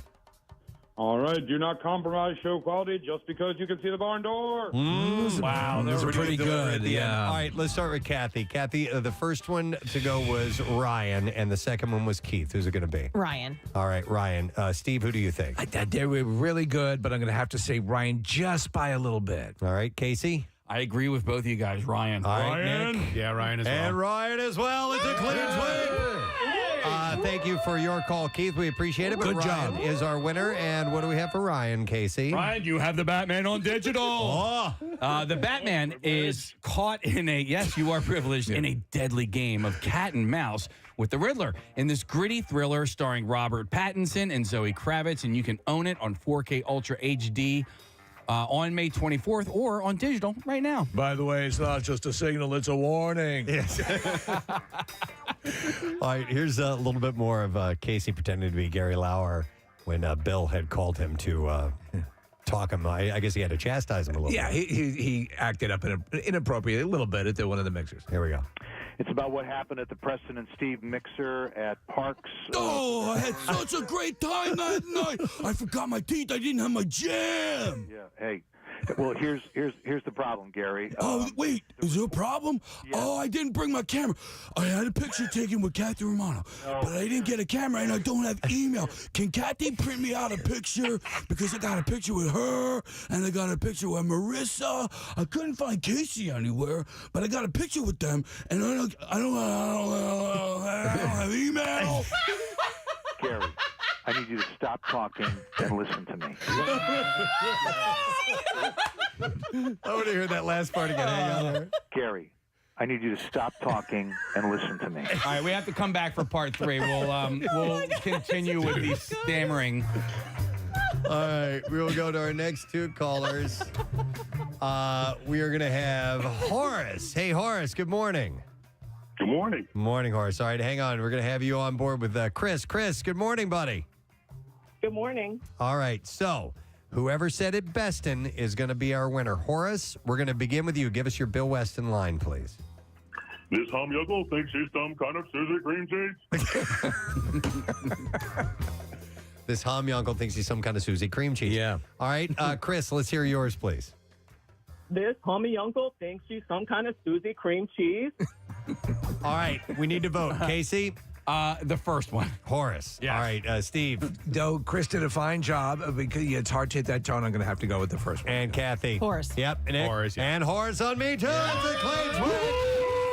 Chris kind of ended with a question in the voice, and therefore not quite Bill Weston-esque. So, Horace, here's what we have for you, my man. Horace, you have the Batman on digital. The Batman is caught in a deadly game of cat and mouse with the Riddler in this gritty thriller starring Robert Pattinson and Zoe Kravitz. By the way, this movie is Steve Morrison approved, right? Oh, absolutely. And you could own it on 4K Ultra HD on May 24th or on digital right now. All right, a little bit more of our Gary Lauer conversation with Bill Weston. Here we go. And I don't have email. Gary, I need you to stop talking and listen to me. All right? Bill's trying my Okay. Gave away a few pair of tickets for that show earlier this morning. Sunday show, by the way. Metallica, 93.3 WMMR. It's 10:21. It is a Tuesday morning. And temperature's only going up to about 70 degrees. And that feels a little bit cool because we have warmer days, but it's going to get colder the next 2 days. Tomorrow and Thursday, rain in our area. And high not even getting into the 60s. For the Shore on Friday and Eggs with Peg and the official opening of the Jersey Shore at Keenan's North Wildwood, we're looking at mid to upper 60s and partly cloudy skies. So that's not bad at all. That is fine. My guess is, as predicted earlier, I think you're going to see that high go up. And the rest of the weekend looks good at the Shore, too. Nick pulled up the Wildwood forecast, so partly cloudy. I don't see any rain all the way through Monday, and high in the upper 60s, so not bad. Not bad. It's not ideal beach weather going out and jumping in the ocean, but still it's gonna be really, really nice. Are you guys spending a lot of time down there this weekend? Yeah, I'll spend the whole weekend down there for sure. Absolutely. I mean, it's this is when the masses come in. Yep. This is the weekend where it happens. That transformation is something to behold. So we get in there Thursday evening, the street lights, the traffic lights are still on blink, and then everything gets reset and the deluge begins. I do laugh, though, because, I was always an Ocean City guy. So when we would go do these Keenan's things, I didn't necessarily know the best way to get to North Wildwood. And just in retrospect, and Waze didn't exist way back then. I went the longest possible way you could possibly go. You go all the way down to Cape May or something? I essentially got, I would go the back roads, get off at 55, go 47, 347, back on the 47, and then I just stayed on 47 the entire time without ever getting onto the Garden State Parkway. Yeah. And then I would go all the way through Wildwood and then up through North Wildwood. Yeah. It was the scenic route. The scenic route. Yeah. Well, by the way, the night before we do the broadcast on Friday, Thursday night at Keenan's, it's the Spiked Refreshers Happy Thursday that's taking place. Is that the official name of it, Nick? Yes. Okay, so Nick, Marissa, Casey, they will all be there. It's from 7 to 9. I might do a little flyby and say hello. Hello. We're going to hang out. And while there, they're going to have a chance for you to win the VIP hookup the next morning. So if you're planning on going on Friday, stop by Thursday evening, kind of do a little pregame, get a little, grab a couple cocktails, and maybe you'll win a reserved table that comes with a bucket of Coors Banquet, and you can also win the case for your shore house as well. So that's Thursday night, 7 to 9, the night before at Keenan's North Wildwood. There's going to be live music and all kinds of great stuff that's happening there. And, of course, Scott's going to have stuff all weekend long happening. So we will check in with him while we were at the live broadcast. All right, for now, though, we're going to do something else. We have a lesson question, and we're going to give away a $50 Amazon gift card courtesy of Adam Home Services. The question that we will go with this morning is, what is Steve's blow station made out of? Yeah, it's amazing. 610-660-9333, the number. All right, what is Steve's blow station made out of? 610-660-9333. If you know the answer to that, go ahead and give us a call right now, and we'll see if you can get on and give us that answer and win that prize. We'll do the trash while you're checking. The trash business is a gold mine. 93.3 WMMR with Preston and Steve's Hollywood Trash. All right, it's brought to you by Paramount Pictures. Mission Impossible, The Final Reckoning. Every mission has led to this. Tom Cruise's Ethan Hunt in Mission Impossible, The Final Reckoning, only in theaters and IMAX, and that's on May 23rd. What's going on this morning, Steve? Well, Mariska Haggerty telling Vanity Fair that after decades, she recently discovered that legendary bodybuilder Mickey Haggerty is not her biological father. Mariska says her real father is, in fact, Italian singer and comedian Nelson Sardelli, best known for his catchphrase, "Holy ravioli, ain't that a kicking of the meatballs?" Hey! After 19 years of playing Agent Gibbs on NCIS, producers revealing that Mark Harmon was not their original choice for the role. According to Don Brill, Harmon was the last-minute substitution after Clyde the orangutan. Wow. Oh, my God. Not a demanding role. And finally, Real Housewives of New York cast member Sonia Morgenstein being loaded onto an ambulance stretcher outside a Florida restaurant From what we understand, Morgan was attempting to break the restaurant record by eating 6 gallons of creme brulee. That's the Hollywood Trash. Let's see if someone knows the answer to this question. What is Steve's blow station made out of? And I believe we have somebody on the line who wants to answer. It's Ezra. Ezra, good morning. You're on the air. Good morning, YouTube. Thank you. All right, Ezra, lay it on us. What is Steve's blow station made out of? Solid gold. Yeah, solid gold. You, sir, are correct. So hang on just a moment, and we will get the info, and we will give you a $50 Amazon gift card courtesy of Adam Home Services.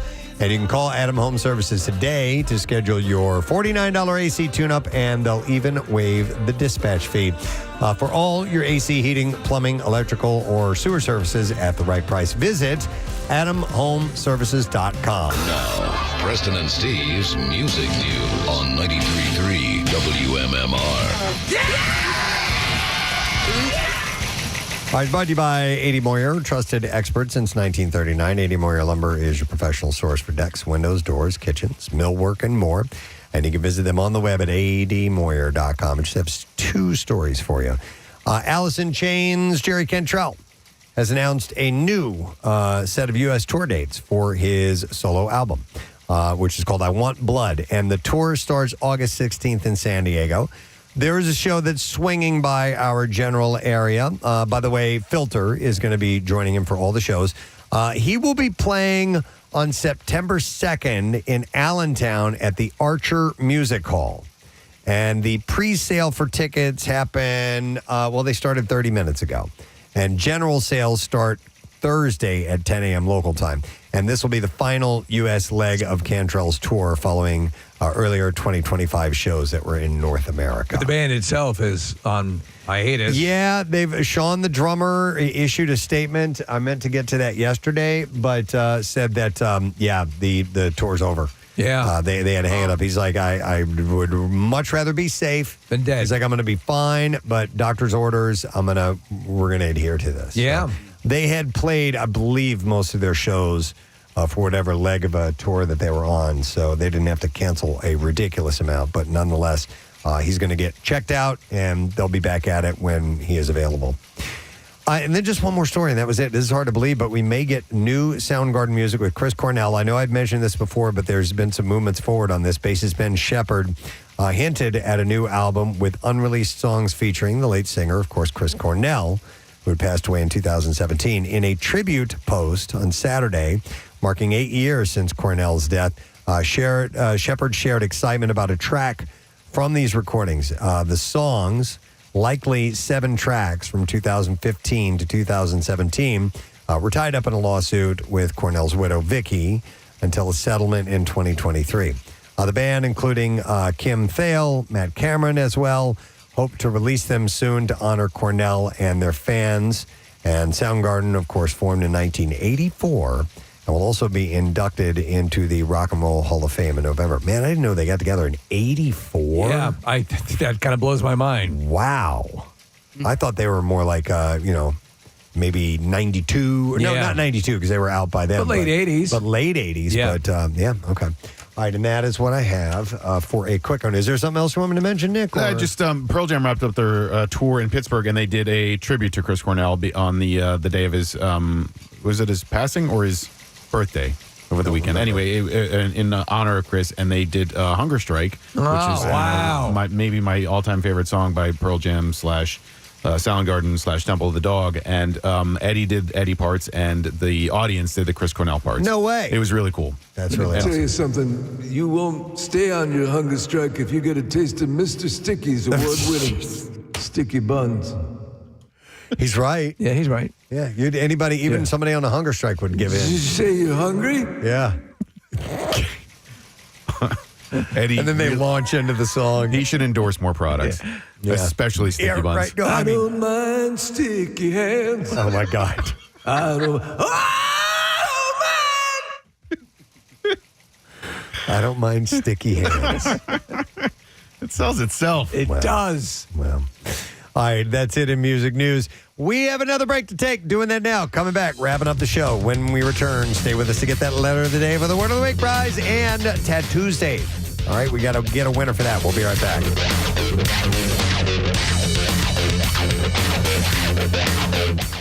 How you behaved at the mixer is causing problems.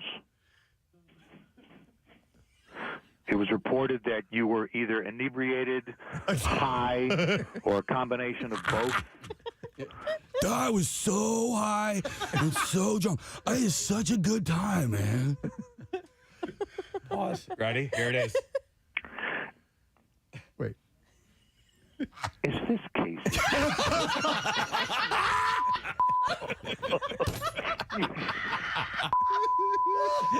You just called the hotline.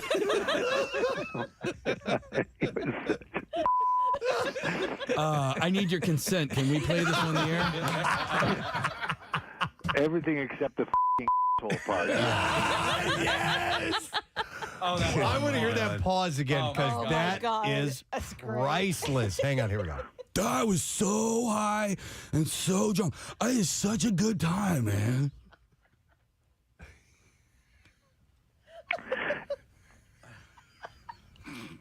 Is this Casey? Oh my God. Oh my God. You just called the hotline. Oh, my God. Oh my God. I need your consent. Can we play this on the air?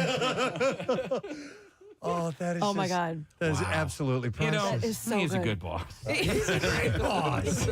What? He gave us some of the best audio. Oh, yeah. Yeah, absolutely.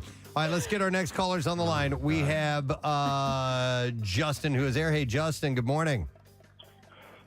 Yeah, very well done, Justin. All right, let's go next to Vinny. Vinny, are you there?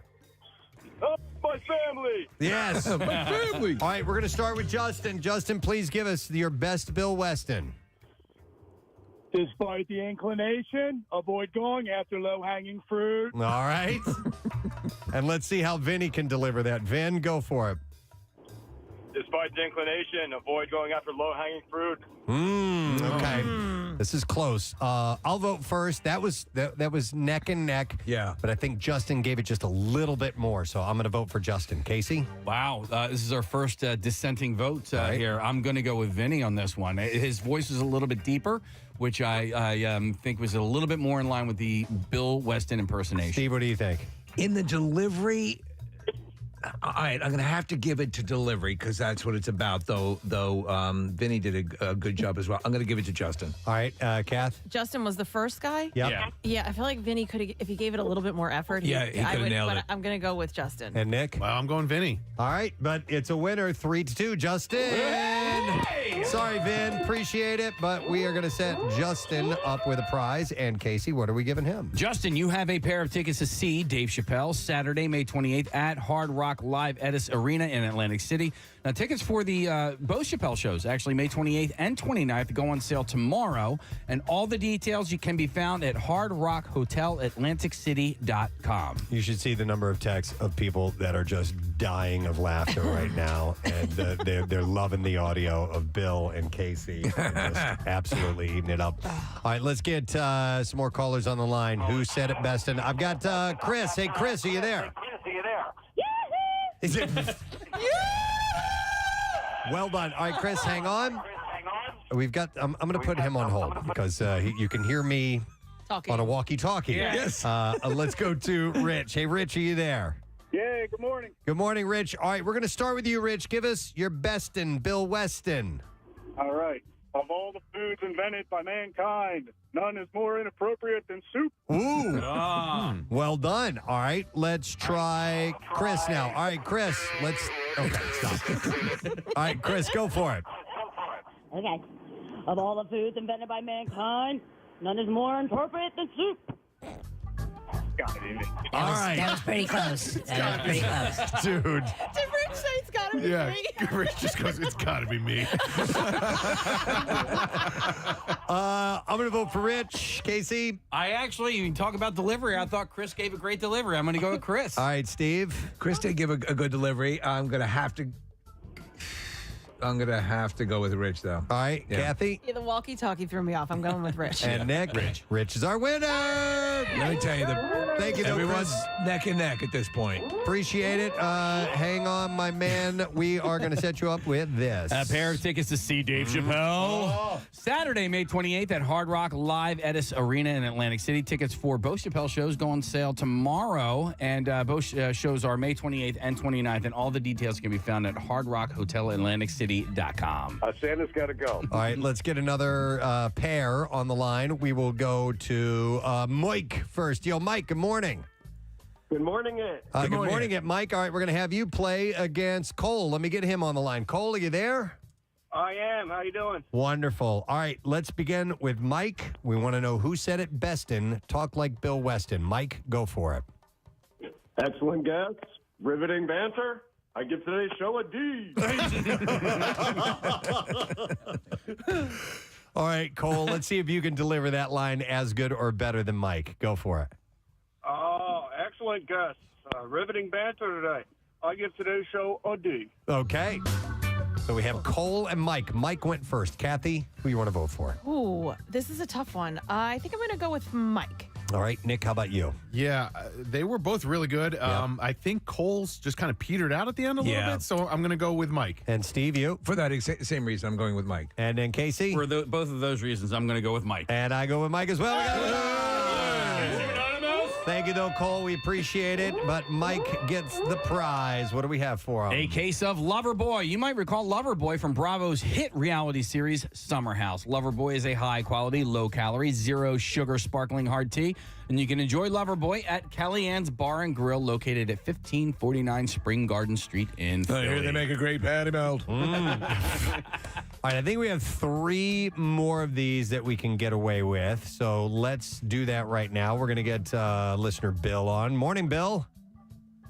Good morning, Preston. Oh, nice delivery. And his name is Bill, so we got to keep that in mind. Hang on, Bill. We're going to have you go up against Alex. Good morning, Alex. Good morning.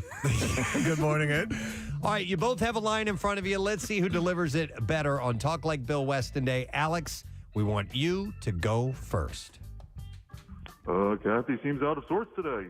She must be on her period. Oh, my God. Yes. Dear God. Yes. That's good, though. All right, now we go over to Bill. Same line. Bill, go ahead.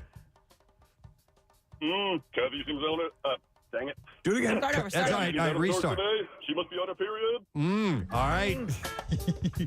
This is a close one. I'll start this time. Nervous here. Wow.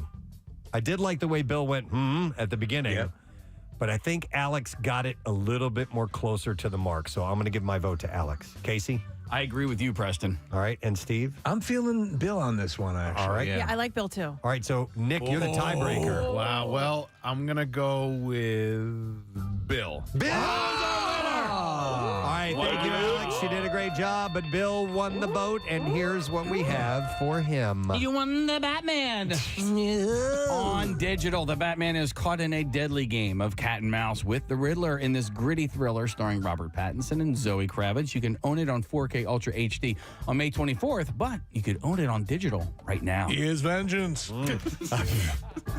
Somebody texted and said we need a woman versus woman version of this. I think we've already chosen our contestants, and I don't think we took gender into consideration at all. But in fact, we did have a girl earlier. I think Chris. I thought we had a couple of girls. Okay, We did. I don't We really had know. two But girls. anyhow, Yeah. it would be nice to see lady against lady. Because I hear that. a number of women do Bill Weston impressions. But if we can't do that now, maybe we can do like a one-off later Right, on. I don't know. right. We'll see about that. All right. So to Art Alexakis's Life of Everclear with Father of Mine, 93.3 WMMR. Everything that rocks, 1040 on Tuesday morning with Preston and Steve show. As I've said earlier, going up to only about 70 degrees today. That's our high temperature.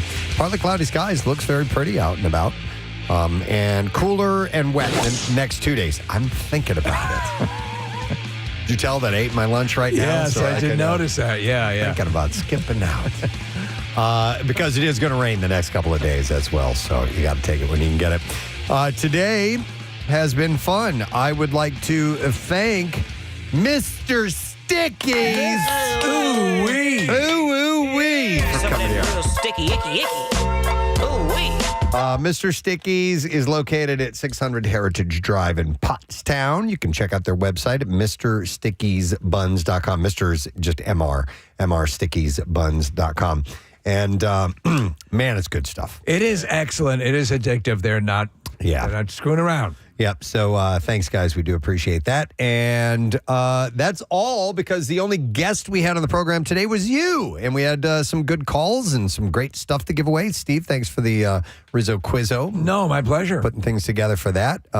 We do have, what were you going to play something? I just wanted to play one more one of time. them. Hey, you lousy, drunken What actor was originally set to play Marty McFly? Yeah.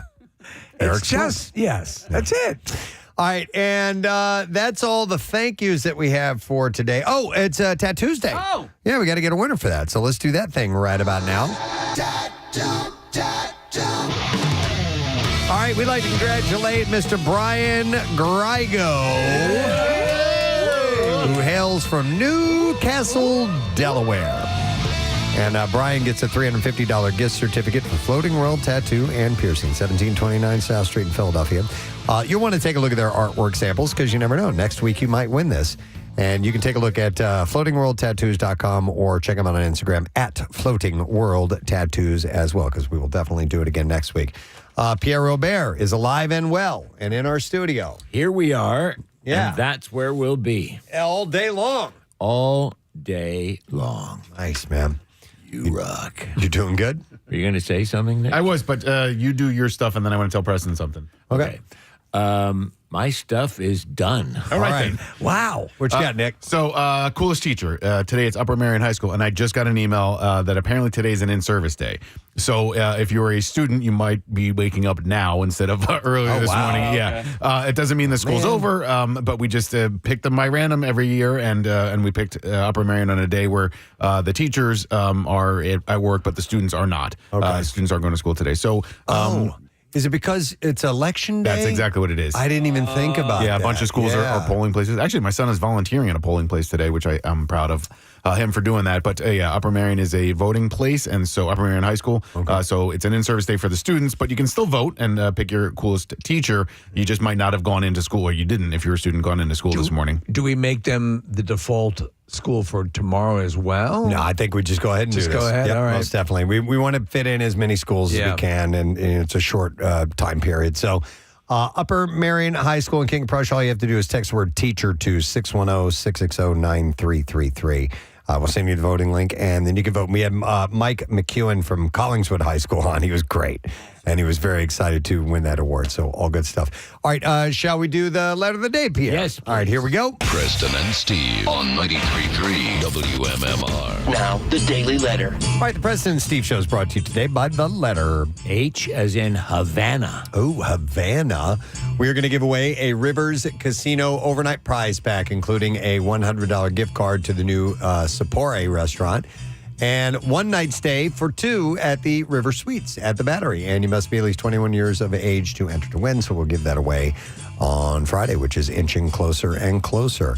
What's happening today, Pierre, on your show? We got more of those tickets for the Live Nation thing where they're offering the tickets for the $30? Yes, that one.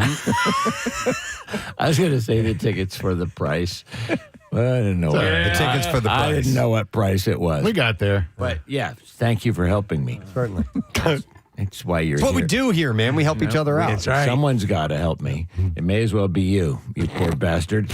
All right, so we have a choice of tickets that you could win, either live tickets for Creed or Offspring or something called the Summer of Loud, which is a festival they're going to have there. Cool. Also, I have Dave Matthews Band for a workforce block and Tom Petty. Yesterday, we did The Who for Pete's birthday. Today, I'm going to do solo Pete Townsend because there's a great catalog of solo stuff as well. So that's what we've got today. Love it. All right, Double thank you, Pierre. shots. I'm going to thank our sponsors. The Preston and Steve Show is brought to you today by Acme Markets, fresh foods, local flavors, and also brought to you by Duncan. Yeah, the Preston and Steve Show runs on Duncan, so thank you, Duncan. Tomorrow on the program, Wednesday, Fox Good Day, we will do that. And our friend Tom Segura is going to be checking in via Zoom. Nice. Always great conversation with him. That's it. We're done. Rage on. Have a great day, and we'll see you tomorrow, friend. Bye-bye.